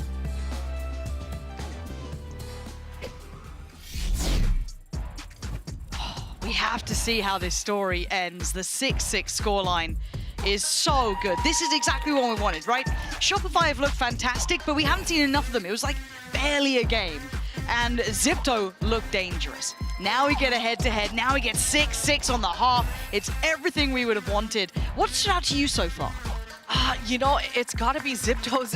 This is kind of carrying on from the first day we saw Zipto, but just the aggression and the willingness coming out, especially from Iniri and Alexi, to consistently find themselves the fights that they want, whether it's on the quick flank, whether it's forward, in middle, but constantly they're re-aggressing and re-looking for those fights together. So for Zipto, it's a beautiful thing to see for them. They're switching back over towards the attack side now. The double dive pressure coming through for Zipto is going to be immense, but we talked about it already. No flashes on that side. They've got to be good for the quick openings off a combo with this eye in Cameo. Knife not going to Good find dodge. the target. Yeah, very composed to sit that little bit deeper there, not giving anything away. Consider how critical that util is in the hands of Cameo, as you highlighted. This is the one that can set it into motion. But a close corner being held here by Mel. Shouldering it, doesn't need to outstay her welcome. Good info. So we can back away, fall back away, maybe call over rotation. You can already see Who is it? Alexis, yeah, just shifting over towards Art, just pivoting over, but not overly so. Again, they've only seen a little, there's been no further commitment yet. Yeah, that utility sound cue coming from the Fade, though, does give Shopify a decent idea of how many bodies and numbers are towards this area. As you can see, Alexis is re-shifting back over. Shopify, they feel okay with giving that Art completely off the line. Fluorescence got the deep line on the high ground here, along with the turret. Nice pong, but what a shot! Shirazi! I'd love to see that. Turret. Yeah, She was just trying to kill the turret, Lauren. You take it when you get him. Neuer now has to be. Alexi, wow. right around the back. This was so well considered and crafted, but Sarah with a big reveal actually gets good info on that one. Alexi does go down. I want to see the HP of how well Zipto get to walk away from this. Okay, a little bit of chip damage. 14 for Shirazi, 53 for Camu. A little bit of a touch towards Tara, but still, it is a 3v4. Big advantage for Zipto here if they can play this right. 2 tuck towards backside, 2 towards long. Camu leans out, takes the attention. 4 seconds for her horn to come back up. Little double swing, double face. You can see the players in the back of the side closing in. Mel! Wow. Mel! We've been gassing up floor, not you. Maybe we've been wrong this whole time. You got to close it out, though. Otherwise, it doesn't really matter. It's all for nothing, Mel. Got to get the job done, and Camu knows she has played it damn well. What a clutch, what ice in her veins, and Cameo was playing that round perfectly the entire time. She only got 1 kill in the post there at the end, but the jiggles that she was throwing, the time that she was buying, and the attention that she was drawing onto herself completely opened up so many frags for her teammates. But man, what an entry. I mean, I got a feel for Shopify there. Fluorescent, I think in scrims, she's probably always getting that frag. Smack that shot every time. And it's so unlucky for her to get taken out in that position, but good punish for Zipto.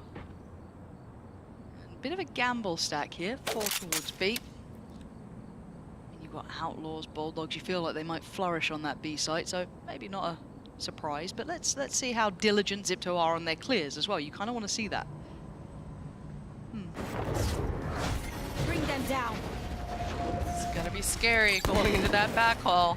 It feels like you're walking in so blind to these, right? You're like, no one's shown anything. We maybe had a little bit of presence over towards that A side with the knife from Alexis, but that's it. Nothing else. No contact through double door. No presence in art. You just feel like, is anyone else on this server apart from the KO? But Alexis, that knife does just get invested and finds nothing, so there is a little bit of gap in time here for Zipto to maybe shift a bit closer.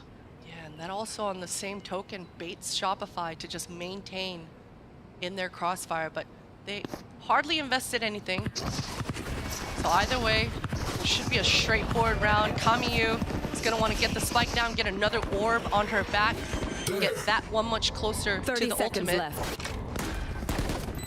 Oh, hello. Okay. Awareness. Yeah, honestly, kind of I'm out of here. Kind of on it. And again, in this sort of round, considering the purchase, you don't see too many losses for Zipto here. They want to be keeping these into that bonus, have a nice threatening bonus round, especially those Bulldogs. Yeah, and I'm looking at the post-plant positions here for Zipto. We just watched the pistol, now it's an eco. When Shopify were on the attack side, we saw a lot of lineups. The KJ Molly, the shock darts from Sova, the Molly from KO, a lot of post-plant utility. For Zipto, they don't have that.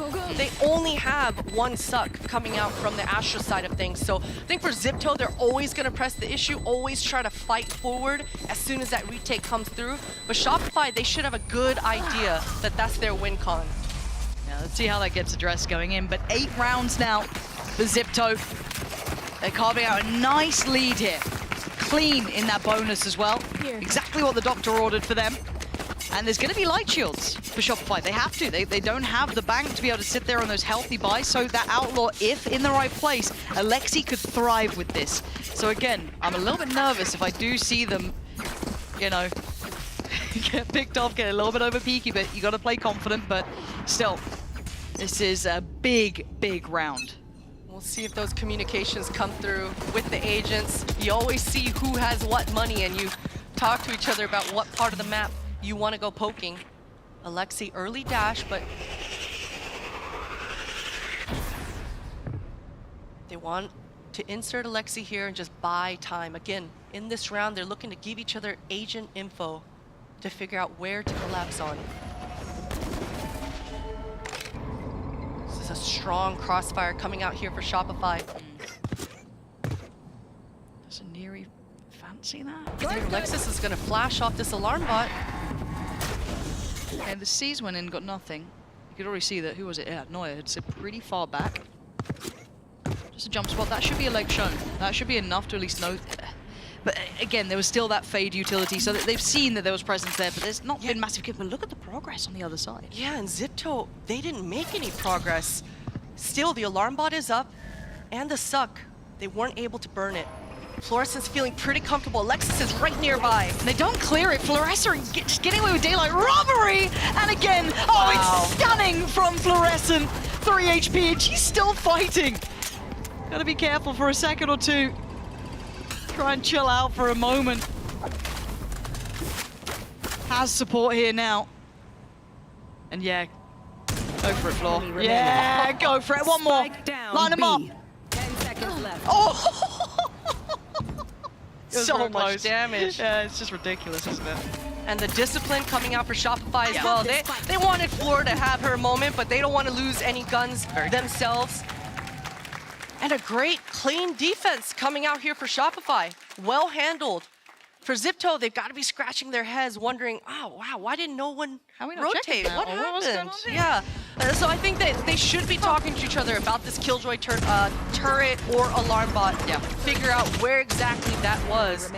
Because I like the util. They definitely pushed Neuer off this deep connector line, broke that crossfire between her and Alexis in this street area, and that's generally all you need. So. And that probably is the timeout we're seeing right now. Figuring out why these rotations have been right, where that alarm bot is. As you said, it's just kind of like figuring out what they've got here, what they've learned so far, and putting it into practice. That was only the bonus, really, as well.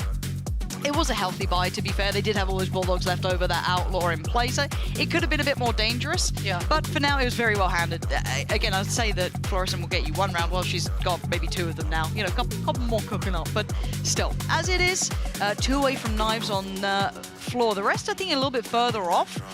For the side of Zipto, I mean, 3 away from Neri. They're not too far away for a couple of their ults as well. So I think a little bit of an adjustment here. I think Zipto will be right back into things. Yeah, they should be. It's definitely a good tell and a good timing for Colbat, especially as you saw their Jet, Alexi, going forward on that B. There was already 2 members so close, already cheated their rotates over. So immediately that's a decent tell for yourself that, okay, we didn't do enough across the map to be able to allow ourselves an easier time into the site. So interested to see what adjustments Colbat brings to the table here, and it looks like he just wants to take a page out of Shopify's book here and really apply that pressure here towards A.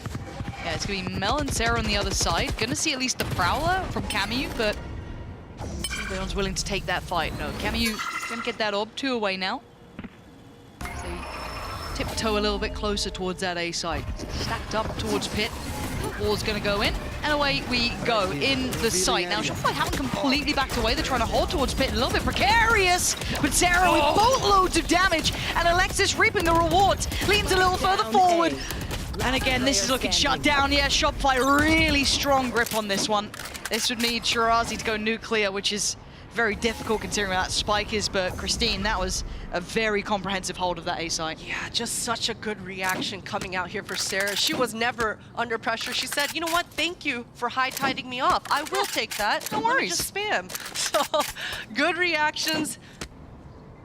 And just not quite enough pressure coming through here for Zipto. And maybe if Shirazi was able to actually find that timing she was looking for in this art on contact in sight when her teammates were scaling, but they died too fast. Those darts were pinging, and the defenders, they just weren't under enough pressure. So and it feels almost a little bit unfortunate, but again, it was so well played by Sarah. It was very impressive. That dart did pretty much everything. Alexis was like, sick, I'm gonna go get those kills. You've just softened up for me. Thank you very much. So Works Wonders feels damn good to have a round like that as well, but it's gonna be quite frustrating, I can imagine, for Zipto, because that felt like a brick wall on approach, right? You've just had Fluorescent over at B, just mop up 4.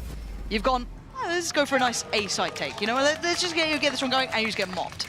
Like, both sides now that you've gone for these hits on kind of feel hard to approach. I mean, you can watch it back here. It couldn't have been easier for Alexis. And there's not much really that Zipto at that point could have done. It felt like they were already halfway in their graves. Yeah. I think if they're talking to each other, maybe they remind Alexi, hey, can you be on dart duty, smoke the dart, have communications and protocols like this to help each other out a little bit. But really, it's going to come down to Zipto burning that utility early within the rounds. Default it up just a little bit and try to hit the site when they know Sarah's utility is off the table. And they want to make it hurt. Outlaw out. I mean, right round for it. Look at the armor or lack thereof. It's only Shirazi who gets to come back in. Sitting pretty, passing over that rifle to Alexi. But Alexi slipped the net. They managed to make it past the alarm belt without too much threat. You've already got the Prowler clearing through deep by art, but Fluorescent's taking space over towards A main. So it feels a little bit uncomfortable. They still can't make the most of the space they've gathered, but it does feel awkward here. If they can keep their eyes turned elsewhere, Alexis maybe wanting to find that information. Shopify have done such a good job re-clearing all the art space that they lost. Yeah, quick flash though. Nice underhand. Oh! Alexis outdone though. I'll tell you, a Neon with a Bucky, but how about Neuer with 3? And sadly for Shirazi, just unable to do too much here. Maybe another tester of round. You're kind of banking on Alexi to be the one to really set that one on fire, but couldn't quite find too much. And Shopify re-clearing that space so diligently. And yeah, for Shirazi, makes a go of it. A nice try. But now they are in the thick of things. This is where the game gets difficult. This is where Zipto, they are not close to any other ults besides the Fade ult. And their site entries have been failing. So I'd like to see Zipto change up the pace a little bit and really spread out, work the map, and feed each other information here. Like I said before, they've got to burn some of this util before they decide to hit the site. Okay, operator out Don't the floor. overthink it. That's my job. See if that's going to add a new layer of problems. But as it stands, I'm waiting for Zipto to find a solution. It's been tough to gather so far. And they've left the spike down, and both duelists are spread out. So I think this is that round that they want to go sniffing, but Aneri, she's got a trap right on the other side of things. This is scary. And there might be information seen over towards B as well. They've been jump spotting. Operator rattles off a shot. Now Alexis could be the next in line if there was a swing on that, but she's going to sit patiently towards that arc. Waniri, that stun could do wonders. Just has a glimpse, doesn't commit. Ooh, that was a lot of pressure. You saw Alexi immediately rotating off. That could have been an opportunity there for Aneri, but Shirazi's got a lot of space, but with a lot of info. But with the dart and the knife, nothing found by art, nothing seen. The Aldrone as well, they can already cheat those players over. They've got a good read on this Shopify. They've got a really good understanding. But they should make it in though. Spot on, they absolutely should. Neuer's not going to go on her own here. That would be surely just warranting her death, but Alexi does find Neuer. It was Mel on the trade out here. Mel trying to hold that space towards the back of the site. They line up and she knocks him out, but Alexi and Tara still trying to hold this one together, and Alexi has a little bit of space, but doesn't have the shot. And now Tara in a 1v3. This was a big investment from her, and does just get overwhelmed. Shopify, I mean, teed up to succeed there, really. And Zipto just kind of letting that one slip. Yeah, I think that's the key word, is it just slipped out of their hands, because they definitely did enough. You know, we talked about the spread, and by the time they were hitting that B site, the defenders weren't near enough to be able to flood. So unfortunate. I'm not sure how Alexi missed that shot. I feel for her, feeling like she got robbed in that one, but I mean, it felt like Alexi was, it wasn't like a massive first half, but it was really like impactful kills. That operator had a really big presence in the game. Thought that they were gonna fade out. Wait, what? They used it last round, Mel. Come on, Mel. That's. But still, in my mind, I just really thought that we might have Alexi having a bit more impact in the second half, but a bit worried that they're starting to hit this little bit of a rut here. They've been held now on 8 off that pistol, and the follow-up went in their favor. They've got a couple of ults now. I can't use Knife that. did land, though. And Aneri last round wasn't willing to go any deeper down this art line. This time with just a Sheriff in her hand, I think she's going to be more willing to be a lot more risky. See if she can't find a heroic pick here to bring her team back into this round. But by the time the team regroups here, they're going to run into this alarm bot. You can see Alexis is lining up a knife to try to get information here for her team. Go though. All goes in this time around. No dart from Sarah to save them. So a little bit of a different situation. Aren't going to be in. Can they hold on? Those knives again being suppressed. Hard to bring this in. Desperate to get them back in hand. There we are. Knives back online. And the timing. wants to fight. Yeah, she knows that the Astra Wall is on the other double side. divide. Both Astra Walls. Oh, this has just gone wild. Floors pop the knives as well. We've got the Aldrone clearing out towards us. She goes forward, finds the pick. Tara goes down, spots another. Fluorescent just flying through the map as Sarah gonna find an Eerie, but Alexi was the one. She had the knives, but the defuse was. Oh, this is rough. Yeah, it almost looked, Lauren, like both Astras made a deal with themselves in the beginning of the round and said, okay, you put your wall here, I'm gonna put do it this one. diagonally right across. And we made a whole new map for ourselves here, a whole new A site. But Fluorescent is just so good with the knives there. Yeah, defuse being sat the whole time. We're so good! Yeah, I concur. Sure. Zipto probably feeling that too a little bit. They're probably not enjoying it as much as Alexis is, but held on 8. There's now been 5 in a row, and I don't know what the solution is. The composition seems to be working incredibly well for Shopify here. It's playing into those kind of retakes, the holds, just punishing on the entries. There's been a lot going right for them.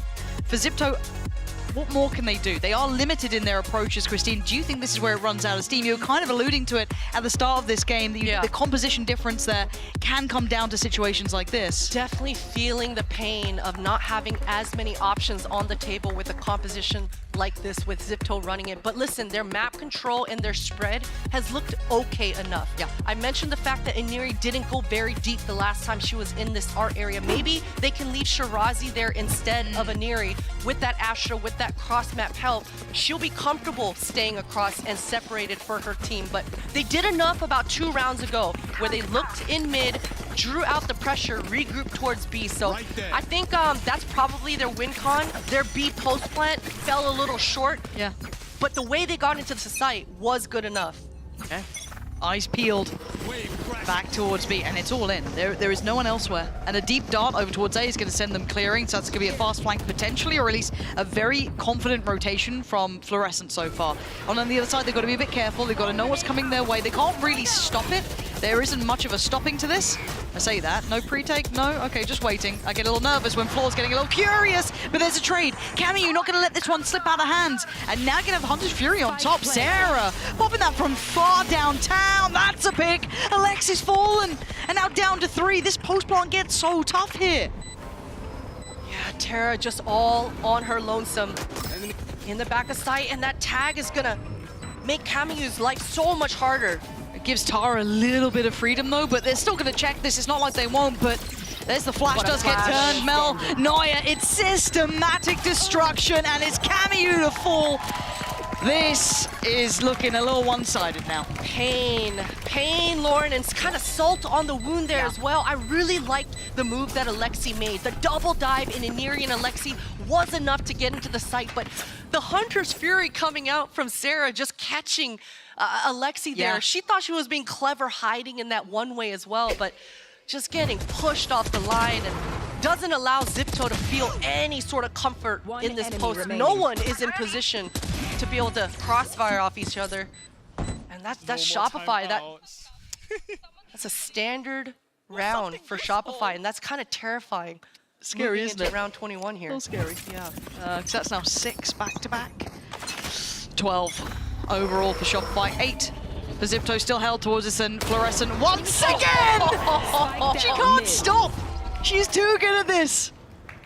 And that's a 2-for-1 discount. She certainly doesn't need it. Tara, Alexi, and Shirazi trying to do what they can with far less. Alexi still trying to put up the good fight for Zipto. Blocking sight. That's what she needed, but that spike still down, not been brought back to hand yet. Fluorescent wants the movie for herself, but at the same time doesn't want to give up any advantages. Decides to go on the off angle, gives up the spike, but she's okay with it. Look at the A defense right now. So much utility that Alexi's got to deal with. Yeah, looking at the minimap, it's just like a maze, isn't it? It's just littered all the way forward. Oh, Zipto. This is tricky. There's no way around it really either. Noya wants to peek off the alarm bot or the turret here. Patience as well. Here we go, burst through. And Noya actually has the lockdown as well. So suddenly those options don't feel so good. What do they opt for? 30 Playing it seconds forward. left. Okay, high risk. Oh no, where's the reward? Alexi could be screwed here. 2 more seconds, has to make a play. Be the hero! And today the hero falls. Noya still stands. And Tara and Shirazi with it all to do in a 2v4. They want an opportunity and a chance to keep this map going. Their map choice of Pearl. It's now or it's never. And the block on the defuse. Come on, come on! Oh, get us out of here. 13-8, and in style of the last round. Style indeed. The layers coming through strong for Shopify, and things were a little bit dicey early on in that first half, but as soon as Shopify went on the defense, things stabilized, and that is terrifying if you're Zipto going into map 2. The fact that Shopify didn't have to do much to be able to get over the finish line, that's a scary thought. It is. So we're going to take a moment, take a breather, and we'll be back for Sunset.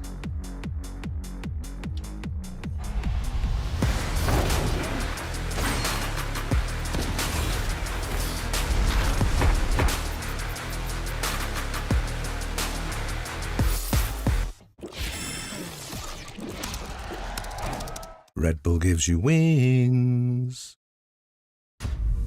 So, you want to work in esports? Great. Step 1, never spell it like that. Better. Step 2, apply to the MasterCard Gamer Academy, a program created in partnership with G2 designed to give you all the tools and resources needed to help you start a career in esports. This is an education in everything, from creating content to managing a team. All from experts who will explain every aspect of running a top-tier org, prepping for a broadcast, or designing global esports events for millions of fans. Selected participants will have access to live lectures and insights you won't find anywhere else. And even the opportunity to travel to the League of Legends Mid-Season Invitational and VALORANT Champions. So they're flying them out to champs? Yep. Thank you, MasterCard. So if you've ever dreamed of a life working in esports, this could be your opportunity to apply for an unforgettable experience. Can anyone apply? No, you can't apply.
right now with Effie's, and Effie's, this matchup was something that everybody was looking, was waiting for a really long while. I'm wondering, now that you have played against the Zipto Core after more than a year of basically watching them, was this what you expected?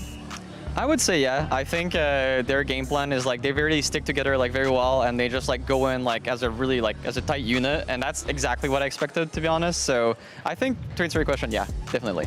Well, it looks like you're feeling good, and it looks like the girls are feeling good as well. So we'll see if Shopify can close this out. He's feeling good, they're feeling good, we're feeling good as well as Shopify take that map 1. I'm your host, so I'm back here with Kakuka and Coach Jovi once again. I mean, Effie says that's pretty much what he expected.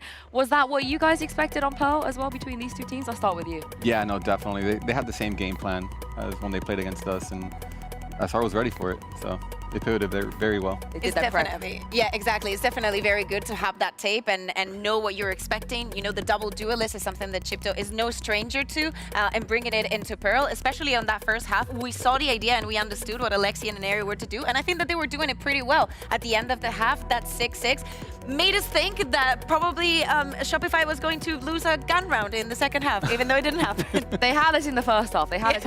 But it's now time for the Verizon high-speed moment from, just guess. Anyone want to guess?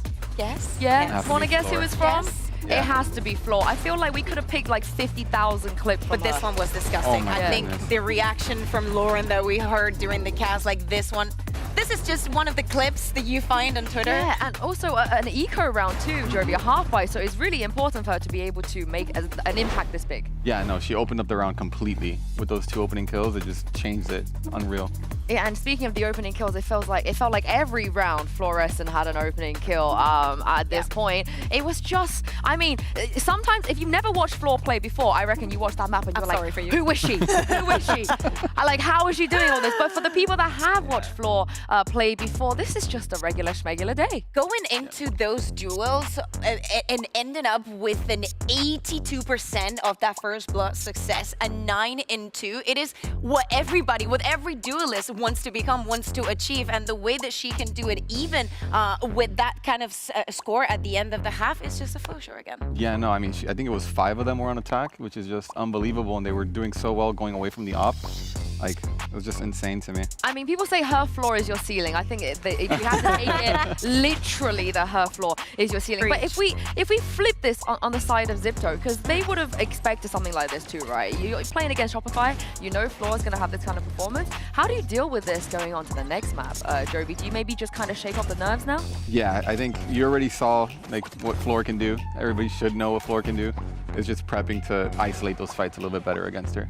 I think that also like the ideas were there, you know, the usage of the operator by Alexi. I want to see if that switches out on the hands of Neri, because actually regionally it is Neri who mostly plays that operator, and in that first half that was really working for Shipto. But then as we say, you know, just Floor gets the operator, it doesn't matter what she's playing. It's not the fact that she can get the kill and she will be very comfortable in taking that duel, is that it will never be just one.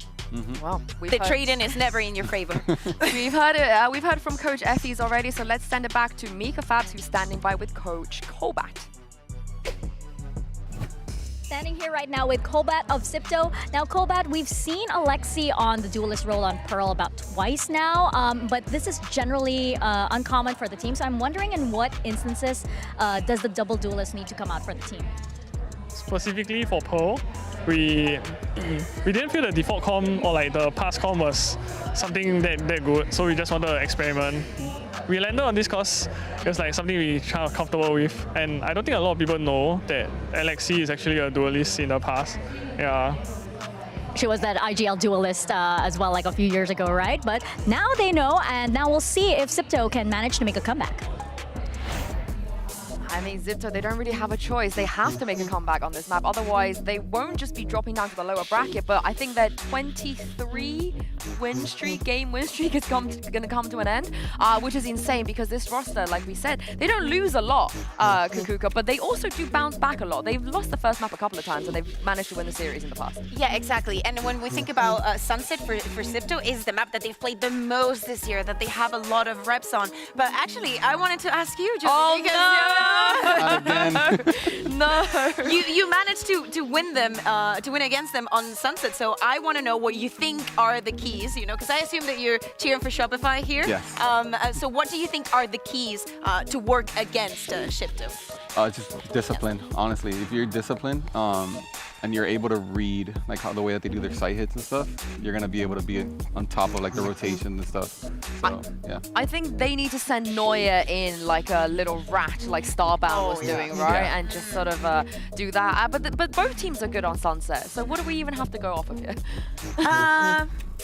Well, it's complicated. Yeah. So we're talking about a Shopify Rebellion that has not lost this map in Game Changers this year. And they've played like 4 different compositions. They're no strangers to anything. Either is it on their side of the team or on the other. So it is a map where we understand that they feel very comfortable. And of course, if they know you, if they know FlyQuest, and they see how you play and how you were able to win against Shipto, what do you think, Joey, could be the biggest learning point or the improvements that Shipto would have to do to take us to a map 3? I think they just gotta be more aggressive. Even more? Just more aggressive and just take it. Honestly, just take it at SR and don't give them the opportunity to be able to, you know, rotate a lot. Yeah, and again, for people that have never seen Fluorescent, what's her neon like? Talk me through Floor's neon. It's good. It is good. It's good. It's just good. Yeah. I mean, an area, you know, she's not bad on the Neon, but definitely on this head-to-head, the plan has to change. The only difference that we see here is in Alexi and Camille in the mirror comps. So Alexis is definitely going to be working for Fluorescent, which only makes things even more difficult. But we need to see that information coming in from the side of Camille and them trying to use that advantage. Well, I can't wait to see. As I said, the win streak is on the line here and also a spot in the next round and avoiding Pansy and Potter, the lower bracket. This is a big map now. Zipto under the gun a little. Shopify with a stark reminder in that second half of why they're the favorites here. But this is the map that we've seen good things from Zipto on, but to do it against Shopify ain't easy, Christine. It's not, and I gotta piggyback off of the point that Kakuko was making for Zipto's side Camille with this KO. This knife, it's absolute info that you can get at the beginning of the round and really let your teammates visualize what is that setup. Allow Iniri to really press the issue and take the space if there's no one there or if they get caught with the knife. So yesterday we saw Camille have incredible lineups, but this time we need to see Alexi have those shock darts right behind her so that they can take care of Noya's trips here as well. It looks like a bit of a test towards middle, doesn't it? And it looks like Shopify are more than ready. Look at what waits them if they step out this way. Don't know what the tell's gonna be. This is such a great read for Shopify. It absolutely is, but can they stick the landing? The Paranoia is perfect and Fluorescent gets unleashed. Looking for a kill, can't get it. Shirazi draws first blood, but Mel picks up where she left off. That's fine. How is Mel the one to do this? Mel's able to find herself, but look at Zipto, it's such a funky position. They were able to actually get the site, but the spike is down. This is so weird. It's all gone topsy-turvy. And Mel just, I guess, calls up her number, but goes down. This is just deathmatch. We've just devolved into deathmatch. Alexi over towards tiles now. Dart coming back up soon for Alexi. She's got to be a lot more patient. God. That's a juicy shock dart. Yeah, Alexi. This is huge. This is everything. Neuer on the other side, and Neuer's been nasty recently, but that is what they needed. Zipto are solid on the pistols, but that got absolutely chaotic. And what an unlucky start if you're Fluorescent, right? It seemed like there was 2 players right in front of her, but just getting wiped out on the side of the face. And you're right. Where's Mel? This was a TDM. It's just an absolute TDM session going through here. That's wild. Enemy remaining. That shot at the end by Alexi. Yeah, that's nice.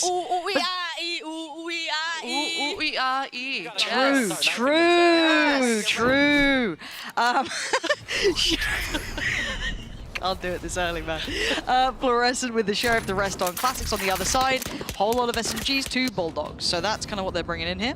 And we've gone for, I want to say, a little bit of a stack. It's quite a large stack, actually. It's 4 players on that side. And Alexis, 1v5 Classic. Have you seen it before, Christine? You a believer in this one? I'm a huge believer, Lauren. I'm a huge believer. She does fall back, though. Hey, listen, she's got the right-click Classic. True. Ready? But is it the Sentinels Classics? We know that one's a little buffed up. Probably not. Maybe the EG one or something. Oh, hold on. Easy. Easy now. Simmer it down. Spike planted. Post plant. Still 2 Bulldogs. Shocked up for Alexi. Flash for Camu. Mel is so far away on the other side. She just took care of that trip, and Mel's taking a tour. yeah, it does seem like C9, or rather Shopify. Oh, wow. Damn, that's a throwback. Oh, wow. All right, CLG Red Potter. Shopify. They just want to contain in this round. They do. Let's see if they can do that. Oh! No more. That would have been kind of clean, though, if she got that follow-up.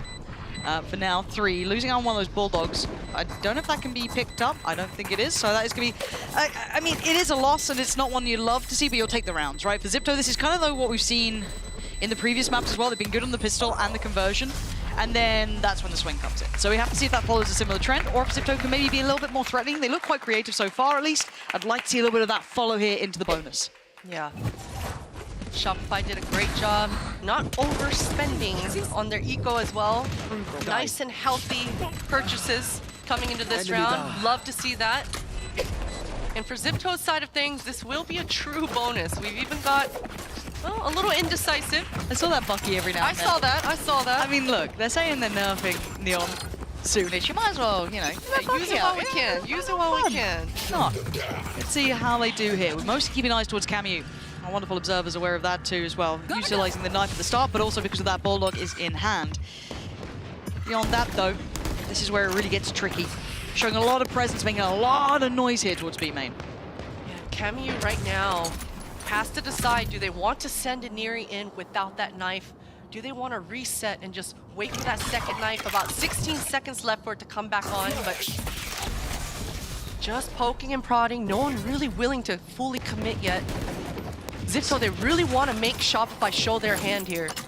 I mean, they've got Fluorescent responding a little bit, kind of playing by CT. But, I mean, it's a very short walk to then shoulder middle, so it's not the end of the world. I'm waiting to see if the Aldrone comes in. It does, so that's the only big response really so far is this Aldrone that's going to see, I think 1 or 2, I don't know if it fully got around the corner, but I do see Sarah taking a little bit of a look through that smoke, but dips back in again. Doesn't want to overextend, and maybe rightly so. They are committing to the side. Oh, no. Naya makes a bit of a meal of that one, but Floor in the back line still going to make up for it. Sarah now makes Present Stone. Nice little push and pull between each other. And now Floor doesn't have to overextend here. Could leave Sarah to maybe take that next layer of attention. Needs a bit of help on the side. No, she doesn't. Sarah is certainly fragging here already. And a quick little dive in. Floor wants those numbers. Beautiful reaction. The utility is so strong coming through here for Shopify. Even though they did get pushed off, you saw Alexis in that spawn area. The cross map help, that fault line is so deadly when it's still on the board on the defense side. So for Zipto, unfortunate for them because there was a chance in that back site. Things got a little bit funky and that spacing was a little bit off. So nice effort, nice attempt, and I'd like to see Zipto going into this second half, kind of deciding on being stingy with one of their initiators, Util. You know, they used the KO and they used the Sova in order to get B main control. That's what made them pause, but if they're able to somehow hold on to Camu's knife here to get this control, then they can be a lot more explosive off the control that they get. Well, let's keep that in the back of our minds. We see them kind of be, as you said, a little bit more frugal with it, time it out, or just kind of commit one towards the other. Speaking of committing one or the other, we've got a little bit of a show of presence on one side, but Mel's curiosity is there. Checking that one way, getting a little bit closer towards it. There is a player watching here. So we do have Cameo on the other side. 8 more seconds on that knife to come back up. Now, I'm pretty sure there would have been some presence noted over towards B main. B main on the other side too, so no subtleties to that. And actually, we are seeing Iniri drift back over towards the other side. So I don't want to say hesitation, but just taking their time, kind of taking in the map here, even a little bit of exploration through towards tiles coming in from Shirazi, but nothing too far, and it looks like they're congregating back towards that B site. And Mel maintained this long, deep A line the entire time. So giving all of her teammates the confidence to maintain their crossfires towards this B, but that's not good enough. Sarah just gets wiped out. That's huge. That's a difference maker. Taking away Sarah, who's that lovely little push and pull, and that back and forth towards the site, but Aniri wants a challenge. And look at the synergy between the two. So hard to isolate a fair fight. You don't get him here. So even it up now to 4v4. Camu outdoing Floor. And now the follow-up from Neuer going to be noted here. Surely going to be dealt with, but Alexis, a clean shot for 13 seconds. They're running low on time. The paranoia perfect. Now Shopify shutting this down. Shirazi left in a 1v2, and time is the biggest opponent currently. Shirazi is running low on seconds, and that shot ain't landing. Wow, Shopify handled this round so well, just playing with their food. They didn't allow Zipto to get any sort of the duels that they wanted. It was never on their terms, always on whenever Shopify wanted to throw a jiggle. Love the finessing, love the crossfires, and you love the flood coming out here for the defense. Who doesn't love a Bit finesse? of an int from me, but nice rounds. Don't worry, Sarah, next round. No All worries, good. all We good, got you. all good. We'll clean it up, our bad. But at this point, you're already seeing them kind of trying to min-max here as well. Floor does have ult if necessary, but going to go for the Outlaw. Look at the light shields. This could be farming time. Again, this could be very punishing. Just Sheriff's there. And I want to see Zipto try and take back charges. Feels like it's very reminiscent of that first map now. That first pistol coming in and then the conversion, and now Shopify really getting that ball rolling. But, okay, well, that's not the start they would have wanted. Aniri going to go down here, but they're going to note the Outlaw. There's not much to really force Floor away from this.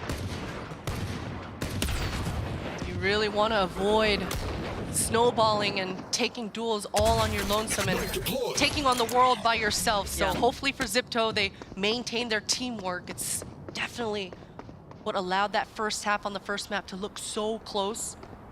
This is just an eco round, but that Hunter's Fury in the back pocket of Alexi, things could get interesting. Mel, she's got to hold down the fort here, not allow this spike to go down. I like this. Taking good space here, but with that stun, they can kind of take back towards the site as well. Mel, everyone. Yeah, waiting patiently on this one. She actually slipped away towards CT. The paranoia doesn't affect her. So she does need to keep this smoke safe. If they come flooding out, she needs to be able to do the work here. The pop flash was good, but Alexis tucked in the corner again. The crossfires in the setup. It was perfect, and it is indeed flawless. And the utility as well, the layers, one after the other. Zipto, they didn't have any chance getting out of that A halls there. Beautiful stuff for Shopify. The defense have looked extremely clean, and I think this timeout is coming right in the nick of time. Zipto, they should be talking to each other about this A line. You know, generally it's not always the Omen that's always solo on A. Usually it's the Sova, sometimes it's the Neon that they leave inserted on the line, but right now that Mel, the Omen with that blind, being separated from the B player is something that Zipto can work with. They can go towards Mel, apply a lot of pressure, maybe burn that blind earlier on in the round, and not allow that to be on the table later on in the rounds. But spot on. Yeah, Zipto, they've been okay getting map control. They just need to burn a little bit more util here. And again, if you consider the amount they've learned from these first 5 rounds, they should have a good idea of what that B site looks like. I'd like to see them even potentially try and explore top middle a little bit, try, as you said, pressure towards A, see what that looks like, how it feels like when you try to play it out. And even if they want to pause and then pull away, get that paranoia out of Mel's hands, get that away. Because again, that in that post plant towards B is so annoying to try and hold against. Couple of ults starting to hit as well. We do have Alexi with hers. And on the other side, still Floor sitting on that, hadn't needed to invest it, but now the switch up, it's a good counter read almost. Yeah, and talking about switch ups, every time I've noticed Zipto takes a pause, they are extremely fast on the openings. All 5 members are very grouped towards here, Cypher Cam towards short A. If they don't spot anyone here short A, then you can expect Aniri to be very aggressive. Speaking of aggressive though, Mel's the one to go a little further forward, and Aniri's in danger. Mel gonna get a 1-for-1 trade out. A little bit of a loss here for Floor.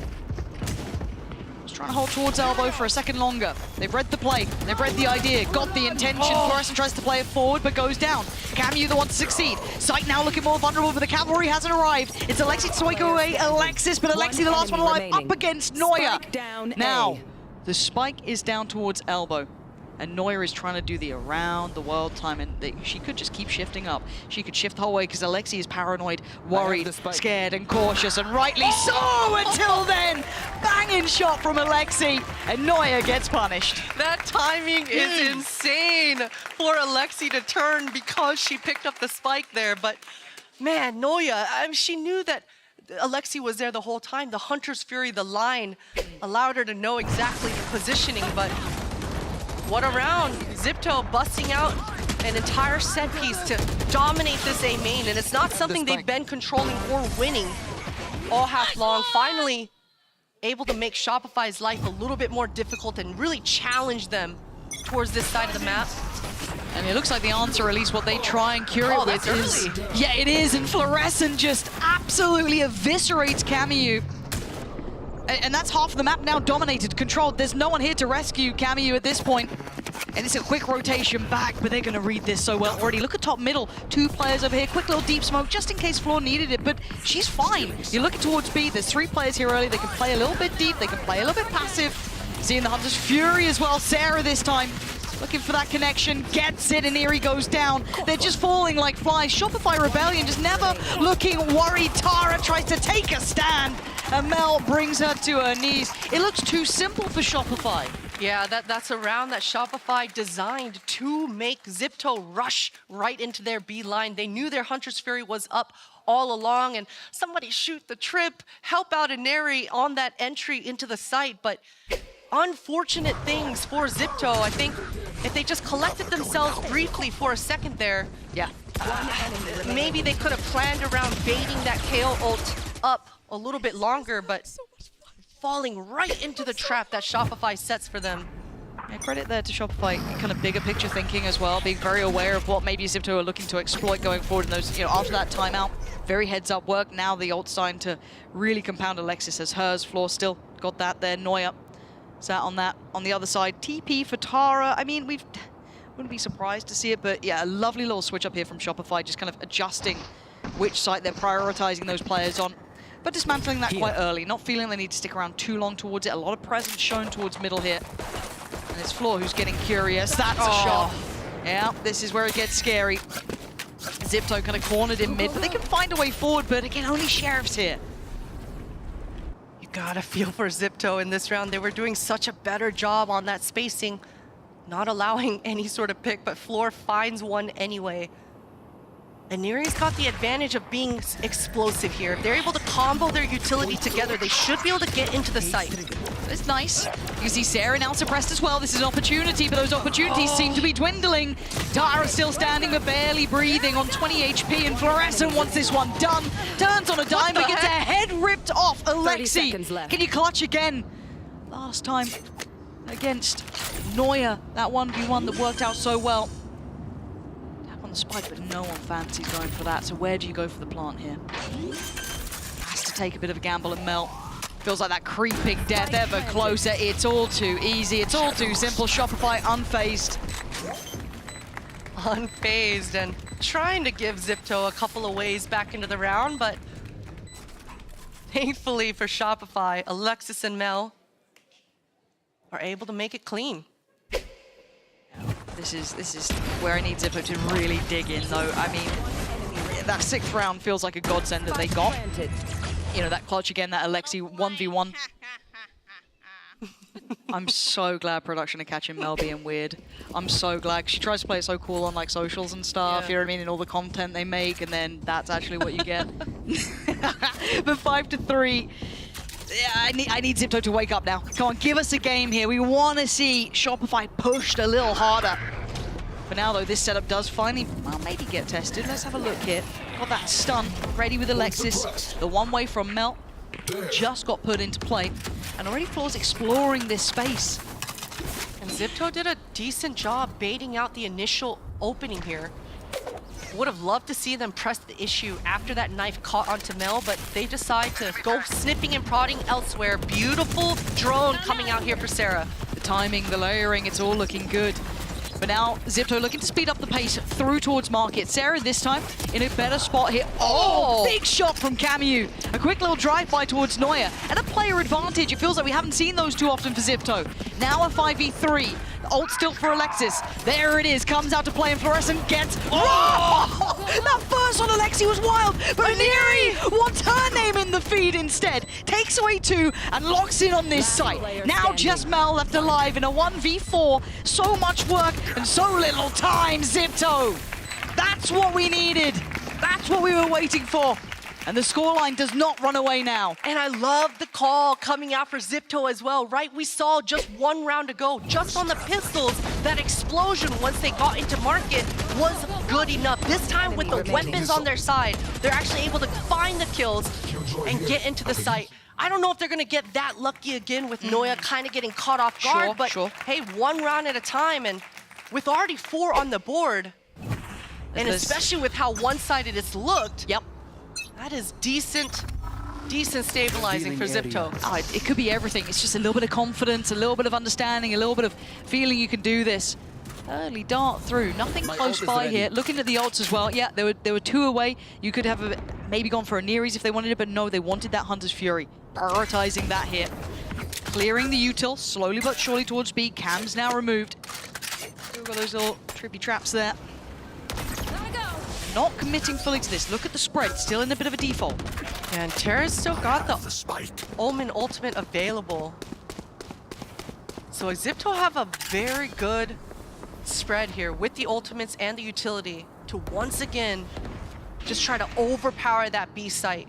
Cameo's knife should be coming back on the board here. Okay, knife this time going to be denied. This is the site hit, it feels like at least. Looking at that late lurking towards tiles, that's something for later on, but Sarah! Her darts are unreal. Takes away Alexi. But they still want to go towards the site. 35 seconds, they're running low on time. They're going to see the flash, they're going to see at least Floor towards CT. And they're going to see Floor fall. An eerie, fantastic, but Sarah fights forward, takes away Camille, but traded out. Tara handles that. A little bit of safety on the site now. Potentially the plant. Going to see that coming in. Now, a 3v3. Shirazi holding towards market. Fantastic presence. Good late play in towards that. Big info, but eats the paranoia. Dips into the cage. Noya finds an eerie, and now down to the 2v2. Mel looking to isolate the fight. Can't find it. Tara comes back around, and Noya brought down. Zipto are not down, and they're certainly not out. Shirazi finding the timing of the sentry, just slipping into that market and just completely annihilating Alexis. And without that breach util, without that sort of forward util to allow your flood, that looked sloppy for Shopify. Incredible timing for Shirazi there. This is starting to look much better. 9th round, 10th round, now consecutive for Zipto. They found that pacing. Whatever's working for them here is looking much better. Still got Alexi's ult as well, still got that TP, and 1 away, I think, from the KOs too. Yeah, Camille got that ready. And look at the pace. Look at this, and the answer back. I mean, it's Sheriff's B looking at Floor to be potentially the hero here. But Noya, this is the first time she's set up on A. Big go Shirazi, gonna find the danger player. That rifle is gone. Trade! Mel desperately wants this punish, chasing so ambitiously, but already Shirazi slips away. Stunning from Shirazi, does the best she could considering. Takes that first in middle and the fallback as well. Alexis, Noya, and Sarah. And they pose a threat here. Looking at how Zipto are playing this, looking to take that space on CT. I like that. Find some security in this post plant. Noya's being so patient. Oh my god, patience almost pays, but it's Sarah and Alexis. Hold on, this is not going to be happening, surely not. Tara probably sweating bullets here. You can't be happy, turns the flash, waiting for the follow-up. Alexis pouring in everything, but she gambles. She went towards CT, but no, it's Tara playing towards elbow. Perfect paranoia. Surely it's going to land. Surely she's got this one. She does! Zipto again, taking the lead now. What a clutch coming out here for Zipto. I cannot believe it. Shopify were playing that round beautifully. The patience of Noya to punish that push. Everyone punishing all the pushes. But wow.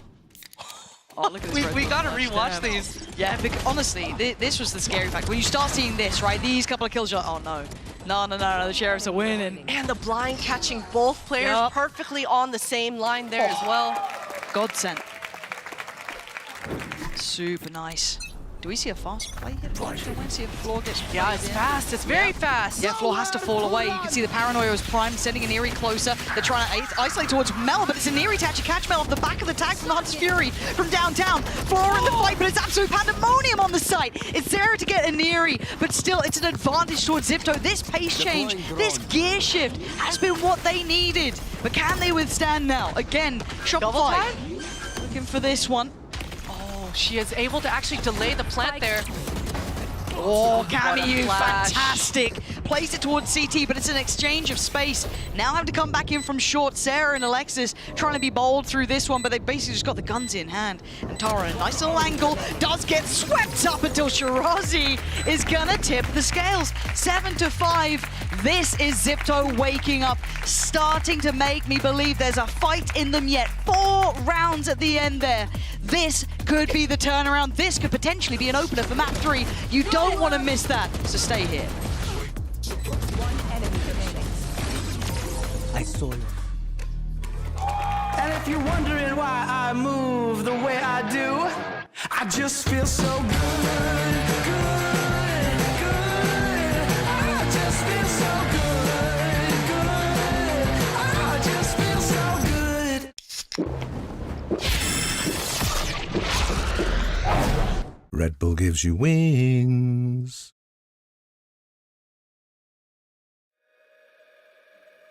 This is who I am. A picture perfect scam. Make myself look pretty. I do it for the gram.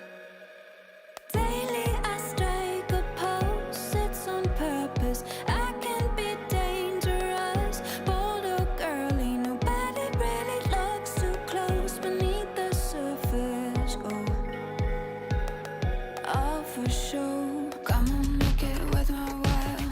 Pull up on that smile, suck it in a little more. I can see you work that core, trick you into wasting time, slimming down that waistline. I like baby, make it pop, sugar coated till you dry.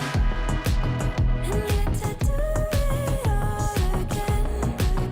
I let the curtains fall, got my head in the clouds. I feel to my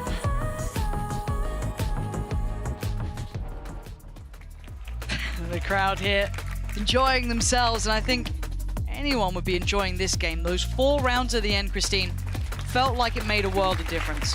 9, 10, 11, 12. Those last 4 made us finally have a game back here. I thought this was going to start running away from them. Yeah, absolutely. And I'm glad to see that Zipto's plans are finally coming to fruition, right? Yeah. Because it wasn't the lack of plans in the first map. It didn't go their way. A lot of those initial duels, initial plans that they wanted, it just was Fluorescent getting a double kill or Sarah finding the dart timing that was perfect. So Zipto able to capitalize off their A main aggression. Now, on the flip side of things, this KO with the knife, they're able to really control the pace of how fast Shopify want to open on their part of the map. Time to lock in here. Saw what happened in the last map, though. Gotta go. That second half wasn't great, so we hope we see something a little bit different here. A little bit more competitive. Floor praying someone will give her a challenge in middle. No one fancies that. They default back towards that B side. You can expect to see a drone here entry. Oh no, Sarah doesn't have the drone. She just wants to break the trips and allow Fluorescent to get space. Yeah, space has been taken. But there are 3 players here. Zipto aren't far away, and they've been damn good at pistols. I say that, they'll probably lose this one, though, my luck. But still, Sarah, got to be cautious, got to be careful. Kind of left in no man's land for a moment there, but still just fine. Great line from Mel to delay the defenders. They weren't able to actually get through market. Another pop flash. Yeah, Shirazi's the one to trade him, but his floor still holding towards CT. The paranoia didn't catch fully there, so still fine, but it's 3 players. You're looking at Alexis trying to be played in, Floor trying to get all that attention towards her, but it's almost telling. Alexis spots a glimpse, but it's Alexis to pull the trigger. We need a little bit of that Floor magic here if you want to see them pick up the pistol, but it's Zipto, again, looking to prioritize, taking that fight, pushing forward, trying to find her, and they do, and Neri with the win on that one, and the defuse well underway. And you gotta love the proactivity to come through in that 2 versus 1 in a Neri, just capitalizing on the agent on those slides and not giving Fluorescent the aim battle that we know she can be so good at. Crosshair displacement, so important. And that looked good enough. I mean, Mel, we talked about, I wish we would have seen Shopify actually space and scale into that market after they saw all those defenders there, but Zipto flooding onto the backside together. Such an important pistol round as well. Whoa, Shopify. Look at the Bucky. base. Yeah, Bucky, the paranoia sent in. It's all basically to roll out the red carpet to this point. But now this is when they get stalled out a little. Now they need to probably get a kill or two to be able to really unlock the rest of this. They don't know about Floor. Chomping up from below. Does get the kill. Shirazi seemed unaware of how close Floor was. And that's a big upgrade. The smoke is going to keep the defenders at bay as well. No trade in sight with an outlaw in her hand. Inari. It's going to be so hard to find the pick she wants. Yeah, and CT is under wraps. That looks locked up, but the paranoia comes in. Zipto looking to try and take back through, but Fluorescent is on guard duty, and no one is crossing the starting line. 2 players on CT and 3 holding the crossfire. Lexi, that Bulldog is valuable, and I think right now they'd love to be able to try and keep it, but Floor is adamant. They don't want that kept over, but Alexi doing well. But Zipto know this one's surely done for. A little set piece from Shopify, and it works wonders. Straightforward. Straightforward as hell. And Zipto, they've got to be warning each other once again. Hey, let's be careful about that Bucky. Yeah. Give each other some range, but yeah, I think Fluorescent, she was able to get into that market a little too easily. Yeah, you know, I guess the nerf is coming right in the nick of time. Yep, yes. This should do. Potentially. Agree. I mean, you said you liked it, so that's great. I do. I'm not gonna lie. I know. do. Yeah. Anything mildly broken, you're like, yep, I'll have some of that. Give me more. Yep. Floor. Taking a whole lot of space towards B main, making a whole lot of noise. But speaking of space, Zipto taking a walk in middle, and they've taken down Mel. So it is pistols, and that's it for Zipto. But I mean, they're pretty good at those pistol rounds. But Alexis not really liking any of that. Iniri gets put to bed. Noya's doing such a good job on the back lines here as well. The door does get closed, but she can just pivot to top mid. Has a Spectre and wants to get in the faces of Zipto. I don't know how Zipto meant to deal with this post plant. And Noya, yeah, it just feels like it's inevitable, doesn't it? Yeah, hello, man, bye-bye. Oh, it's clean. Yeah, farm it up, farm it up. There we go, Noya. Why not? Why not? Get those stats up. That's steady. That's steady. And hey, you got a Cypher ultimate on a bonus round. Huge. You know, you say that, Lauren, but this is huge. Yeah? This is huge because it's sunset. Okay. I hope we see Shopify. Tell me about it. Do a quick opening, be grouped here, either B main or A main, and see if they can get a trade happening. Get a trade happening and force this Cypher ult early. I say that, but that's not what they're going to do. No. But they don't have your vision, Not at all. champ. They don't have your vision, all right? But now, it is standard beginnings, right? This is your, what they look like to start most rounds with. See if anyone's willing to take a challenge towards mid. Not the case. First time I've seen them lean a little heavier towards this A side, though. So first real challenge. Yeah, I think they were just dodging the KO knife, and they wanted to see where Kamiyu was going to use it in the beginning of the round. Drone should allow Fluorescent to get on the deep line, and she's gotten caught. That stun, fully taking Terra out of the round. It's just perfect. As much as Floor is the headliner, everyone else sets that into motion. You see the utility dump that just set her up for that. There are 2 more players here, though, so Iniri gonna have a work cut out. They can't get caught by this, but Kamiu's already gone down, and Fluorescent just slicing through the site. Plant's gonna be there. Ult already in pocket. Same for Alexis. Those are some big ultimates to have online. Unlike the Cyphers, but, you know. Lauren, they did exactly what I said they would do on bonus. They did exactly what I called on bonus. Beautiful opening, and I do think that that's what they were doing. They were trying to dodge the KO knife coming out from Kamiyu in the beginning of the round, see where it lands, and then stay grouped and just have that explosion factor coming through for themselves. And they min-maxed this entire round.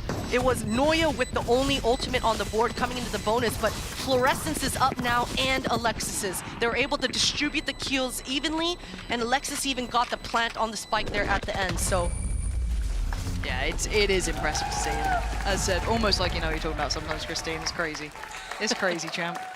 But you're right. So it did work out incredibly well. Now we're going to see those stringer rounds. This is where I get a little bit worried. I kind of want to see, I don't want to see an early timeout from Zipto, but I would like to see them check in sooner rather than later. Very easy to let a game get, you know, taken away. See those ults coming in there. again, there wasn't much to be done. The pressure, the tempo was just fantastic. Can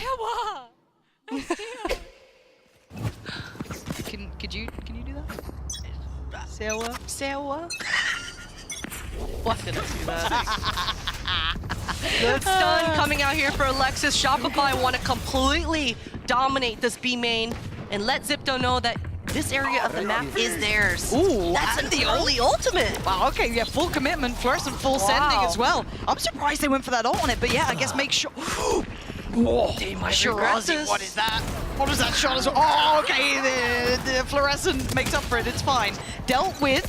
There is still a rifle there. There's actually two, yeah, because Shirazi's going to get one. Alexis got a rifle as well. You've burnt a massive ult for that space that felt like it was kind of given a fair few times, but hey, maybe there's some method to the madness we'll see later on, but going back to the spam game here, Mel's got blind and they're going to smoke themselves off. They know what they got to do. They got to take the fight here. Zippo, there's nothing else you can do. You have to try and fight forward, and it is just a meat blender on the other side. Sunset. Sunset B-site. They changed it. They tried. So hard and really didn't get all that far. Sarah shuts it down. Absolutely shuts it down. And you got to love the way that the last three members of Shopify immediately reacted, right? They wanted to press the issue and push into spawn, but as soon as things got a little bit dicey, they said, okay, you know what? Let's secure the round, regroup into B main, and just play the spam game. So beautiful stuff coming out for Shopify. And for Zipto's side, they've lost time and time again this market fight and this A main fight. And if you're losing both, your defense becomes so difficult. They've got to put all their eggs in one of these baskets and really try to win one or the other. A chosen stinger here. The ult will be there for Floor. Cage triggered. Looking at Neuer.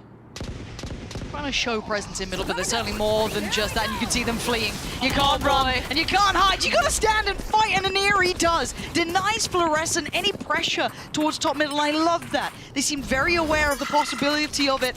And now, player advantage. This sends Shopify back to the drawing board. Yeah, just fully clotheslined. And I don't know if Alexis's fault line was off the mark there or what exactly happened, but Fluorescent definitely not winning on that one. Shopify doing what they do best here. They've inserted Mel towards this A. They still have that control, so they feel good about mid-rounding. But Aniri, this off angle, this timing. Ooh. Okay, that's... Look at Mel. Yeah, this timing, this activation. She's gonna bring the spike back towards A. Yep. No Sentinel utility here on the site either. Oh my god, this is huge. And you got the lurk inserted in the middle now, kind of that pendulum swing, right? Mel was it on the initial, and now you got the follow-up from Neuer. You got to see when she decides to pull that trigger, but Mel playing a little bit further forward does have the paranoia here. She could be very valuable to this post plant, and the timing's not quite right, so now it's a panic paranoia, but Sarah gonna take over, and Sarah's looking sharp. It's Neuer to actually do it, but it's Sarah on the follow-up, and now Shopify just get an absolute stranglehold on this one. Shirazi is gonna have her work cut out. One behind, one towards the side here to try and face forward to Alexis. Is down low, so not impossible. Shirazi might have a shot. Neuer tucked in the corner. Exceptional from Shirazi.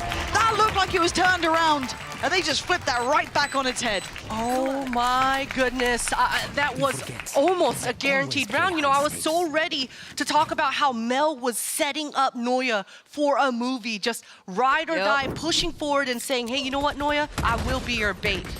But what a clutch. I mean, Shirazi chose that gamble, right? Because Alexis, when that fault line came out, she could have been in halls. But the fact that Shirazi went and full cleared that dice alerts her and gives her that 1 versus 2 clutch. What a conversion. Red Bull clutch is a godsend. That stops the rot, right? You look at the string arounds, 4 in a row. It ties up the score now, back to 9 apiece here. We've got ults coming in from Alexi. Tara's got theirs, 2 away from Camus. On the other side, you do have Sarah's, and Sarah's have generally been pretty sharp as well, getting a lot of value for those, at least in the previous map. But now, Al drone out, clear through the site. Sarah's got Hunter's Fury. Oh, and she gets the tag. That's big. That's big info. That's a whole load of info. Did she get a triple tag? It looked like it. I don't know if I'm going absolutely mad, but we'll have to watch that one back. But Floor takes the space behind it as well. So not only do they get the pick, they secure the back of the pillar. So this is now the retake that gets incredibly difficult again. Yeah, all 5 members of Shopify slipping out of the sight. And this Zipto, they still have to clear every corner, every angle. Yeah, obviously we know it for free. That's why, you know, maybe we wouldn't have put the paranoia there, but we know it is all sat towards this side. Everyone sat back towards main.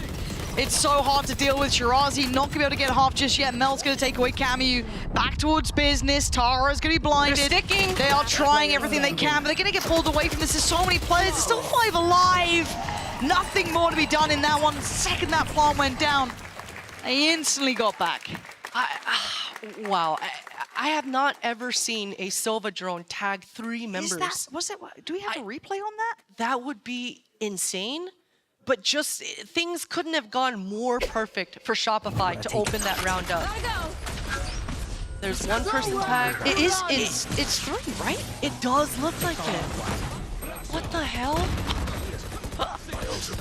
Must be nice to be Sarah, I guess. Yeah, and that's such an impressive round as well. If you're Zipto, you gotta be feeling like, well, what the hell do we do next? What am I meant to do? Yeah, what are we meant to do? Unfortunate things for Zipto. Dominant post plant for Shopify. All right, but I see a Neon and a Bucky, but I also see Alexis with this stuff. It's a huge trap. It's a huge trap. This is going to be a brawl, isn't it? Hello. But they are a little ahead, so Camu tries to swing it as early as possible, but Sarah's going to find her, and now they know everything. No need to go headstrong in towards the site. They can pivot away. Running low. Omen blind for Omen blind. Shopify going to feel pretty good about that one. Oh, that's... Wow, Tara committing her Omen ult. Oh. She just canceled it. Is it maybe to get them back out of CT quick? No. I don't know what the purpose. Oh my god. Wait a minute. Whoa. Wait a minute. There's a Bucky and a Neon. Who knows how it goes? But Tara now the last one left.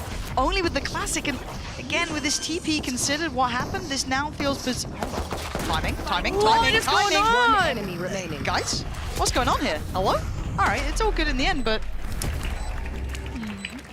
We'll leave that one for the desk, shall we? You know what? If Tara actually stuck her TP with that classic, that Bucky from Aniri might have gotten a 3rd. It could have. Wow. Okay, I am changing my mind a little bit, Lauren. I guess the neon getting might be a little. You know what? Fine, we'll take it. Okay. Yeah, nerf her to the ground. Damn, so close. Yeah, I'd love to see what the logic was behind that. I don't know. Again, maybe something to check back in on and see what happened with the Omen, with Tara there, who just kind of like, you know, pulled the plug last second, but it's what it is.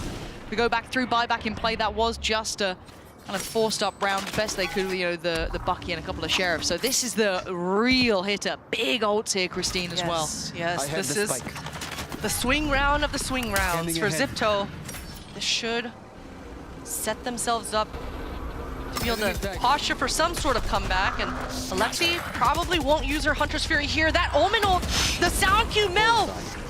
That was ambitious, but Fluorescent wants to try and trade it. They know. Oh! Banger from Alexi! That's a shot. And she might have just saved them this round. Down to Alexis and Sarah. Massive advantage here for Zipto. Alexis, clean. That's huge. She's still got the ultimate in her back pocket as well. Oh, yeah, but the cross gets caught there. Sarah had to try and come over with that spot. Oh, my God. Alexis? Enemy remaining. Oh, Christ. Christ. You know what? Alexis not winning that round might be better for Shopify. They just completely broke their money. You can see Spectre coming out on the board. I don't know what kind of gun Shirazi's going to be able to afford. I'm out of here. But still, Alexis has the Breach ultimate in the back pocket, and this is an easy shake-off if you're Shopify. That timing between Mel and Fluorescent didn't work out exactly how they drew up. That's okay. You just spin move on into the next round.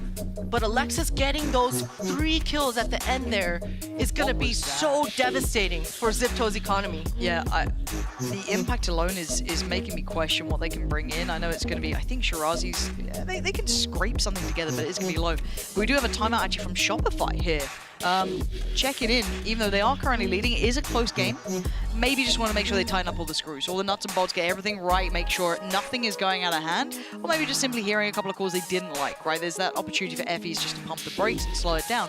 Also a good chance now for Zipto to check in too. Yeah, for sure. For Shopify, they just got to remind each other about their protocols and make sure they're doing the countdown properly, because it's only been 1 or 2 rounds this entire game where things were a little bit wonky, a little bit off, and it's just unfortunate that that huge swing round we talked about last round was one of them for Shopify. So they've got to clean it up. They've been doing a fantastic job making this comeback happen. And for Zipto, that's the first round this entire second half that they've looked dominant. So Hunter's Fury is still on the board. Camu with this KO ultimate should allow them to have a very strong retake in their back pocket. You are right. What's the plan now? Go, go, go! It is completely vacant on this side of the map. Abandoned with just a little bit of util to keep it safe. That's it. Shopify are picking and calling very well right now. All 5 members are regrouping, and they want to do a little bit more sniffing to find out exactly which anchor is on this A site. But as soon as they identify, should be a simple post for them. Alexis should be able to greed and hold on to this breach ultimate as well. Yep. Yeah, getting this far, feeling no resistance. You gotta be thinking, yeah, this was the right place, right time for it. This is good. Shirazi just gonna try and make sure she keeps control of that CT side, because we have seen Shopify trying to lean a little bit deeper towards CT. Sometimes it looks like that's the case again. Fluorescent goes a little bit closer, but actually saying that, she goes incredibly far, but it's Alexi with the response. Zipto, perfect! Dealing with that CT pressure, and they look to flood back in. Camu trying to clear back of sight, gonna put Mel on the platter, put her on the chopping block, and now they can strict towards the site. Alexis and Sarah backs to the wall, perfect! Re-clear from Zipto. What a trip! What a trip coming out for Shirazi as soon as that trip hit. It looked like Shopify were going to be the ones to control that aggression, but that alerted Zipto to be able to react with their util. And even though Shirazi was completely blind, didn't even have a chance in that round, her teammates were hot on her heels. Camu having such an insane round. That was incredible. That was nice one. True. Man. That was so impressive. They look so composed on that flood back in as well. Wow, incredible. Now, can they get another? Can they actually take the lead here? That's the question, because there is the chance of that third map still in hand without OT. If they can get this next one in the pocket, still a purchase to play with here for Shopify. Looking to posture towards B early on. Floor being extra aggressive, really trying to break ankles and trigger any sort of trap if there was one in B main. Shopify, they know that they could just simply cut noise, walk away, and make the defenders guess. Are they gonna re-clear? What kind of information do they need? And Noya's being extra patient towards here at A. That spotted the breach crossing back over to A. That's a lot of information. Do they play kind of for that retake again? It looks like very similar setup, right? They're happy with this. They hold on to that deeper push. Yeah, and I think if you're Shopify here, you're talking to each other about that last round, talking about the trips, maybe being willing to just play this post plant out a little bit more towards that B. They were always going back into B main, playing the spam lines. There you go, similar scenes. But does it land better now, or is it rinse and repeat? No ult to use this time for Shopify. Fluorescent tempted to go ahead, but it's Sarah who gets the ult here. Mel still has blind. She's going to be able to slow down this retake. Though. Hold on, Sarah going to preemptively pop the ult. You can feel the pressure starting to mount. It's Alexi to go down. Fluorescent now takes up the mantle, holds down towards short. You got Noya in unison. This is where it gets tricky. 4v2, Tara going to be the last one alive. And this is much cleaner, much tighter from Shopify Rebellion. Crossfires coming out strong, and Noya was such a nuisance down there into short A. And I love how Fluorescent is reacting. She's not just saying, hey, I have the best aim in the server, I'm gonna just headshot everyone. Using her teammates and teeing up her teammates and making sure these crossfires work out for themselves in the post. Very impressive. Very, very impressive. A close game though still. It's not over yet, but I'm looking at the money. And that's where I'm a bit worried, right? Iniri's only one away from the ult, though. That could be a big priority here. But do they then fight for it? These are the questions you have to ask and see if you find the answer. Fluorescent is going to be noted on that knife. It's pretty feeling brave enough. Yeah, you can see they're set up for this punish on the ult orb, but again, managed to stay away from each other. Yeah, Alexis is going to be pretty happy about that. She baited out that paranoia with her fault line. Fluorescent wants to go. She knows the defenders are lacking util. She's looking hungry, but could get punished, but no. Fluorescent succeeds, taking away Iniri, who's desperate for that ult. That could have been huge to have to hand. Not to be this round. Look at how Shopify are playing this round, completely playing with their food. Showed the aggression towards A, now they're cutting noise. For Zipto's side of things, at least that drone gives away the game. And Shirazi, look at all her util. It's set up here at B site. This is still good. This is still very possible. Ult comes in though for Floor. Clears close. Spams towards market, no connection. Checks the corner, nothing's there. Site is clear, at least towards this side of pillar. Gotta be careful of those trips. Yeah, quick enough from Floor though. Let's get noted on Camby. Looking at Alexi, couldn't quite get the shot, and now we're back in this really tough predicament. This deep post plant. You've got a shock dart, you've got a TP, and that's about all she wrote for Zipto here. This is what it comes down to. The late flank, I like it, but look at Noise position, already ready to try and checkmate on towards this. Cammy, who's been caught, and now suddenly it's all on the hands of Alexi, who's coming alive, finding two, maybe hope still there. Another tap on the spike and another attempt to draw them out. Sharp from Sarah into the final moments now, the final players. Alexi, desperate to do it, desperate to hold on, but Shopify in the final round of regulation tip the scales. That looked so close, Lauren. I love how Noya was playing that round. And you know, we spoke about Noya this entire series, the way the jiggles, the way she's playing with her food, the way she's able to secure these post plants for her team. It's a beautiful thing. Shopify, things did get close. It did get dicey, and you love to see that from Zipto, but Shopify, their fundamentals are just too strong. They certainly are, and they seem so aware, so in control of a couple of those rounds that got very dangerous, very high octane. And we've had a fantastic performance there, not just from the likes of Fluorescent, who a lot of us would be looking towards, but obviously Sarah as well, Noya, Alexis, Mel, every single one of them doing very, very well here. And obviously credit where it's due, Zipto put up an excellent fight. Yes. A really solid fight. But now though, we look towards the favorites in the tournament. I mean, Shopify, head held high after that one, taking a step forward. I know in Berlin they struggled before at this stage. This time it's a 2-0 and they keep it clean.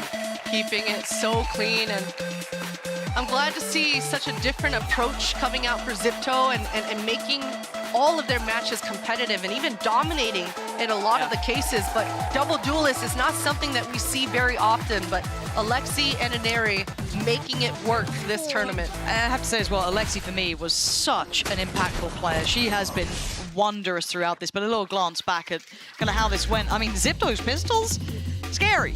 Scary. It kept them in a lot of these games, and you think how close it got down to at the end. It's all the highs and lows throughout this, but credit in my mind is the amount of ideas that Shopify had, how quick they were on their feet to think and come up with options and their considerations moving through this. But again, on the flip side, Zipto kept up. It's 11-13. That is a solid scoreline. Solid. I mean, if you're Shopify, I don't think it's as solid as you wanted it to be. No, absolutely especially not. with It's the a close game. expectations. Yeah, coming into this series, but for Zipto, surprising for sure. Now, they're a dangerous team. I think a lot of us kind of got to know these players in their previous performances, but to keep this sort of level up here, up against someone of this caliber, it is damn impressive. So an enjoyable watch from start to end. Almost wish that map one was a bit closer, you know what I mean? That could have really kicked it up, but 13-11 and a 13-8 is respectable. No third map here, so yeah, all said and done, Shopify will be happy. And a respectable scoreline for Zipto, but you know, at the end of the day, Shopify will be eyeing up the deepest run possible. So we do get a little bit of a treat. We do get to hear from the wonderful Noya, who will be standing by with Mika down at the stage for the Verizon post-match interview.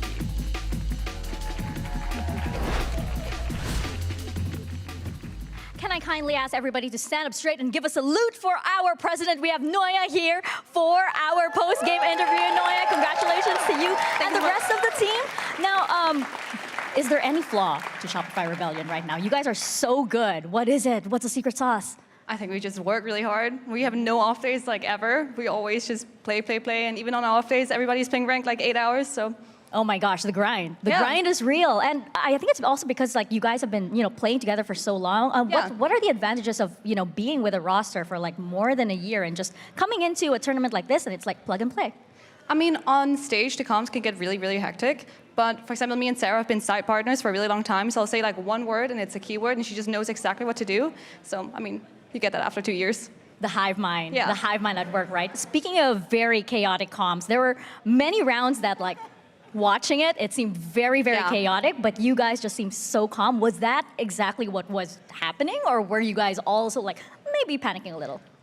The comms definitely get like a little bit louder when there's a lot of things going on, but I think the experience from Brazil, the comms here compared to then are so much quieter, so much calmer. Like everyone's on the same page most of the time, and obviously it shows. It's the roster maturing, right? Now, with both maps, I guess they were kind of similar, but on Pearl, you guys were able to string several rounds together. On Sunset, I'm wondering, when did you know you had Zipto's number, or was it just like 50-50 all the way? We definitely felt like it was a lot in our control, and it was a lot of our mistakes that got punished. So if we just like didn't make those small mistakes, the score would probably have been a lot like cleaner. Like stay calm, just go back to 0 every single round. And your lurks are so amazing. And do you think it's also because you were playing with such an aggressive enemy that works so well, or like what were the calls like for that? I don't even know. Like. From my team's preview, it's nice that obviously they're quiet, again, with the comms, so I can hear where everybody is. And they're like, I definitely got punished on my looks a lot because they're clearing mid and I'm like in the open and yeah. And also, I think it just works so naturally for you in your playstyle, right? I'm wondering also because, we did see a lot of, special replays from like Alexi with what you were saying, some from Sarah as well. Who is like usually the vibe merchant for the team, especially during a very difficult round? I think it's mostly all of us. Like when we're all together and vibing, that's when we play the best. And hype each other up, right? And that's why Shopify works so well. So congratulations to you so much. And the rest of the team, Noya. That's it for our interview, and we'll see the rest of Shopify in their next match. Thanks so much for having me.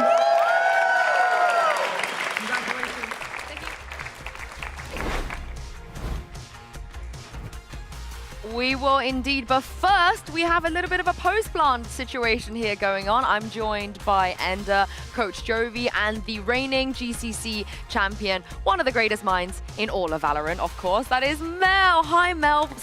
Welcome to the show. Was that fun? Yeah, it was fun. Sorry, I'm just laughing because I saw just Sarah and Floor missing the bell. It's okay, we'll work on that for next time. The timing? Yeah, but it's okay, we'll work on it, don't worry. I'm surprised you guys haven't got that down. You do that a lot, You Bowing? win a lot and you have to that bow part. a lot. Yeah. I guess so. Yeah, not used to it yet. Not used to it yet. I guess. But yeah, I mean, I've got Jovi and Ender here with me as well. Did you guys think that they, Shopify were going to pull through towards the end, when Zipto were catching up? Did you? Why would I ever doubt them? Influence you. Be honest. The honest answer, when they won the pistol round, ooh, wasn't looking good. We can win pistols. Yeah. I don't know what's going on. Actually, I do know what's going on. Listen, in the time before map 1, Loke was like alpha up, talking about a specific like strat that we're supposed to do, and I was like, I read that as alpha up just entirely. So the pistol, I'll take it. I threw. It was 3v3. I'm like, I'm just gonna run at the Sova. Like, what would someone crazy in rank to do? Like, just run at them. I got put down like a fucking dog. Oh, like a dog, okay. like a freaking dog, like a freaking dog. Like a freaking dog. We'll edit that in post. Don't worry about that. It's fine. Yeah. I mean, honestly, don't worry. You're a winner. You get away with it. Now, we had a poll earlier, a MasterCard fan poll, and we asked everybody at home to choose who they think will end the day with the highest ACS. This is how it went. So most people went with Floor. And then we had Rescue coming in second, and then SR and Aneri kind of near that at the bottom, and we can actually confirm what the result was. I have a Floor chart here. It's a thing now. I saw that. Yeah. Would you have voted for Floor? Dude, if I don't vote for Floor, it must be like opposite day. Definitely Floor. If I had to guess, it was like average 360 ACS today. But who would you have voted for second if it wasn't Floor? If you had to vote SRN for one of probably. them? Yeah. What about you two? Yeah. Same. I would say SRN. I could reveal. I'm pretty sure. I think Floor did win today.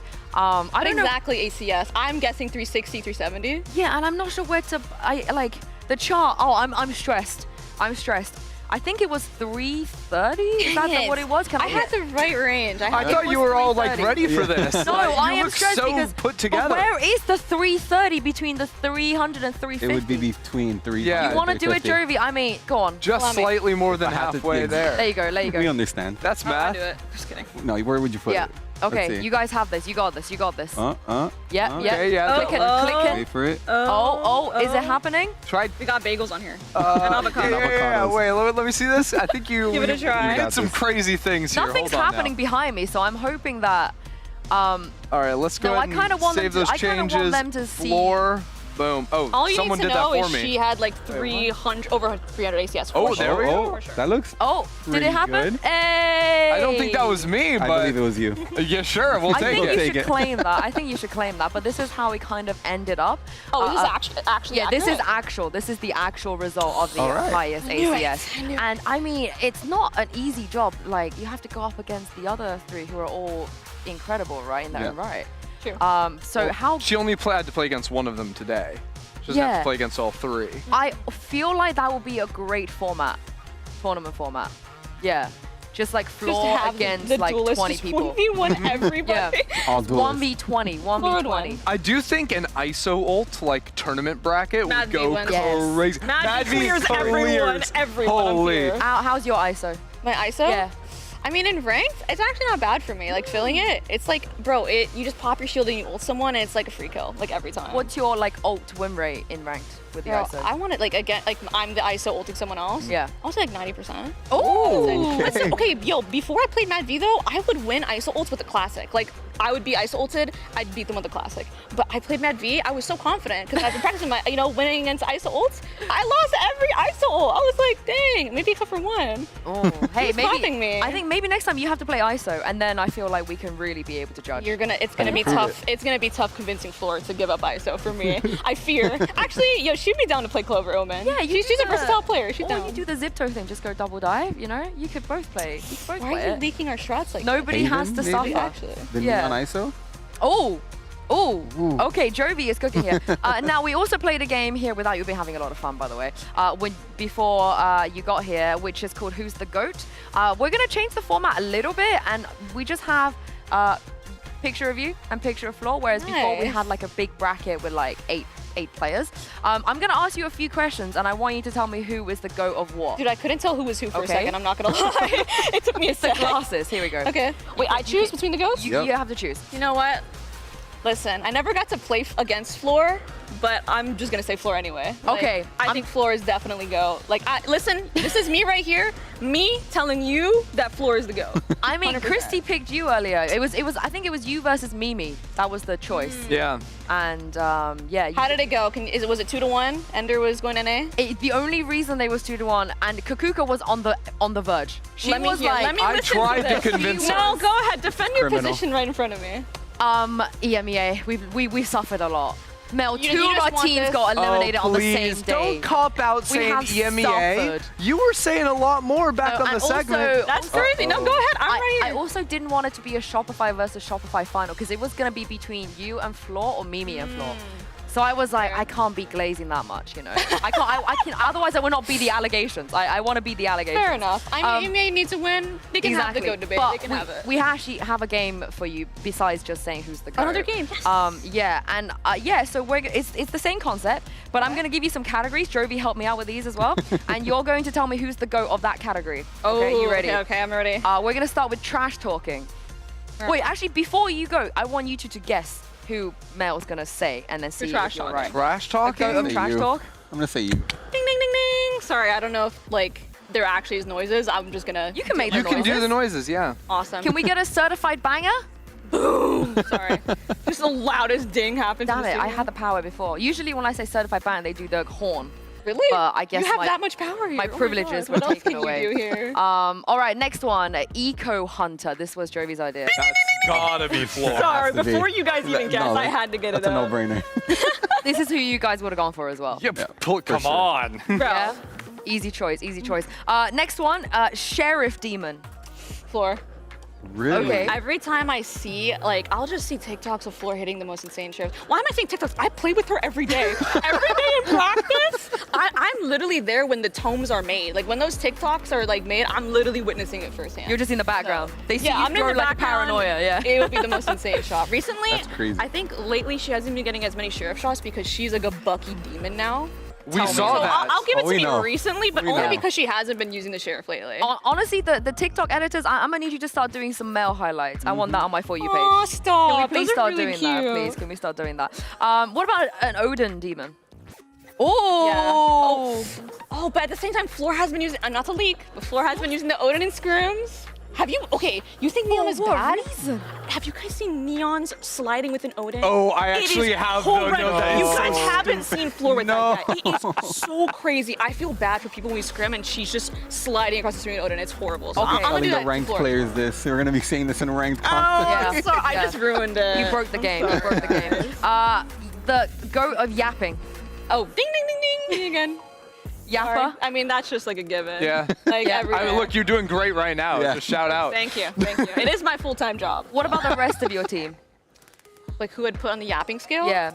Are you the certified runner-up. yapper? Probably Nicole after me, and okay, then after Nicole, probably Lexi. Okay. And then Sarah, then Floor. But okay, there's like tiers to this. There's levels to this. I'm not gonna lie. But the science to it. yeah. Well, what about your team? Who's the certified yapper on Oh, Five? definitely. Can I guess? Yeah, go. We'll see. I want to say it's either Thea or it's Donut.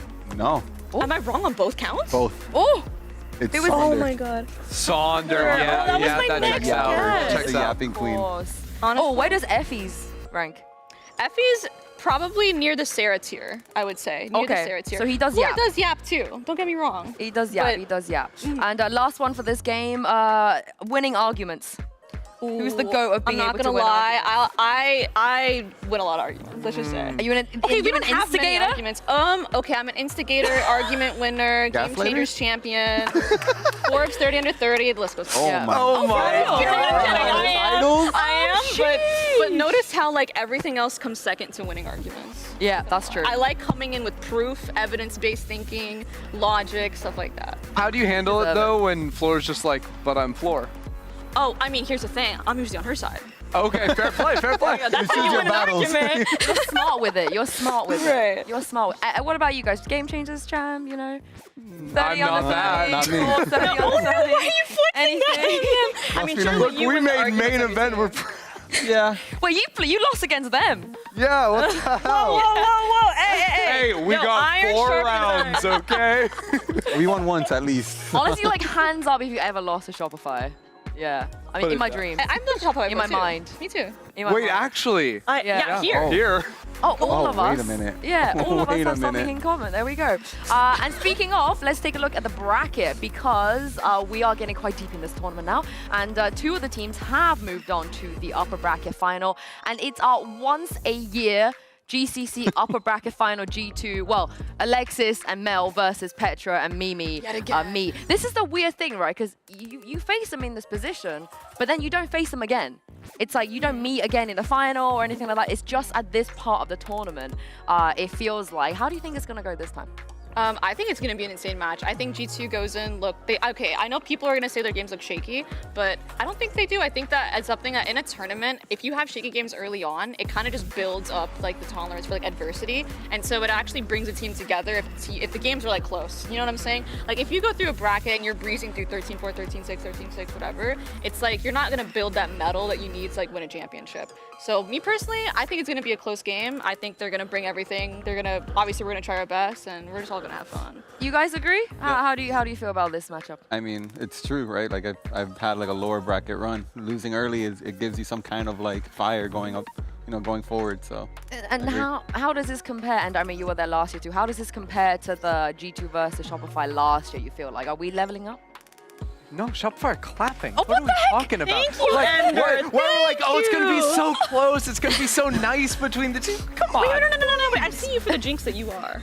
But I'm not the. No, I know. I'm not a turncoat. You're getting called out. No.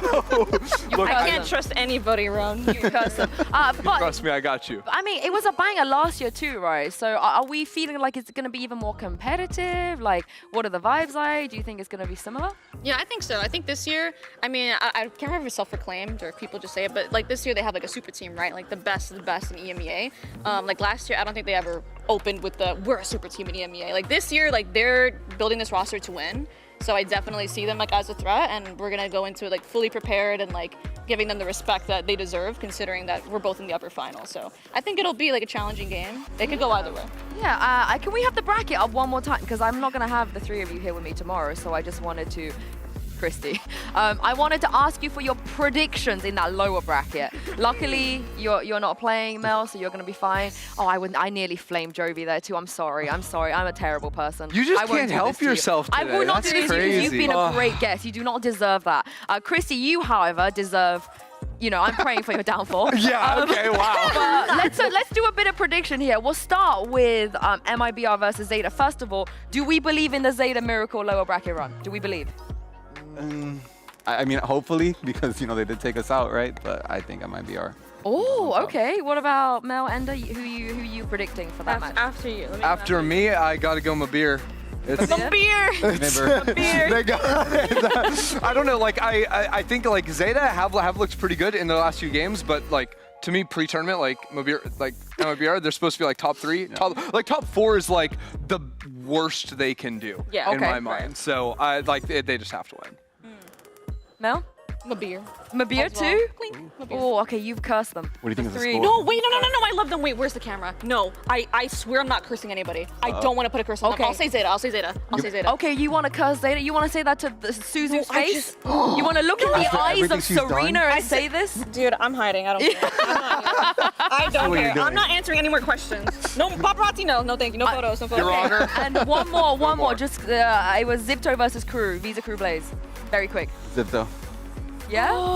But also, like, what if Dodds just Dodds all over them? I don't know. Dodds has been waking up and dodding all over them. So to me, Dodds has been like a standout player this tournament. Yeah. I think they've like taken everyone by surprise, and I think that like it could absolutely be like a dominant performance. But so you're going Crew. I gotta go Zeta. Or not Zeta. What? Zipto. That's what I meant. Zipto? Yeah. Okay, well, we'll see. We'll find out tomorrow whether this has been a cursing couch or the blessing couch. We will see. But thank you very much, Mel, for joining me. Congratulations today. Thank you, Jovi, as well, for joining me. And Ender, too. And thank you to you guys at home for watching. We're going to be back tomorrow with 2 elimination matches. It's going to be crazy. It is not going to be easy for any of those teams. So make sure you come back and join us, starting with MIBR versus Zeta. Have a great night, and we'll see you then.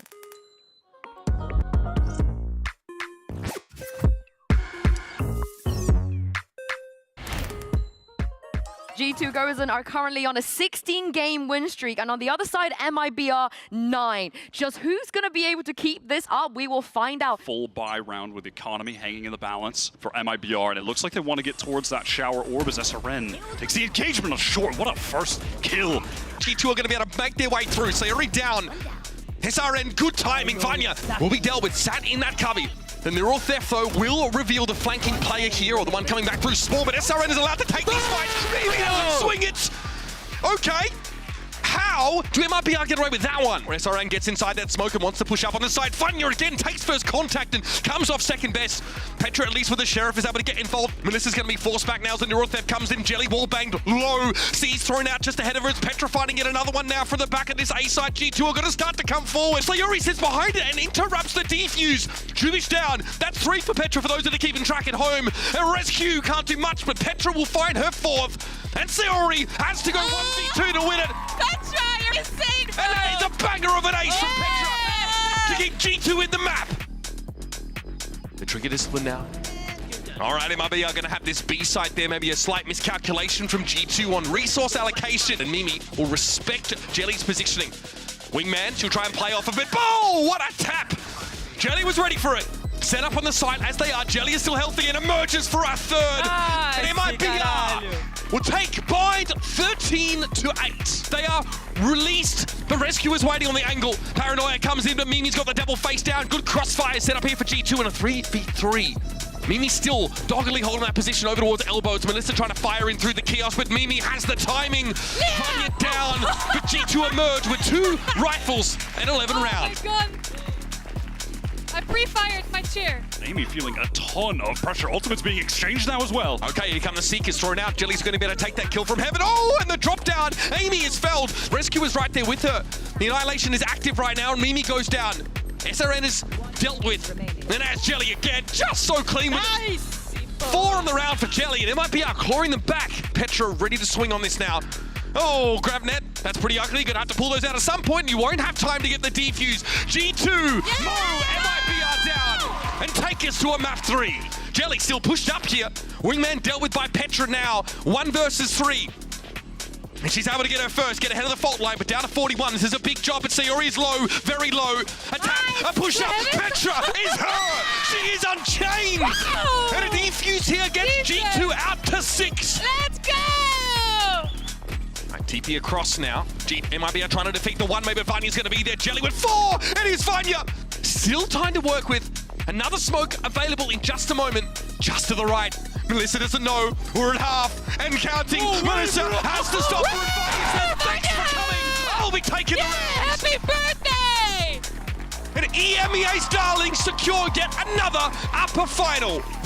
That was just complete annihilation on Sunset. Everybody needs someone in their lives the way Alexi just carried Tara onto stage. But here's the thing though, on the side of Shopify, it doesn't feel like they need any carrying at all. Look at the positioning here. Fluorescent gets swept up, but Alexi on the trade out takes down Alexis. Now it's game back on. And Neri with a quick pick, and it's all looking coming up. Roses for Zipto. What is happening to Shopify? Completely melted. They'd love to get an early start towards the defuse, but the first couple of shots get fired and Floor gets pushed away slightly. Oh! You can't apparently push Floor around. My bad. That's on me. Head first. She Shirazi surrounded, and Fluorescent shines. Nice underhand. Alexis outdone though. I'll tell you, a Neon with a Bucky, but how about Noya with 3? Good job, guys. 13-8, and in style of the last round. Style indeed. The layers coming through strong for Shopify. Alexis pouring in everything, but she gambles. She went towards CT, but no, it's Tara playing towards elbow. Perfect paranoia. Surely it's gonna land. Surely she's got this one. She does. Zipto again, taking the lead now. And Noya. Yeah, it just feels like it's inevitable, doesn't it? Yeah, hello, man, bye-bye. Oh, it's clean. Now farm it up. There we go, Noya. Let's go, Nicole. It's so hard to deal with. Shirazi not gonna be able to get half just yet. Mel's gonna take away Camu. Back towards business. Tara's gonna be blinded. They're sticking. They are trying everything they can, but they're gonna get pulled away from this. There's so many players. Nice. Alive. Shopify in the final round of regulation. Tip the scales.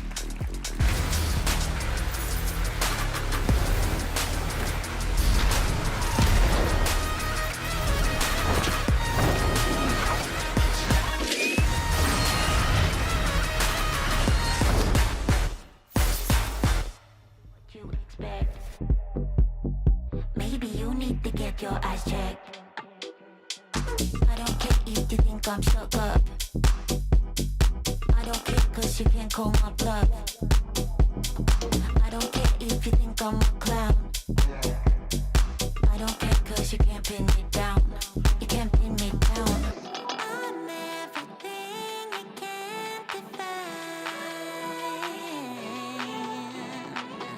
I'm always gonna cross a line, and I can't help it. You can't pin me down, pin me down. Can't pin me down, pin me down, pin me down. You can't pin me down, pin me down, pin me down. Can't pin me down, pin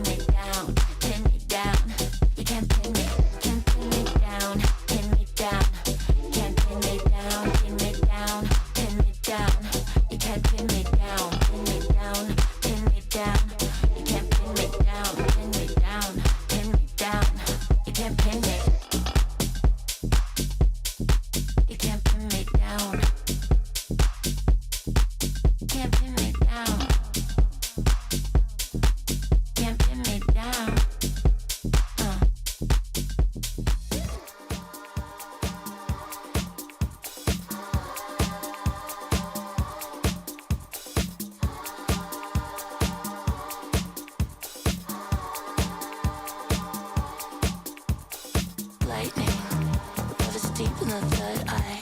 Come closer. I'm not afraid. We run the night. Baby, open your